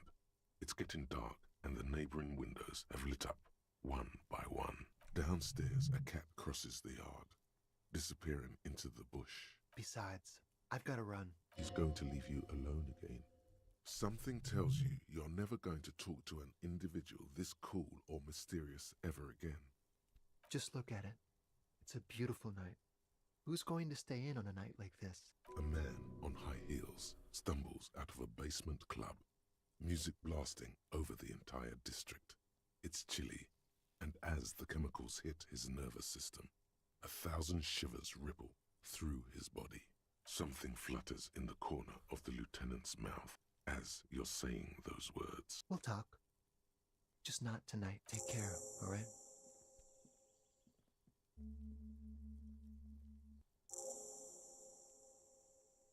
And he's gone again. Looks like it's becoming a theme for him. Different, of course. Something so mysterious about the way he talks. Very. He's barely holding it together. It's all he can do to keep from bursting out in love. Come on, detective, let's go. We've got to. Oh, is he like a prostitute? He's Sunday. Is he a gigolo?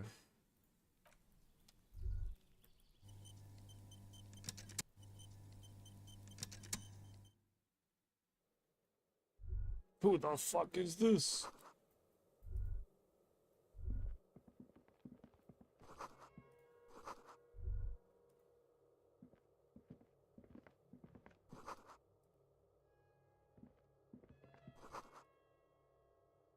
Wait, this isn't the same guy as we saw before, right?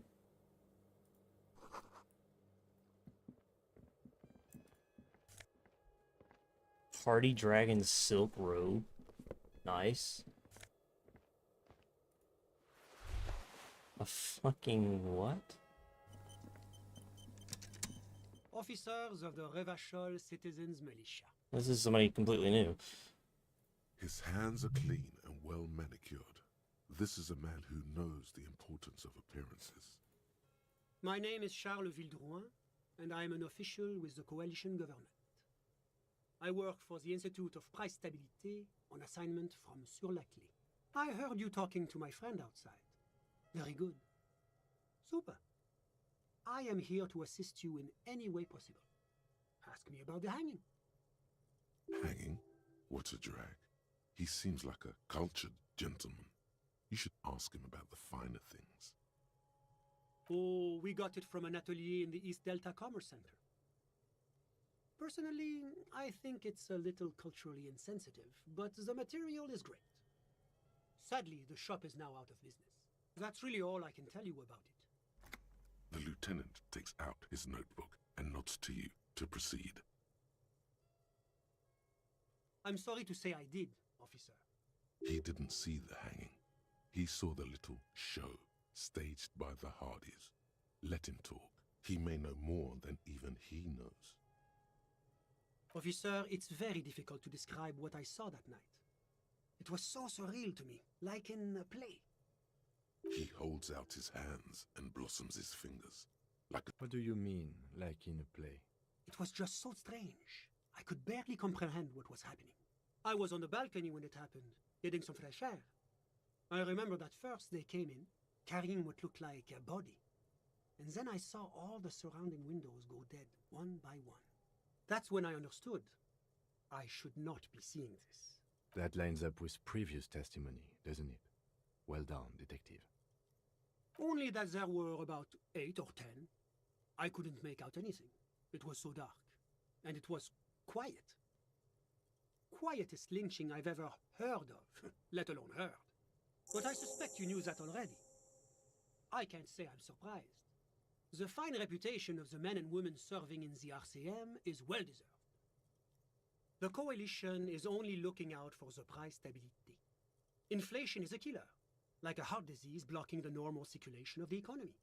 It must be controlled. The economy impacts the entire international community, which is why it requires international oversight. Well, I'm renovating it. It is an interesting project. The building used to be a 12-story skyscraper before the cannons took the top 4 stories off. This, of course, happened when the coalition forces landed here. You could say I'm undoing some of the material damage the international community caused when we arrived here. Yes, as I said before, I am a commissioner from Sur-la-Clé working for the Institute of Price Stability. This is one of the main projects of the Moral Inter. Wait, there isn't actually an Institute of Price Stability, is there? Or maybe there is. God, it's impossible to understand whether someone from the Moral Intern is joking or not. La communauté internationale is what Revacholians colloquially call the coalition. In other words, the nations that stopped the disaster of the revolution. It is the most important thing. It's the central goal of any sound monetary policy. Maintaining the price stability is essential to maintaining high levels of economic activity, which is essential for maintaining high levels of employment, which is essential for maintaining the social stability. Basically, it makes sure the price of bread doesn't change. Précisément. Too much inflation, bread becomes too expensive. Too much deflation, it becomes too cheap for bakers to produce. That's why the Institute of Price Stability works to keep inflation just below 2%. But not too far below, no. Too below is also bad. Below, but close to 2%. The coalition believes in the importance of informing the public about the benefits of the price stability. Transparency is one of our principles. Would you like an informational pamphlet? A sound monetary policy is essential for addressing uncertainty. Stability is the raison d'être of the Moral Inter. It's the reason why I identify as a moralist. But oh, I don't have my leaflets on me today. That's too bad. You can always call our information line. Making information available is part of the Moral Intern's commitment to transparency. It's the international organization for moralists, hence Moralist International. The Institute of Price Stability is just one of its many mind babies, as is the Coalition.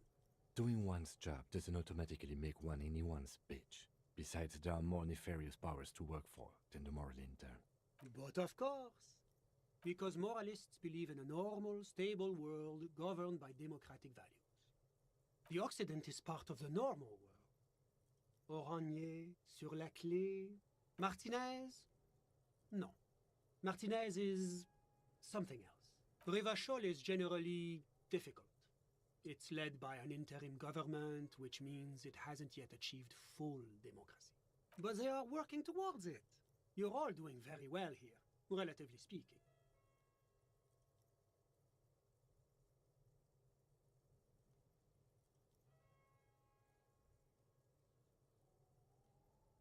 Is this option D usually the most reasonable answer?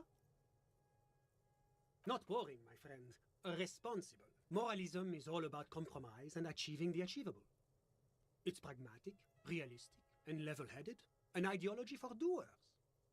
Are you a doer, my friend? It looks to me like... I'm a donor. Now, enough of this delightful political interlude. Was there anything else you wanted? What's there to say? Sur la Clé is a modern, urbanized country that measures very high on the Human Development and Freedom Index. Mostly, though, it's known as the executive heart of EPIS. Moreover, it is a great sponsor of less emerged countries. Revachol is only one of its many darlings whose progress it supports and cherishes. Darlings? That can't be an official designation. Because a great percentage of Revachol's culture hails from Sur la Clé. Its language, its people, its cuisine even. Or at least in the downtown La Delta area. Jamrock and other parts of the international zone have been mercifully spared of Sur la Clé's love for meatballs and mashed potatoes. Oranje is an exemplary nation who, as a core member of EPIS, contributes 28% of our annual budget. Next to Sur la Clé, Oranje is probably the most prominent member of the international community. As founding members, they are both very EPIS. Oranje carries a lot of political weight, while Sur la Clé takes care of the business side of things. Sur la Clé hosts the headquarters of the major EPIS institutions. Oranje's economy is one of the most advanced in the world. It has successfully transitioned from heavy industry to advanced services and generally acts as an engine for sustainable change in the international community. But that didn't tell you anything about Oranje. About what? Oh, it's very urban and very well organized. Their streets are clean, their horse cars run on time, the people are polite and efficient. Like I said, they are an example for less emerged nations to follow. If he knows so much about Oranje, maybe he also knows about Oranje's mercenaries. Whatever you wish, officer. Oh, that's unusual. The Oranjés are not the kind of people you associate with heinous crimes. It's such an upstanding and responsible country. Well, certainly one cannot rely simply on generalizations. That would go against our commitment to individual freedoms. And, of course, any loss of life is a tragedy. So tell me, what have you learned about the victim? It's the responsibility of any good welfare state to take care of its most unfortunate citizens. They gave him a successful career. What else has your investigation on Ellis Courtenaire? That's an interesting name. Aha! A condottiere. Yes, it's hard to believe they still exist. Extremely distasteful behavior. I cannot condone either drug use or needless boasting. Suffice it to say, that is not how we do things in Sur la Clé. That's because they're all a bunch of squares who like to sit around with their fingers up each other's assholes. That is extremely unfortunate. Yes, it's regrettable that this practice has a history in certain Occidental nations, even highly advanced members of EPIS. But rest assured, the Orangese government has committed to producing a timetable that would lay out a path to transition to a professional army. Soon, there'll be no need for mercenaries like this poor man. Oh, it's hard to put an exact date on it. I believe the proposal for the timetable is due to be completed around 60 or 61. See? That's the kind of progress that the moral intern makes possible. Officer, you shouldn't speak ill of the dead. So you spoke with the victim before he died? The man seems slightly relieved, as though he's just narrowly survived a perilous bend in the road. A great shame, yes. Colonialism is a dark specter in Orange's past, which is why the work of the moral intern is so critical. It is our great bulwark. This fucking guy, dude, what the hell? As I said, the loss of any life is terrible, no matter who the person may have been. I do hope you're able to bring his killer or killers to justice. We must show that the rule of law still applies. My friend. My friend is a good young man. His family immigrated here from Kedra, and life has not been easy for him. But he understands the importance of education. He has taken his future into his own hands, and that's all that matters. Kedra is a candidate member of APIS. But, between you and me, their potential membership is a more contentious issue. That it's never going to happen. They entered negotiations in 21, and it's been pending ever since. EPIS is a very special program developed by the moral intern to support certain Occidental nations. It began as a unified system of weights and measures, which proved to be a wild success. Nothing but kilograms and centimeters as far as the eye can see. God, yes. Sweet standardization. The backbone of rationality and commerce. It was such a wild success that we expanded it into an economic union for the processing of steel. Another success. And between you and me, the moral intern feels emboldened by this success. Emboldened to take EPIS to the next level. Why, it stands for progress and stability, like the moral intern as a whole. It's been such a wild, extraordinary success thus far. We are very excited to take it to the next level. A supranational political alliance. The United States of Occident. You mean Revachol? No, it's going to have transparent democracy. It's one day going to be a candidate member of EPIS, sure. Except that candidate members never become full members. No, candidate members do become members. Why do we even have the whole system in place if they don't? It just takes time. Time and evaluation. But we were talking about my friend here, not politics. How did any of us become friends? Bad things happening on the Insulan Peninsula? Oil platforms ablaze in the night? Civil wars lasting for years? Finally, the international community is forced to step in. One of the wonders of democracy is that everyone is allowed to have his own opinion. And not just allowed, encouraged even. Have you ever tried debate? There's a joke here, and you know what it is. Come on, it's so juvenile. Besides, there's no way this man is going to get it. That's why it's good. Masturbator. Oh, how wonderful. I've heard it's oodles of fun. Not that I have time to take up new hobbies. Masturbator. He didn't get it. Good job, Jokemeister. The lieutenant lets out a long, nasal sigh. Sorry. Who? But I told you, officer. He's a bright young man here to pursue his education. Education is the foundation of our future, especially the arts. It is a cornerstone of our civilization. Officer, you have to understand. I can't give you his personal information. I'm sure you have your own methods and databases, right? Please don't put me in this situation. He's deeply enmeshed in the study of the fine arts, yeah. As though you weren't envious enough of the boy as is. He's a truly free spirit. He likes all the arts. Perhaps graphic design, printmaking, who knows? The world is open wide for a talented youth like him. I'm just enjoying the view. Listen. A baby is crying in the neighboring apartment. Waves crashing in the distance. The sound of sea below the window. No, listen. The Insulindian Bay. My friend comes and goes. I'm sure you'll see him around. He's a busy bee. A busy bee? What an odd choice of words. I'm all ears, officer. A fugitive? Hypothetically speaking, you might add. Well, I would say that is very bad indeed. Not super. What sort of a fugitive are we talking about here? That is extremely serious. Corporate espionage may technically be legal in Revachol, but elsewhere it's a very high-level offense. It violates a number of international agreements, in particular the First La Charte Accord. This fugitive must be turned over to the ICP immediately. Have you apprehended them already? A moment, if you don't mind, sir. You do realize what you're doing, don't you? You're dooming a young woman in her hour of desperation. Very real trouble. I won't tell you how to do your job, but remember, this is an RCM matter. Make sure you weigh your next words carefully. He won't tell you how to do your job, but a good police officer knows when to listen to his partner. When you turn back, the man is looking at you, expectantly.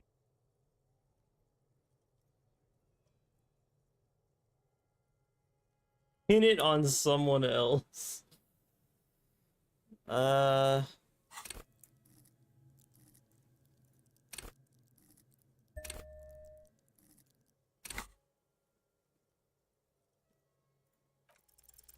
Now's your chance, sire. Which of your enemies would you most like to make trouble for? He's described as a really racist lorry driver. His name is Guard.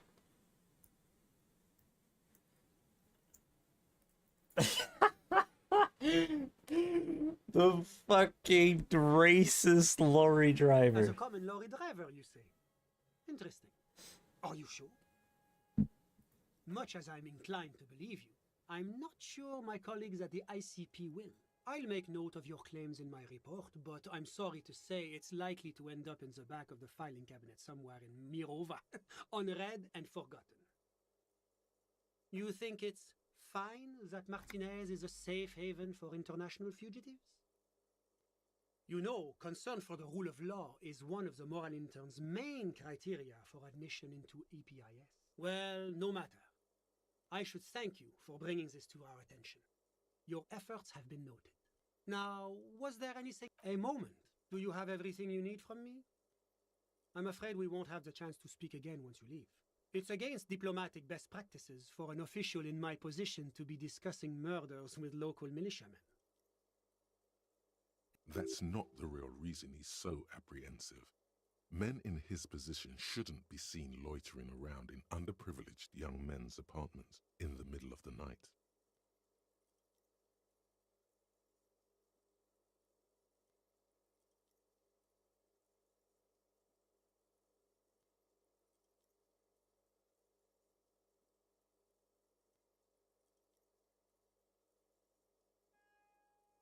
Sure, go ahead. It's a... Was there anything else? Of course. Was there anything else? Of course. I'm glad I could help.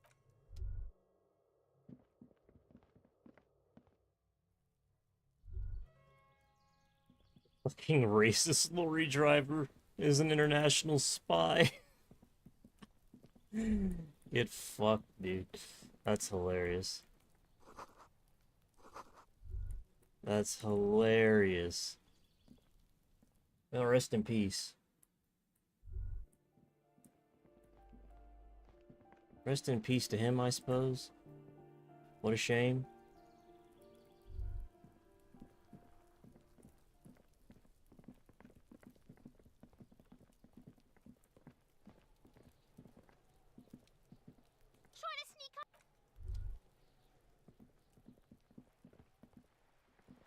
The paintbrush in your hand is like a Renee lives. What will it be, Desperado? Quite a few things come to mind. Mother of all walls, a 3,500-year-old pictogram of no parking. Classic. Mother of all walls.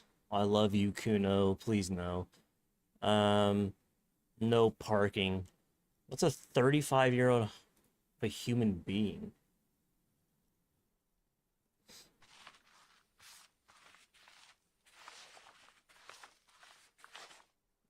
What? You've spoken. The wall will now silently repeat the message for a decade or so, until the sea air degrades the paint, adding another layer of detritus to the city. Very poetic.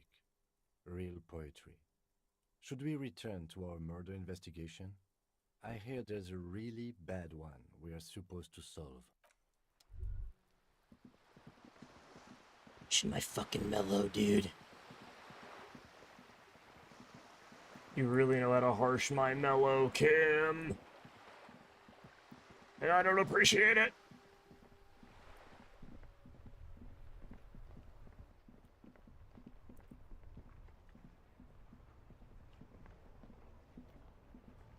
Inside, you see a set of steering levers, a radio. This is precinct 50. 10-4, come in. Fire. 10-4, sir. Sorry, but I'm under orders to give a negative. 10-4. Anything else? Roger that. 10-10. This is precinct 57. It will take just a moment. Her voice. Gottlieb, what is it now? Anything else I can help you with? 57. In the cabin, you see a set of steering. A metallic pull-out toolbox slides back into its nest.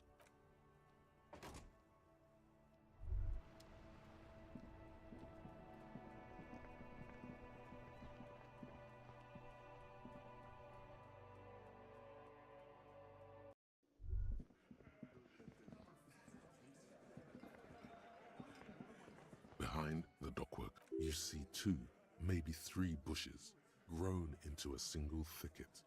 Over a period of circa 50, there's a yellow ribbon tied to one of the branches. Light yellow, faded with time. A tiny splash of color in the blackness of the thicket. Hanging from it, a bronze key. Someone hid the key in the bush and attached a yellow ribbon to make it easier to find. It's close enough to the latch up there. One can slide it open and just take it. Huh? I'm not your janitor, cop. I don't even know what you're talking about. If he says it's there, it's there. I don't know about that. I'm comfortable here. Don't think any sliding would really help right now. Sorry, fucko. Looks like you're gonna have to go bush diving.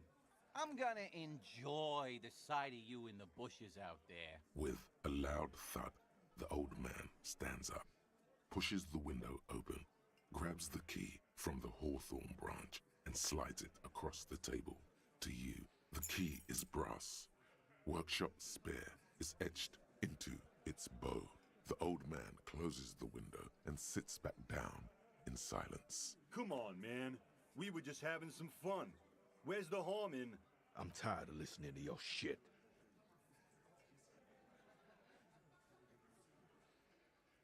Didn't even know it was there. Boys.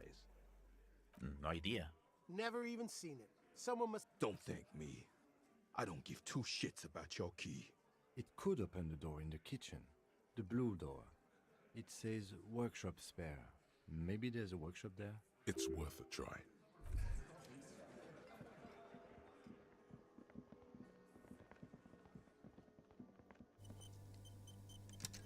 You see a heavy... It could be connected. The key fits the dimple lock. It takes a bit of effort to turn it after all these years. But then, the lock clicks. Dust rises before you like mist. A tomb? Haunted by regal spirits from distant ages. No. Smells like engine grease and cut wood. A workshop.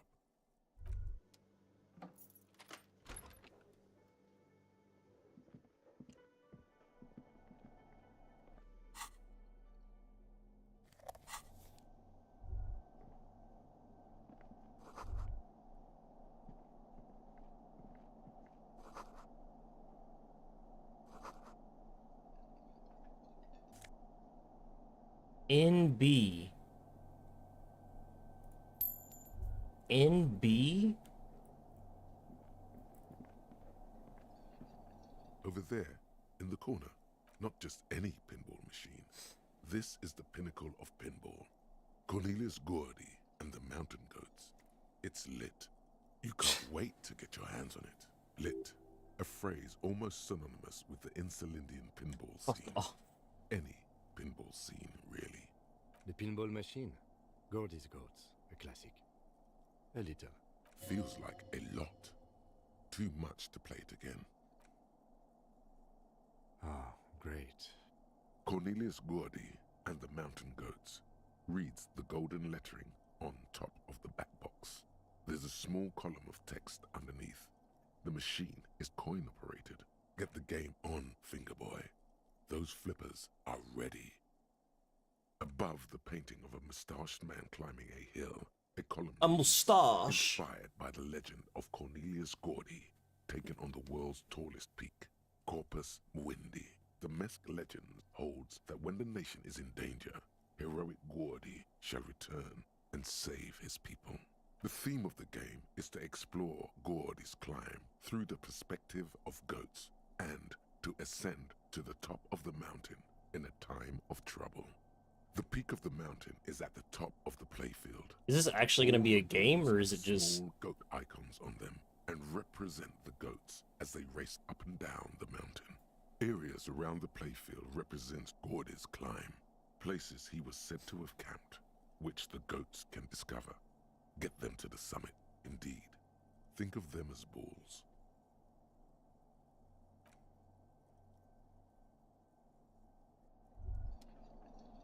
I want to do this before.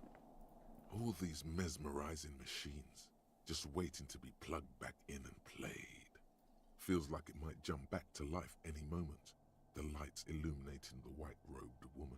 Some kind of inane pinball theme, probably related to Messina during the DeLorean age.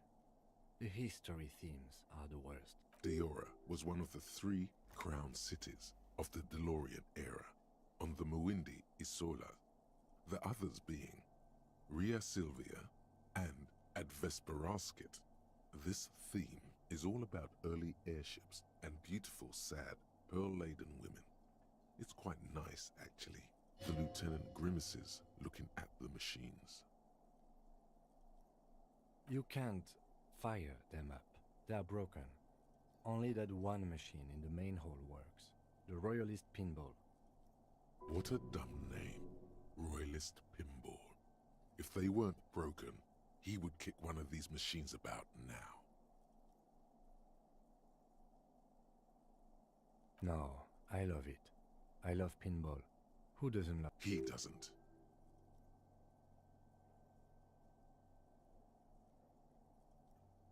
No. It's strange that he doesn't like pinball. Kim here is a Zeolite. His people are incredibly dexterous, and they all love pinball. Matter of fact. Us? Stop. Seoul is an extremely protectionist isola, inaccessible to the rest of mankind, as it has been for over 1,000 years. I have no special knowledge of them, despite my heritage. But even I know that they don't play pinball. They have a rigid class society and a punitive justice system. We should continue with our exploration of this place. It doesn't matter. Okay. I don't like pinball because I had to learn to play it for an undercover job at a pinball ring. And it's a lame, boring, and unchallenging game. There. We can move on now. You still feel he's holding out on Zeolite pinball tricks, but fine. Explore on then.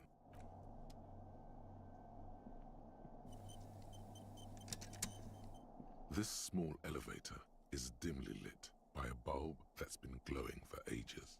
The latticed cage is open, inviting you to step inside. Smells of nougat and sweat. Your head brushes up against the ceiling. There is a control panel to your right, and just enough room for 2 people to fit in. The maintenance card under the control panel reads, Last maintenance, 10th July, 88. There are large rectangular buttons, monter, descend, and an international call for emergency assistance. That third one appears to be broken. A small steel plaque reads Halter 800. Halter is a Koningsteiner lift company who went out of business a long time ago. That it does. I say, let's brave it. No, it was maintained in 88 of the previous century. No, I think the bureaucrats just forgot about this backroom elevator after the revolution. Seems like a small freight elevator for transporting machinery. For that, it's pretty quaint.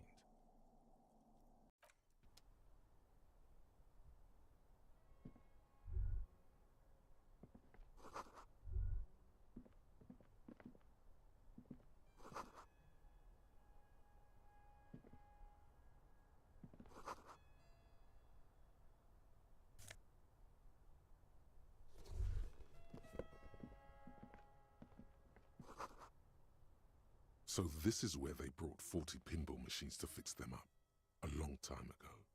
Everything is covered with dust now. The lieutenant looks around the dusty, crowded room, inspecting the tools on the shelf. At some point, 20 years ago, 15 maybe, before pinball went out of vogue. Looks like it. I'm guessing Martinez North 22 used to be a pinball arcade before it became a hostel. There are machines left over. A creak. Some dust falls off a shelf. Downstairs in the hall, next to the main door. One of them even works. I've seen one of the hearties bang away at it. Remember the dice maker? Then that means... Ah, yes, as the novelty dice maker said. This has absolutely nothing to do with the case, I'm sure. But I do like a nice little connection. But then it went bankrupt. Your skin crawls from making the connection. If that's true, then our cafeteria manager is not going to like it. We should tell him what we found up here, omitting that suspicion. He does not appear to be the kind of man who likes his establishment to be part of a neighborhood ghost story about bankruptcy. Stupid superstition. But still, it would be interesting to see what the cafeteria manager thinks of this. It's not a ghost story. It's a curse, and Gart ought to be made knowledgeable so he can perform counterspells. You clearly see footprints in the downy carpet of dust covering the workshop floor. Jackpot. These, unlike everything else here, are new. 3 weeks maximum from the dust coverage. It could easily have been 1 week too. You know, officer. This is good. He likes it. There's a little smile there, in the dark of the workshop. The Blue Door was a mega investigation after all. It has now converged with our main investigation, which I would say is quite large. It means someone snuck through what seems like a secret route leading to the roof. The roof from where you can shoot our victim. This is significant. This prints, officer, could be the prints of our killer. And if not, at least there are a good argument for this Ruby doing it, to present to Titus. Large prints, most likely made by Boots. The size is hard to determine. Sole could be bigger than Vamp. The soles have left a pattern, uniform, horizontal lines. One person has been ways. Shoe size is 41 to 42, maybe 43. It could be a large-footed woman or a small to average-footed man. This is, unfortunately, the worst, most vague shoe size there is. Between that and that. The size looks about the same, actually. They're not the same shoe, but they could be the same person. I wouldn't rule out Ruby coming here yet. This isn't an argument against her. People change shoes, you know? But it's not an argument for her either. No, these little horizontal lines are different. They look custom-made to me. Or some kind of foreign print. Hard to say. Still a boot, though. Everything around you is quiet. The prints crisscross the workshop floor. Gary.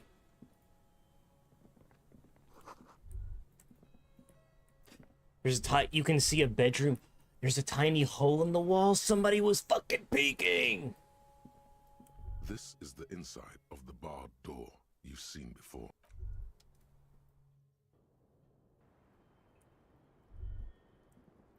Yo.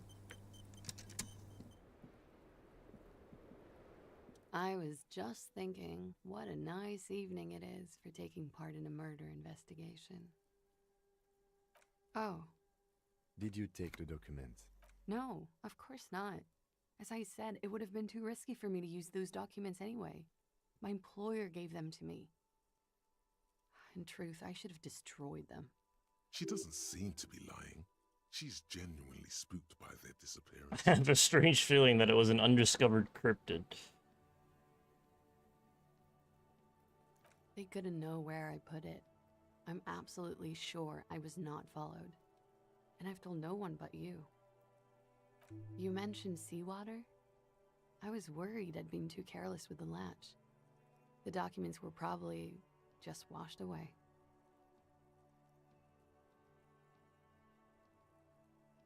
Sure. The record. Yeah?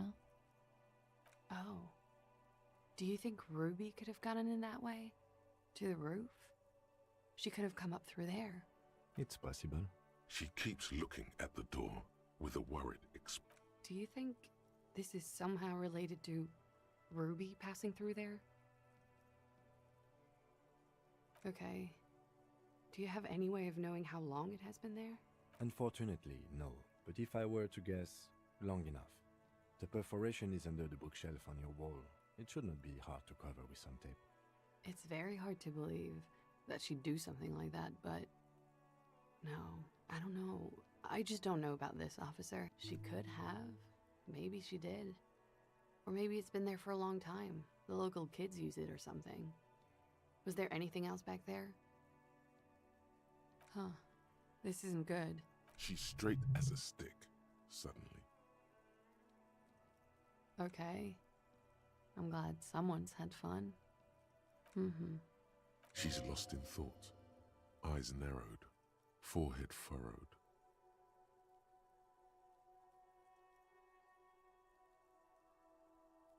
All right.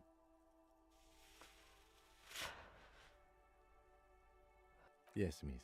I hope you don't mind. Good for you. Not really. I just think Lely's good enough. But go ahead. You look like you want to tell me. Not really. Lely's good enough for me. Thank you. All right. Coolly, gracefully, she pours herself more coffee. She looks at chipped... Pretty. Why was there a flower on the roof? I don't know, officer. Because of the wind? Lies. Yes, we demand she be punished for deceiving us. We demand her anxiety. We demand her fear. She nods, then nervously pulls on her cigarette. Okay. She's slow. You are. This is not the end of this.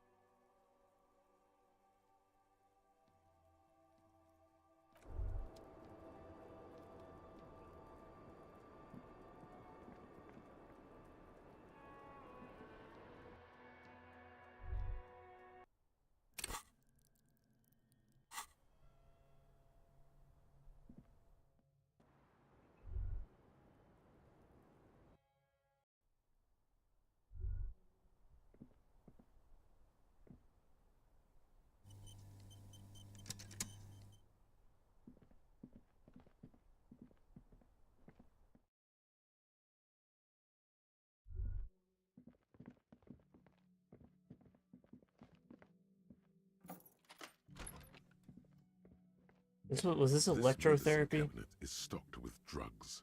Plus electrochemistry. That's what I meant. That's what I meant to say.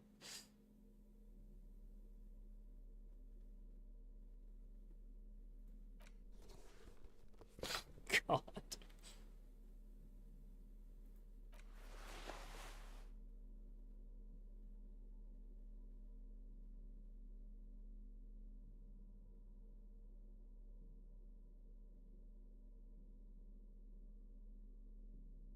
Disgusting.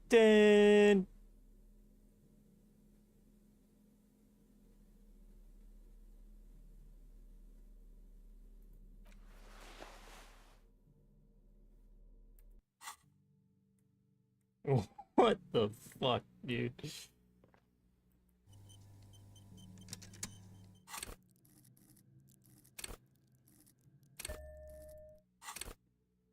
This medicine cabinet is stocked with drugs. A bright orange bottle with peptide stamped on it. In sunny, happy letters. Jackpot, baby. That's the stuff you're looking for. And your chest swells with pride. Look, it's made right here in Revachol by San Baptiste. A proud Revacholian pharmaceutical company with great tradition. It's speed, man. Just what you were looking for. They call it dextroamphetamine and talk about psychological disorders. But what we're seeing here is some scientifically advanced trucker speed. Trucker speed? Peptide, a euphemism for pharmaceutical amphetamine. Prescription speed. The fuck are you waiting for? Let's get super fucking preppy. The lieutenant looks toward the... He did, though. He totally did, and now he... Who cares, man? Who cares? I'm gonna confiscate it.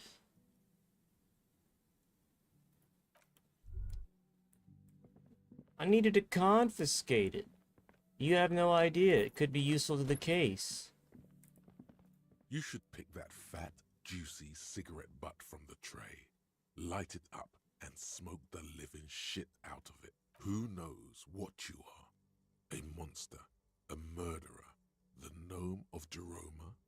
You feel like a smoker, especially when you look at that juicy, succulent, seductive cigarette stub, still smoldering deliciously. How very astute of you. This renders it ineffectual. You should look for a whole cigarette, or better yet, an entire pack. Strike that. A carton. Make sure they're all healthy and able-bodied. Then smoke them all. Or you could not do that. No one is making you.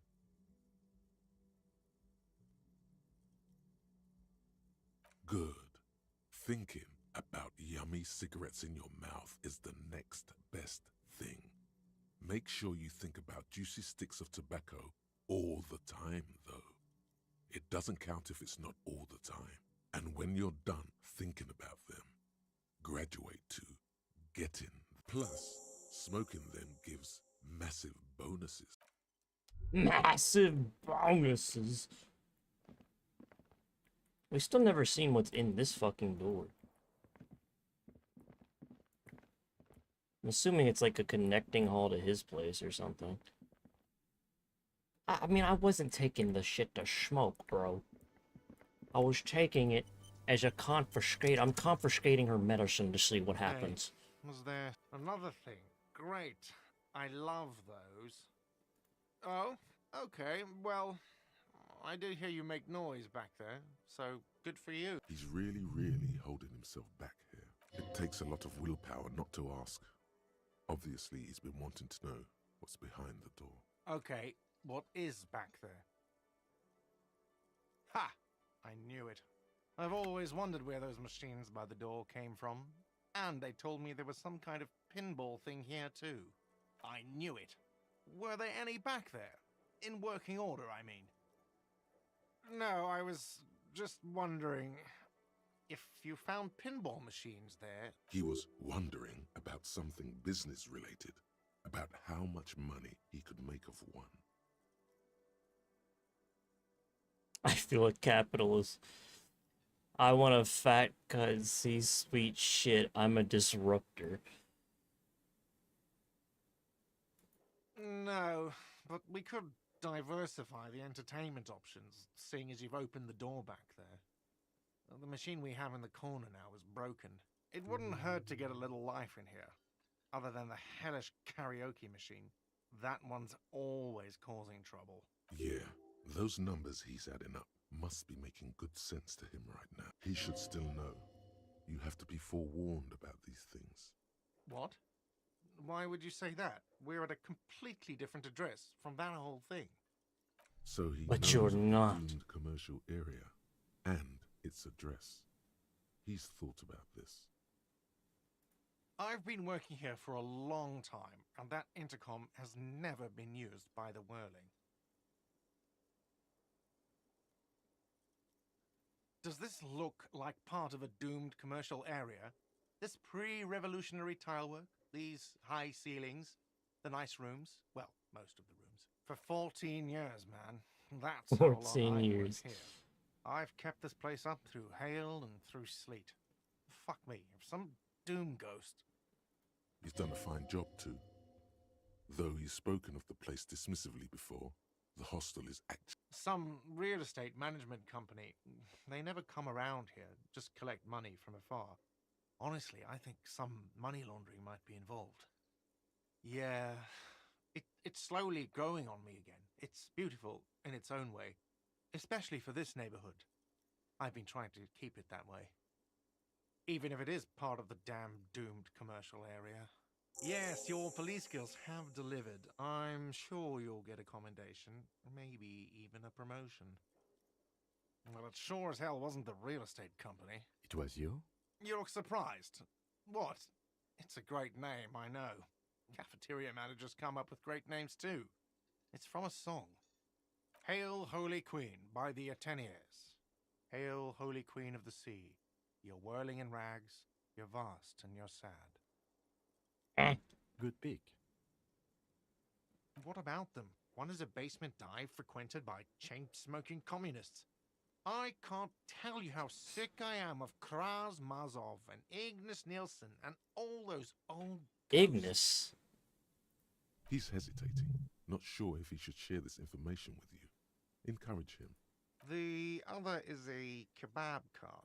It's very successful in its way, but it's nothing like the Whirling. Luck has got nothing to do with it. I need to think about where I'm going to place those pinballs. I have a feeling they're going to help. Against the doom, it's implied.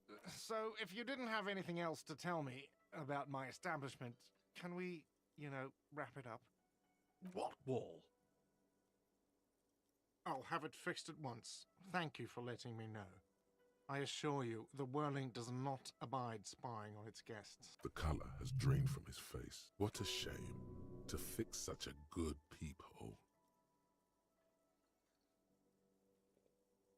Oh, God. Absolutely not. Fuck you for even implying it. It wasn't me. It wasn't my staff. The establishment will look at it and ascertain what it was. Well, he's definitely not lying. He wouldn't endanger this business like that. Sir, he was only asking a question. It's his job and mine. See that it's covered. Yes, I absolutely will. Sorry, it's been a bit of a day. And now a hole in the wall. Thank you. I'll patch it up personally. Was there something else about the establishment? I hope not. Yes?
Over there, in the corner, not just lit, a phrase almost synonymous.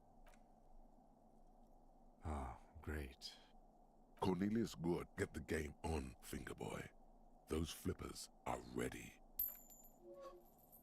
It takes a while to get into a rhythm, but pretty soon you're able to keep 3 goat-faced balls in play with relative ease. Go, go, finger boy. I feel sorry for the goats. If they only knew the kind of guy old Cornelius really was.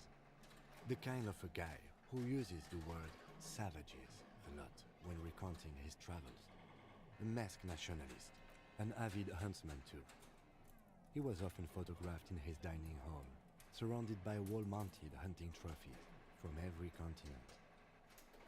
He also hit his wife, and kids, Okay. other people's kids too, sometimes pets. Hateful little man. But you seem to be having fun. Your game is definitely improving. The jolly goats are flying all over the board, and although a few plummet to their deaths, you're never left with less than 3. Suddenly, a special passage leading to the summit slides open at the top of the board. This is where the balls need to go. Maneuvering a goat ball into a position for a perfect hit isn't easy. More fall to their deaths. But finally, the opportunity presents itself. One of them gets through. Tiny hammer shatters something inside the machine. Something glass. The words "Pale Rupture" light up on the speaker panel, and the machine starts filling with a thick, milky fog. Something's happening. Congratulations. This is where the game ends. It's a cheap way of getting more money out of the players. A stupid, nihilistic finale. There's so much fog, you can barely see anything. Some is actually leaking out of the machine, and one by one, your goats start slipping, disappearing into the milky nothingness. This can be navigated. The balls leave almost imperceptible disruptions in the fog. Use them to calculate where they hit next. You're down to your last goat, going mostly by sound. Eyes are useless at this point, but that goat is something special. 5 times you snatch him back from the jaws of death. You're in a perfectly balanced system where neither you nor the pal is able to get the upper hand. This could go on forever.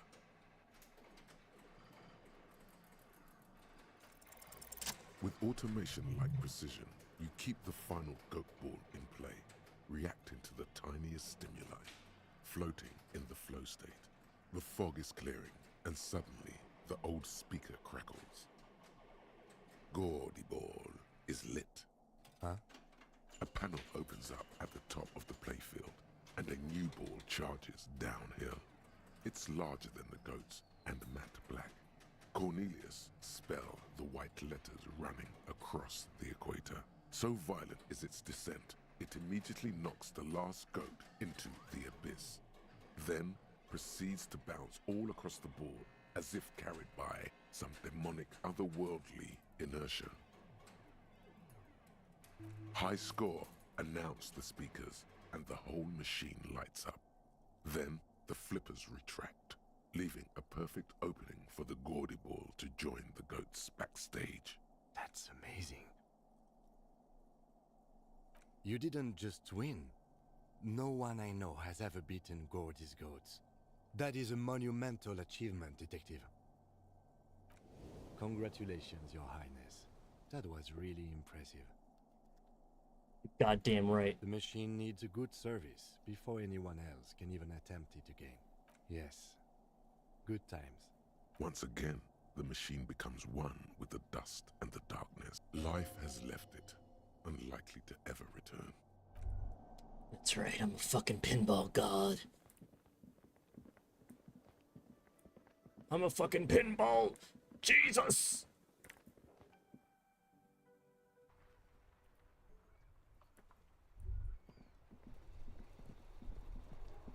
Yeah. The dented yellow mailbox greets you with its graffito.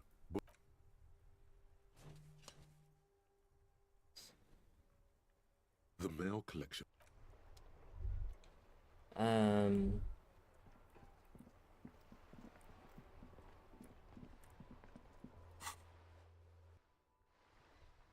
Probably about time to go back home, huh? For me.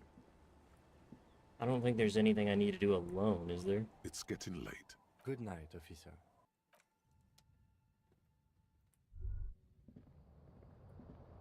Check the floorboards.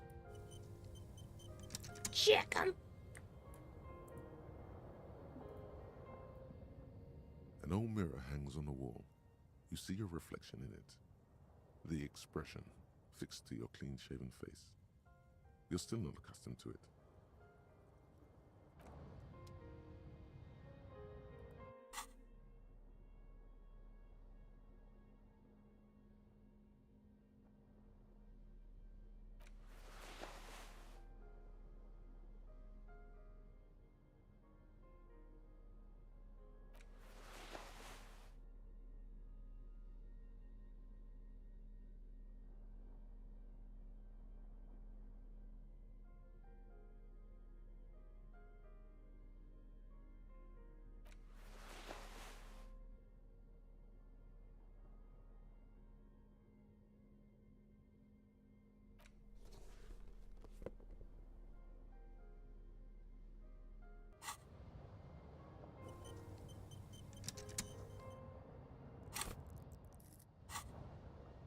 An old mirror hangs on the wall.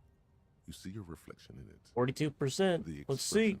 fixed to your clean-shaven face. Washa! You're still not happening. It won't come off that easy. 15 versus 18. Actually wasn't that bad.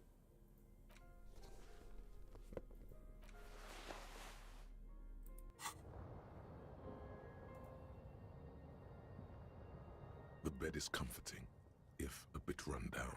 Still, you've earned a rest.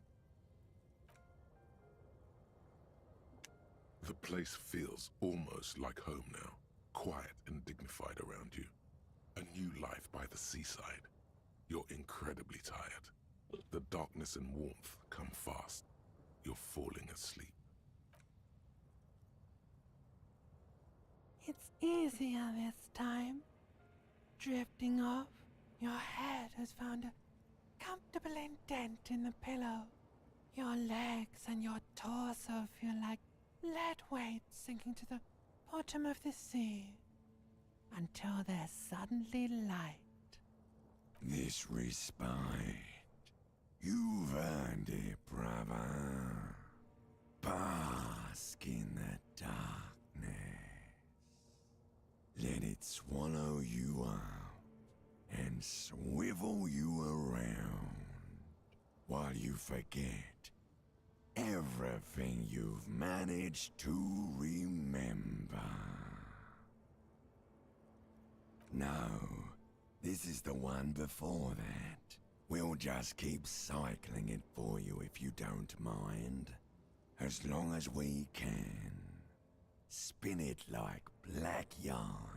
Enjoy it while it lasts. You're welcome, Harry boy. You earned it. After centuries of darkness, the alarm rings. But what's this? You actually feel rested. There's no time to cuddle with your pillow, however, or as much as shiver from the cold. The world awaits. Go.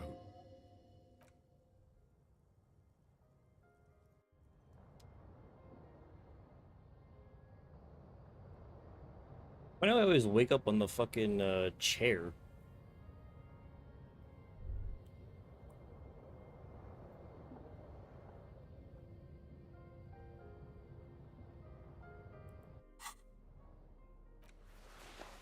I like this fucking outfit though.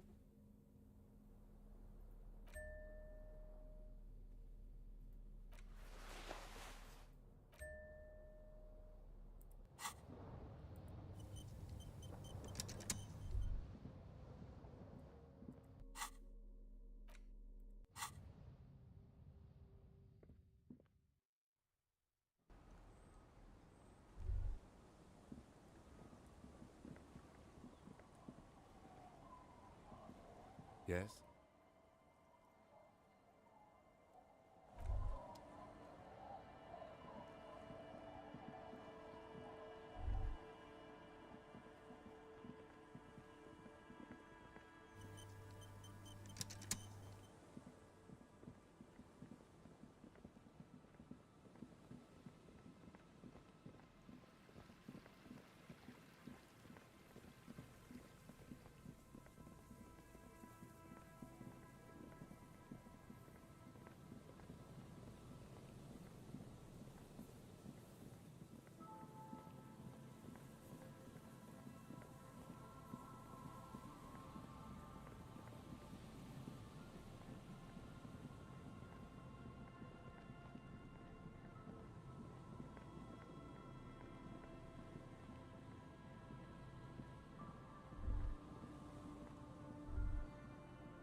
just wanted to make sure that I still wasn't getting anything here in terms of looking for the sniper to see if it could have been shot.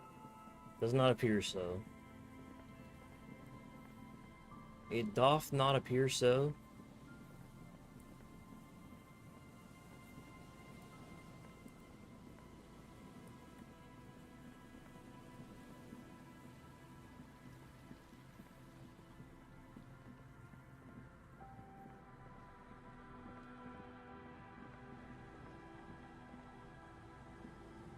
A few look poor thing.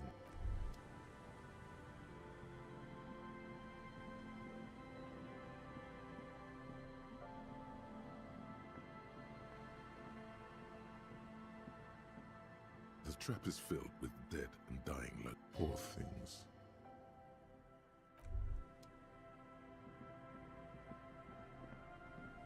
Poor things, poor me. All this time dedicated to finding the Phasmid and it still won't come out. Where is it? Damn you!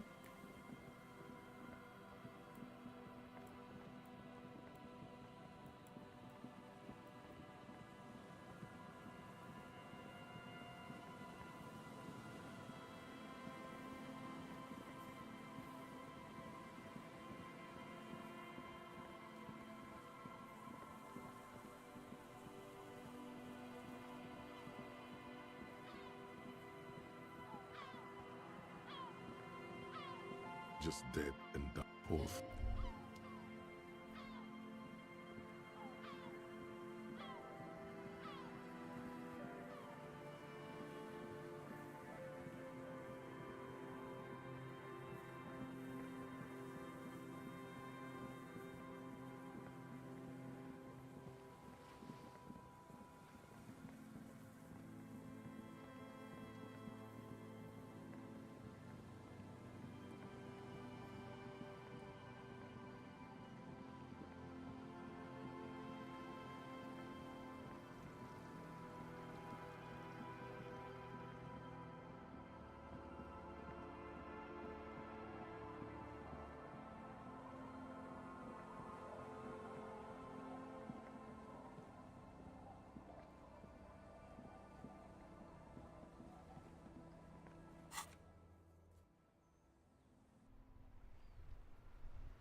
Fuck, is that the one dude?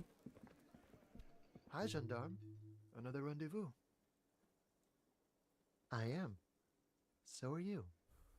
What brings you here? You did? And how did you like him? Ah, shoot. Why not? He has keys. And he likes the view. To the sea, I mean. A visitor from the first world. He's not like you and me, gendarme. He can always return to his opportunities in Occident, sur la clé. Still, his coming and going brings some life to the village. Or is it just money? I don't know. Friends, I told you. Sunday friends. Friends who like to get together from time to time. That he won't be there when times get tough, I guess. It is. On Sundays. Hmm? What about me, gendarme? Admiring the atmosphere. What about you, officer? Well, here's to you. Oh yes, let's see. He knocked on my door a few days after the lynching. I think he was going through the entire building, asking questions. Yes, but he was speaking to someone on his earpiece. Yes, you know those tiny speaker microphones that fancy security guards sometimes wear. Just reporting back whatever I was telling him. Nothing. That I didn't see anything. Why shouldn't he? What friend? No, I don't think it came up. Muscular, handsome, strong, like one of those military types. Oh, let me think. He had an accent. He sounded like one of those mercenaries. He sounded vaguely Oranese. No, not vaguely, scratch that. He sounded definitely Oranese. Sure. Anything else on your mind? It's the sports. He's a sports guy, all about that physical prowess and... Bye-bye, gendarme.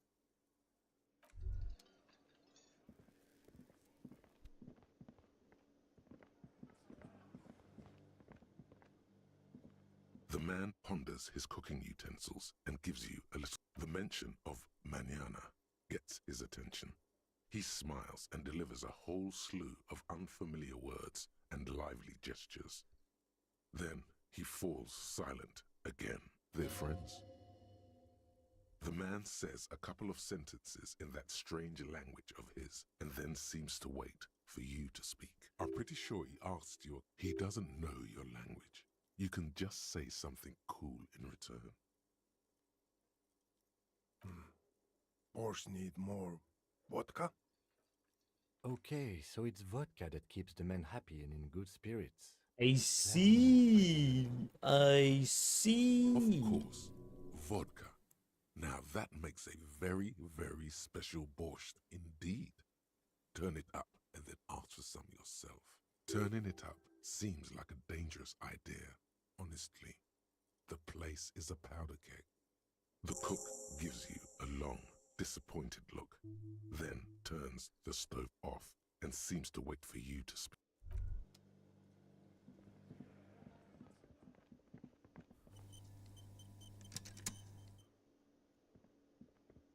Again? I can't believe this. Okay. It's a mere second, but it feels like you saw something. Okay, why not? Let's do the whole thing over again. We're not wasting time. There is no time. I get it, okay. But what is the motive? That would be my first guess. Yes, I don't know. Why are you? Oh my god, there's more. You want something more? Yes, it's... As if waiting for some kind of reaction or response. Yes? What is it?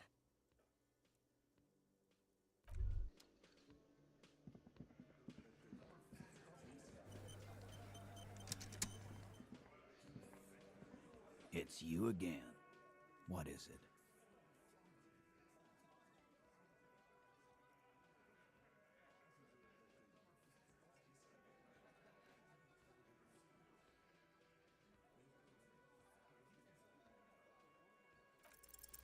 A sudden flash of lightning in your neocortex.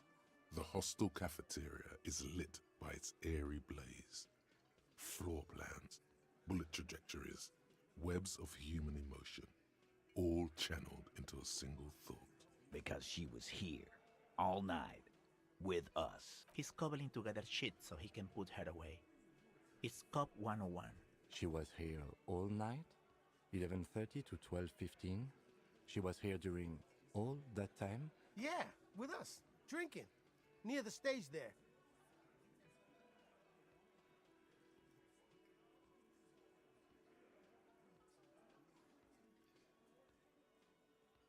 No. That's a lie. All right. She took a fucking leak, okay? For one moment. Maybe went out, too. She has a complex operation to run from her lorry. She's a busy girl. Always has been. This complex operation is probably something illegal. Just because she was gone for 5 minutes doesn't mean she magically got to the roof and shot the merc. I've been through this. It's not plausible. He's been through it. That means he's suspected her too. All right, we're in. We got Ruby unaccounted for sometime during the window. This was crucial. Now let's place her on that roof. How? People say there was a pinball arcade here, sometime before the hostel. What was it called, Theo? East Delta Pinball Arcade. Weird place. Went bankrupt. Weird? How? You're wearing the pinball maker's coat. Was run by a fella called nerf like something, who wore a yellow dust coat like the one you have on right now. Weird guy. Never liked him. How convenient. It is a very comfortable coat for such an oldie. Okay, but how'd you get up? There's no room for a staircase in this building. Or an elevator, for that matter. The elevator is outside the building. It's an old dumbwaiter used for moving pinball machines up and down from the workshop.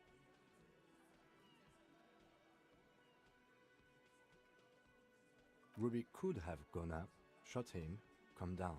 All under 7 minutes. That's quite the theory. We need to have a look at that secret passage, boys. I'm on it, boss.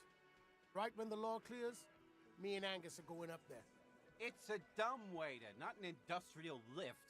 How about I go instead of... Just now. You got something else to back this route up? Or is that it?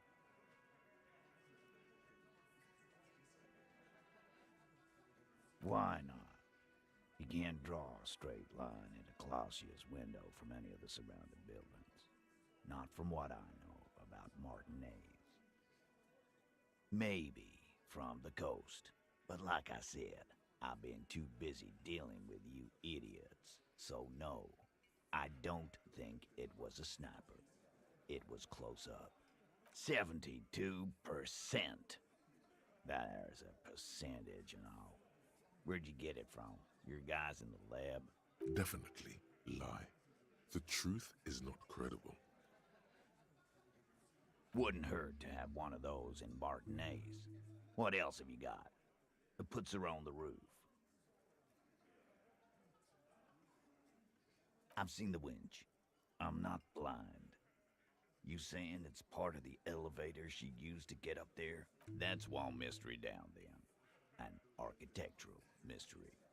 Doesn't much concern Ruby, does it? Right. What the fuck does that got to do with Ruby? Wow, man, can we? I mean... That'd be awesome. I beat that Royalist machine 20 times now. All right. We can get the barman to bring them down. What else? Footprints. Recent? The tracks were recent, but not worn down in the right foot like Ruby's.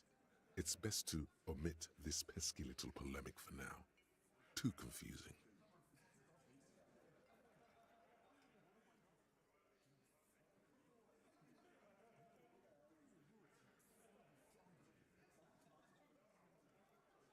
.43 is pretty large for a girl, don't you think? But then Ruby's what you call a butch girl. She's no daffodil. Yeah, but that's what's so cool about her. It's why we've been thinking... I know what you've been thinking, Glenn. We'll talk about it. Once the murder charges have been cleared. Titus, you're not really saying... He's thinking, all right. Glenn gets silence for an answer. Push forward with this theory. I don't like guessing, Cole. No one. It opens the steel door in the kitchen, the one that leads upstairs to the roof. This key was right here, with you, all the time. Quit jumping to conclusions, Theo.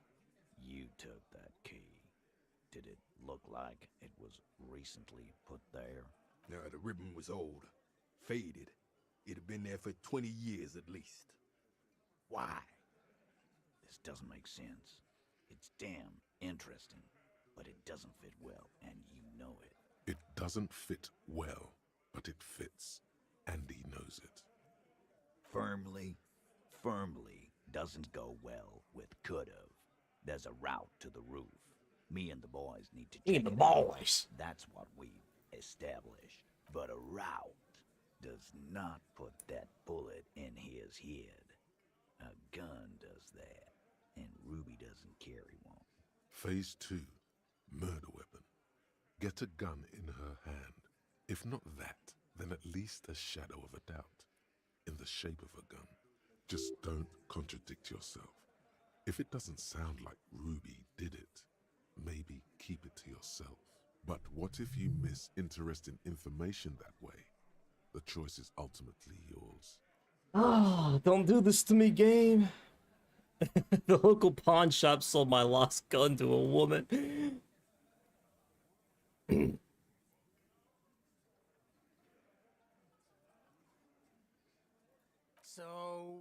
So it had to come from a breech-loading rifle.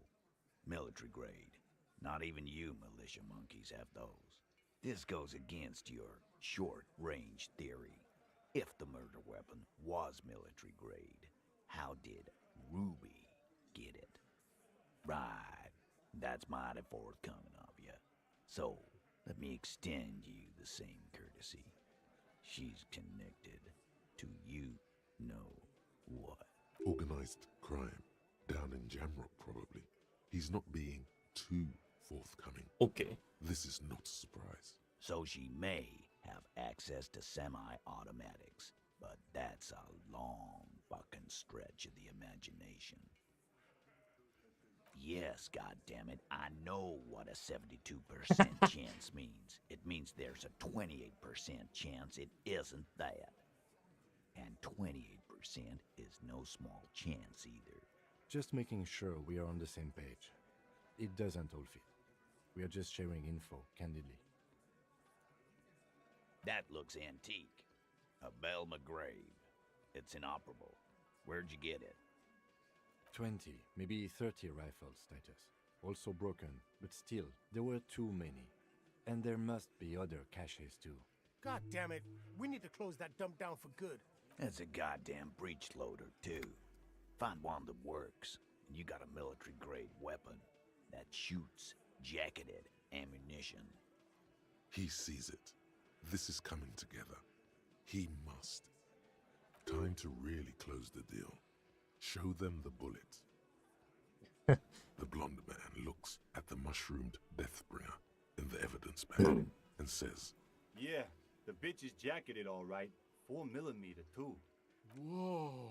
Well, goddamn. It's not proof, but it's a possible murder weapon. Close to her. Too What? close. You have been thorough. I'll give you that.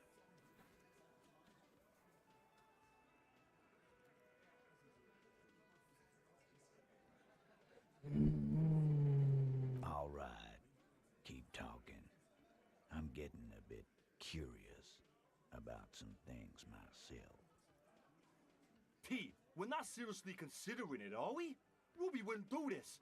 Why would she do something like this? Phase 3. Motive. The last component.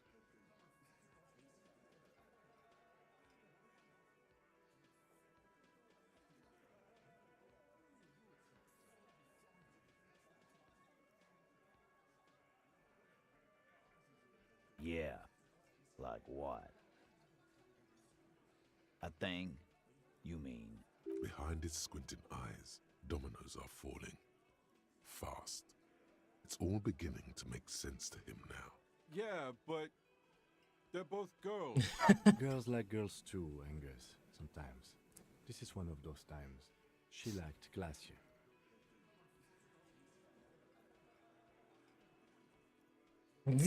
It's a supernatural reality breaking event and we just need to accept it. Ay. She learned it from a liberal. What Kim said. Fuck you. First he says she's murdered him. Now she's a too? It's a lie. Come on, Glenn. She likes Monica's titties more than you do. Everyone knows which way the wind blows there. I did. I knew it. That's why she didn't fuck me at Fatty's birthday party. She didn't fuck you. 'Cause you're 40, and you still live with your mom, Dennis. Ruby then threatened her and told her to end her relationship with the deceased. This is some sordid shit. It's also the kind of garbage our Miss Aronier puts out to cover her own ass. Sort of, but he doesn't have to know that.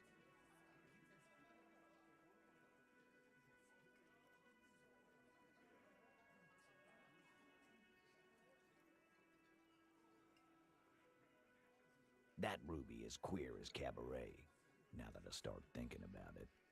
I don't know what it is. Cabaret. And that's okay. Some are queerer than others. You can still be a hardy. But if you bring your own personal shit into our outfit, If that's the case, then it's not right. But it's not the case, right? There are many pieces that fit together that way, Eugene. Face it. Nah, man. That's just Ruby. She's got shit under control. That's her whole thing. Plus, man, it's like female intuition, you know.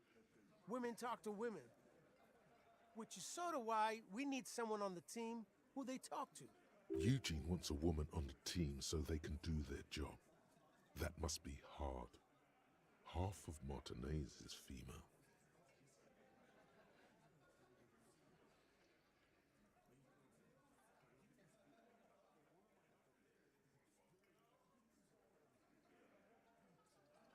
not so useful. Fucking hell. Betrayal is not painless. Even a doubt of it hurts. And I suppose you have a theory about that too, cop. Think about it. Why go through all that effort? It was her idea, wasn't it? The hanging. You went along, but she suggested it. She had, like, a fully formed plan and shit. Right when she came back downstairs. Really, Shanks? Claudia wanted to talk to another girl, that's all. She was just the first one up there. I could have come up with that plan if I'd have been first. Time for a logics demonstration.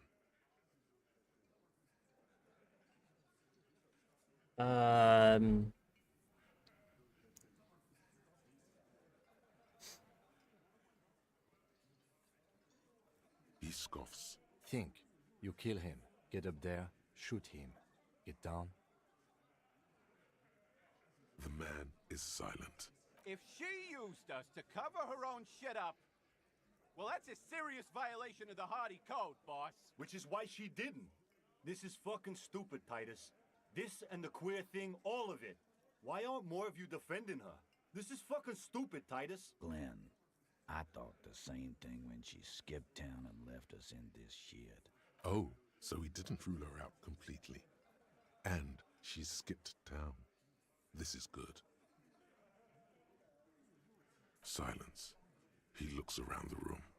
The old man in the corner nods, a very small nod, and a trickle of tobacco spit on his lip. Yeah, I see it. There's one more thing I've been wondering about, ever since you asked me where she is. Add it to your list of suspicions, if you want. I don't know where she went. She just got up and left. Got real scared, too. Wouldn't tell me where. However hard I asked. Want to know why? She was afraid I would tell you. Maybe she was right. By now, I probably would. She knew there's evidence on her, and she knew we'd find it. This is typical suspect behavior, why fleeing is always incriminatory. Perhaps. Ask her if you find her. It won't be easy, though. She made sure of that. She's not far. We know that much. She didn't take her lorry, so she's on foot. Good fucking luck, man. She knows this place like the back of her hand. You'll never find her. Yeah, Al. And we won't either. She's not really a Hardy candidate anymore, is she? She's not, Glenn. Friday afternoon, when you first arrived, I got word the RCM was in town. Then she came in to see me. Told me she was leaving. That's when we had our little conversation. I told you. You. Yes, you. The cop with the sideburns and the disco clothes.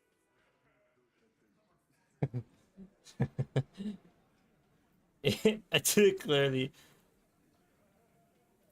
Yeah, that's real funny. She wasn't laughing, though. You know, when I first saw you limp in here, I thought she was paranoid or sniffing her own supply. But now I'm not so sure. She said you have a funny taste in clothes and that you won't stop until you have something on her. She said she's heard of you from Jamrock, that you're a human can opener. that you play suspects against each other. A human Open them up like can. Well, that's what I like to hear. And then when they're all empty, just move on to the next can. Don't look back unless there was something you missed. Fucking hell. Titus, did he just... Open Angus up like a can? Yes, he did. Now, we can whine about it, whack him, or we can go on with our lives.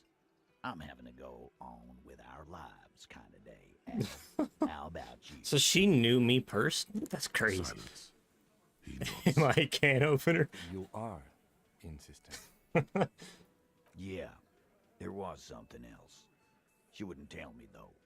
I could see she wanted to. It was burning on her lips. This caught Titus. This caught Pete. But she was too scared. A little. On the coast. Where have you looked for her, more precisely? More precisely, on the coast, past the waterlock. She's not here, so I'm thinking she's there. Who's doing this looking? They're all here. Lizzie needed some air. No one goes to tell Everard anything. He knows what he has to know. Fast. It's called a radio, you believe. The gardener may have played you a game when she stormed out. She has her own plan. Sure, there are some shit houses there. A cinderblock town. Fisherfolk there refuse to unionize. So, that's one place we haven't looked. I hear they have a shack where junkies sometimes crash. I'm already in the shack. Time for you to step up. We will start there. One more question. What does Ruby look like? Boyish. Hair's red. Dyed. She looks like a Lowry man. It'll have to. His grip is firm and reassuring, like holding a piece of unpolished granite. You know, I don't usually do this. I just measure things, but... No, we're good. Why not? You could turn the thing into an actual police force. Afraid you would actually have to follow the law? Rich boy law is a sham. It only works for the Wild Pines, lady. So keep your lad, and watch your ass out there. The coast is a dangerous place for lawman, especially Mr. Can Opener here. It's not a threat. It's a warning. I feel like I should have done this by day 2. I feel like this was supposed to come before I ever made my way to the coast. I mean, he literally mentioned the shack where you can stay. I think by taking like 2 days to explore the coast and do all that shit, I think I may have kind of screwed myself in terms of the intended sequence of events here. Reynold. No problem, man.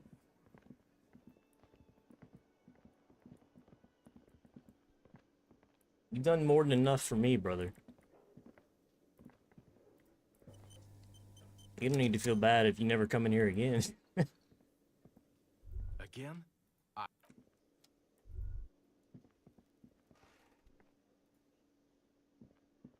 Again? I can't believe this shit. Yeah, shit. Okay, why not? Let's do the old thing over again. A cover-up. What the author of... You don't have a motive? I don't know. Oh my god.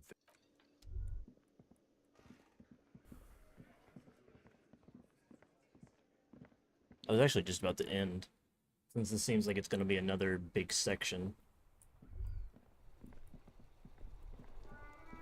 Did my thingamajigger die?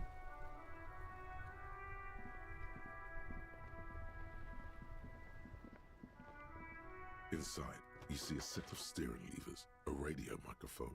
This is Precinct 57. 10-4, comme Roger that. Definitely feels like something I should have done earlier. Yes?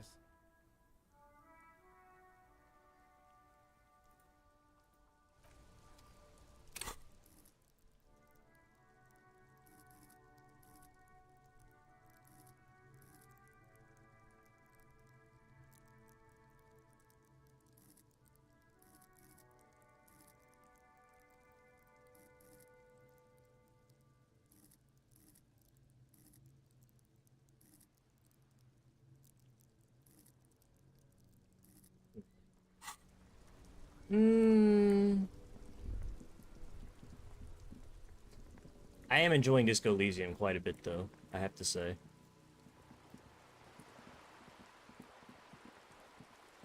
I'm really, at this point, to be honest, I mean, at this point, it's the same for any RPG that I play. At this point, I'm honestly more eager to start the second playthrough more than I am to finish the game. Wait, what? Oh, she went to a village on the okay, so yeah, I absolutely went to the coast way too early. I went to the coast way too fucking early.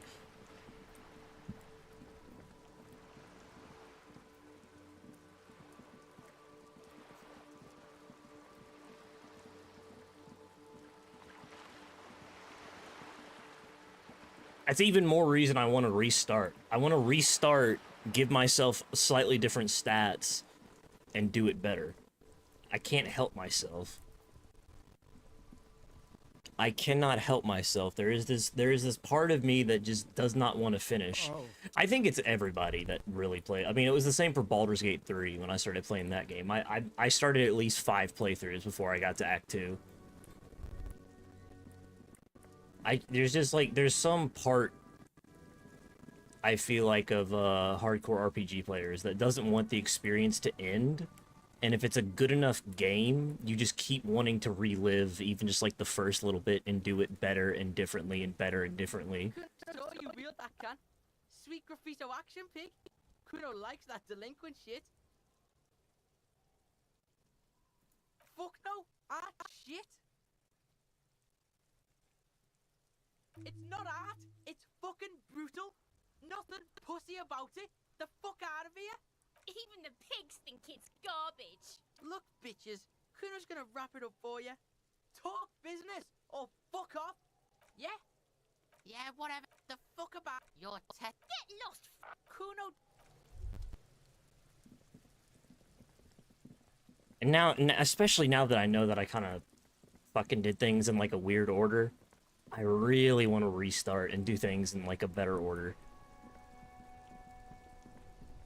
Ay. That's also the part of me that stops me from finishing games, though, a lot of the time.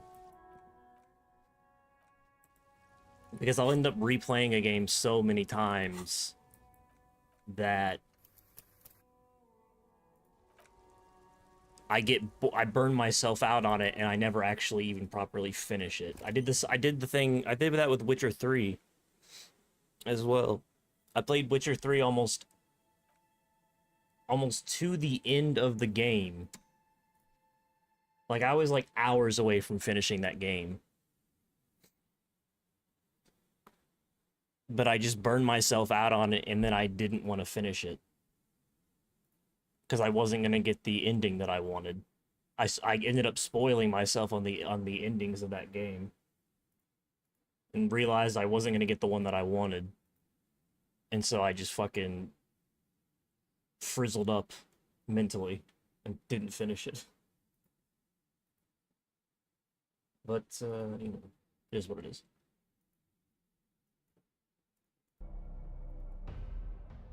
I'm at least gonna do one more playthrough. I think the best thing to get the most out of the playthrough is probably gonna be just doing hardcore drugs. That's probably gonna be the best second playthrough. I would think.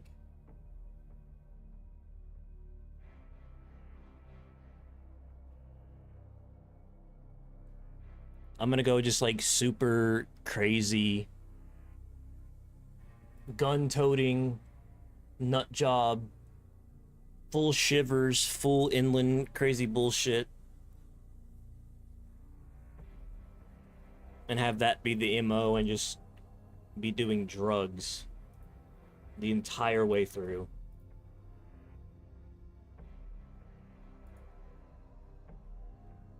That might be the best idea.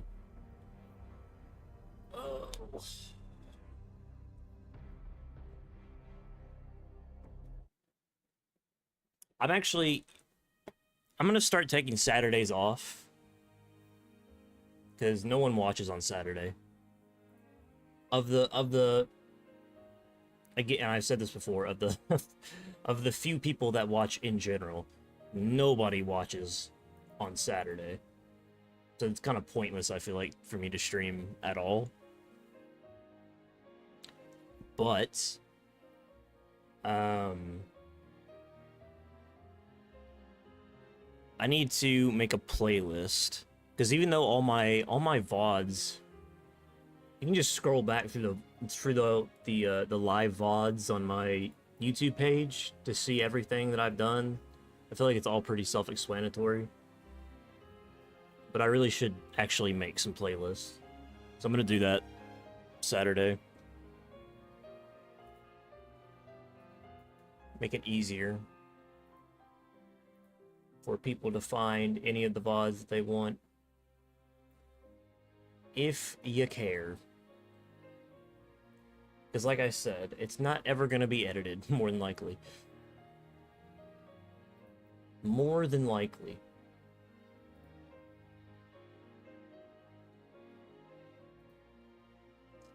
But I'm going to go ahead and get off for today.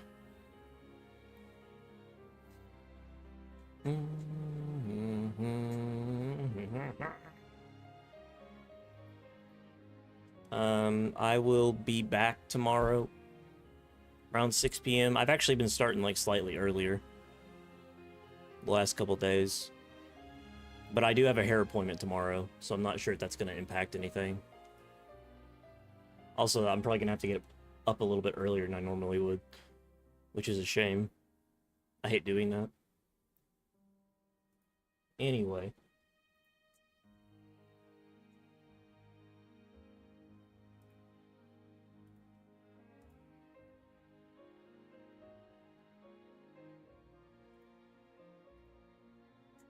Tomorrow, 6 p.m. CST-ish. I'll be on again. We may even be able to beat the main story tomorrow. I'm not entirely sure. I feel like at this point, we've pretty much done everything side possible. So it should just be, I would say 1 or 2 more days of just story.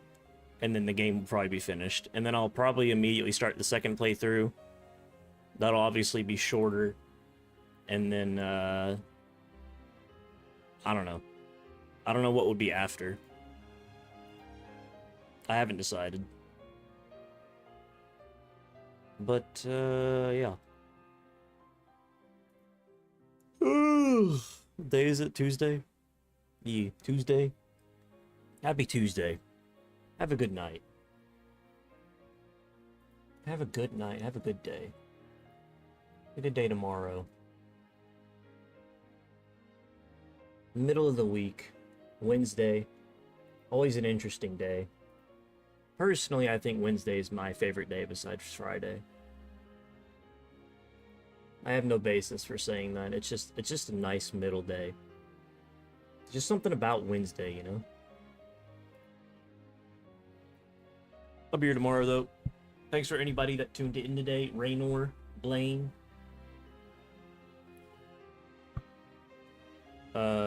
Raynor, Blaine, JKC5. I think that was it.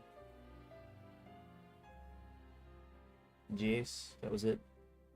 JKC5 with the mass amount of interview questions that I hope I answered adequately. Appreciate it, man. I'm gonna go to sleep. Have a nice day. Have a nice night. I'll be on tomorrow. Appreciate it. Goodbye.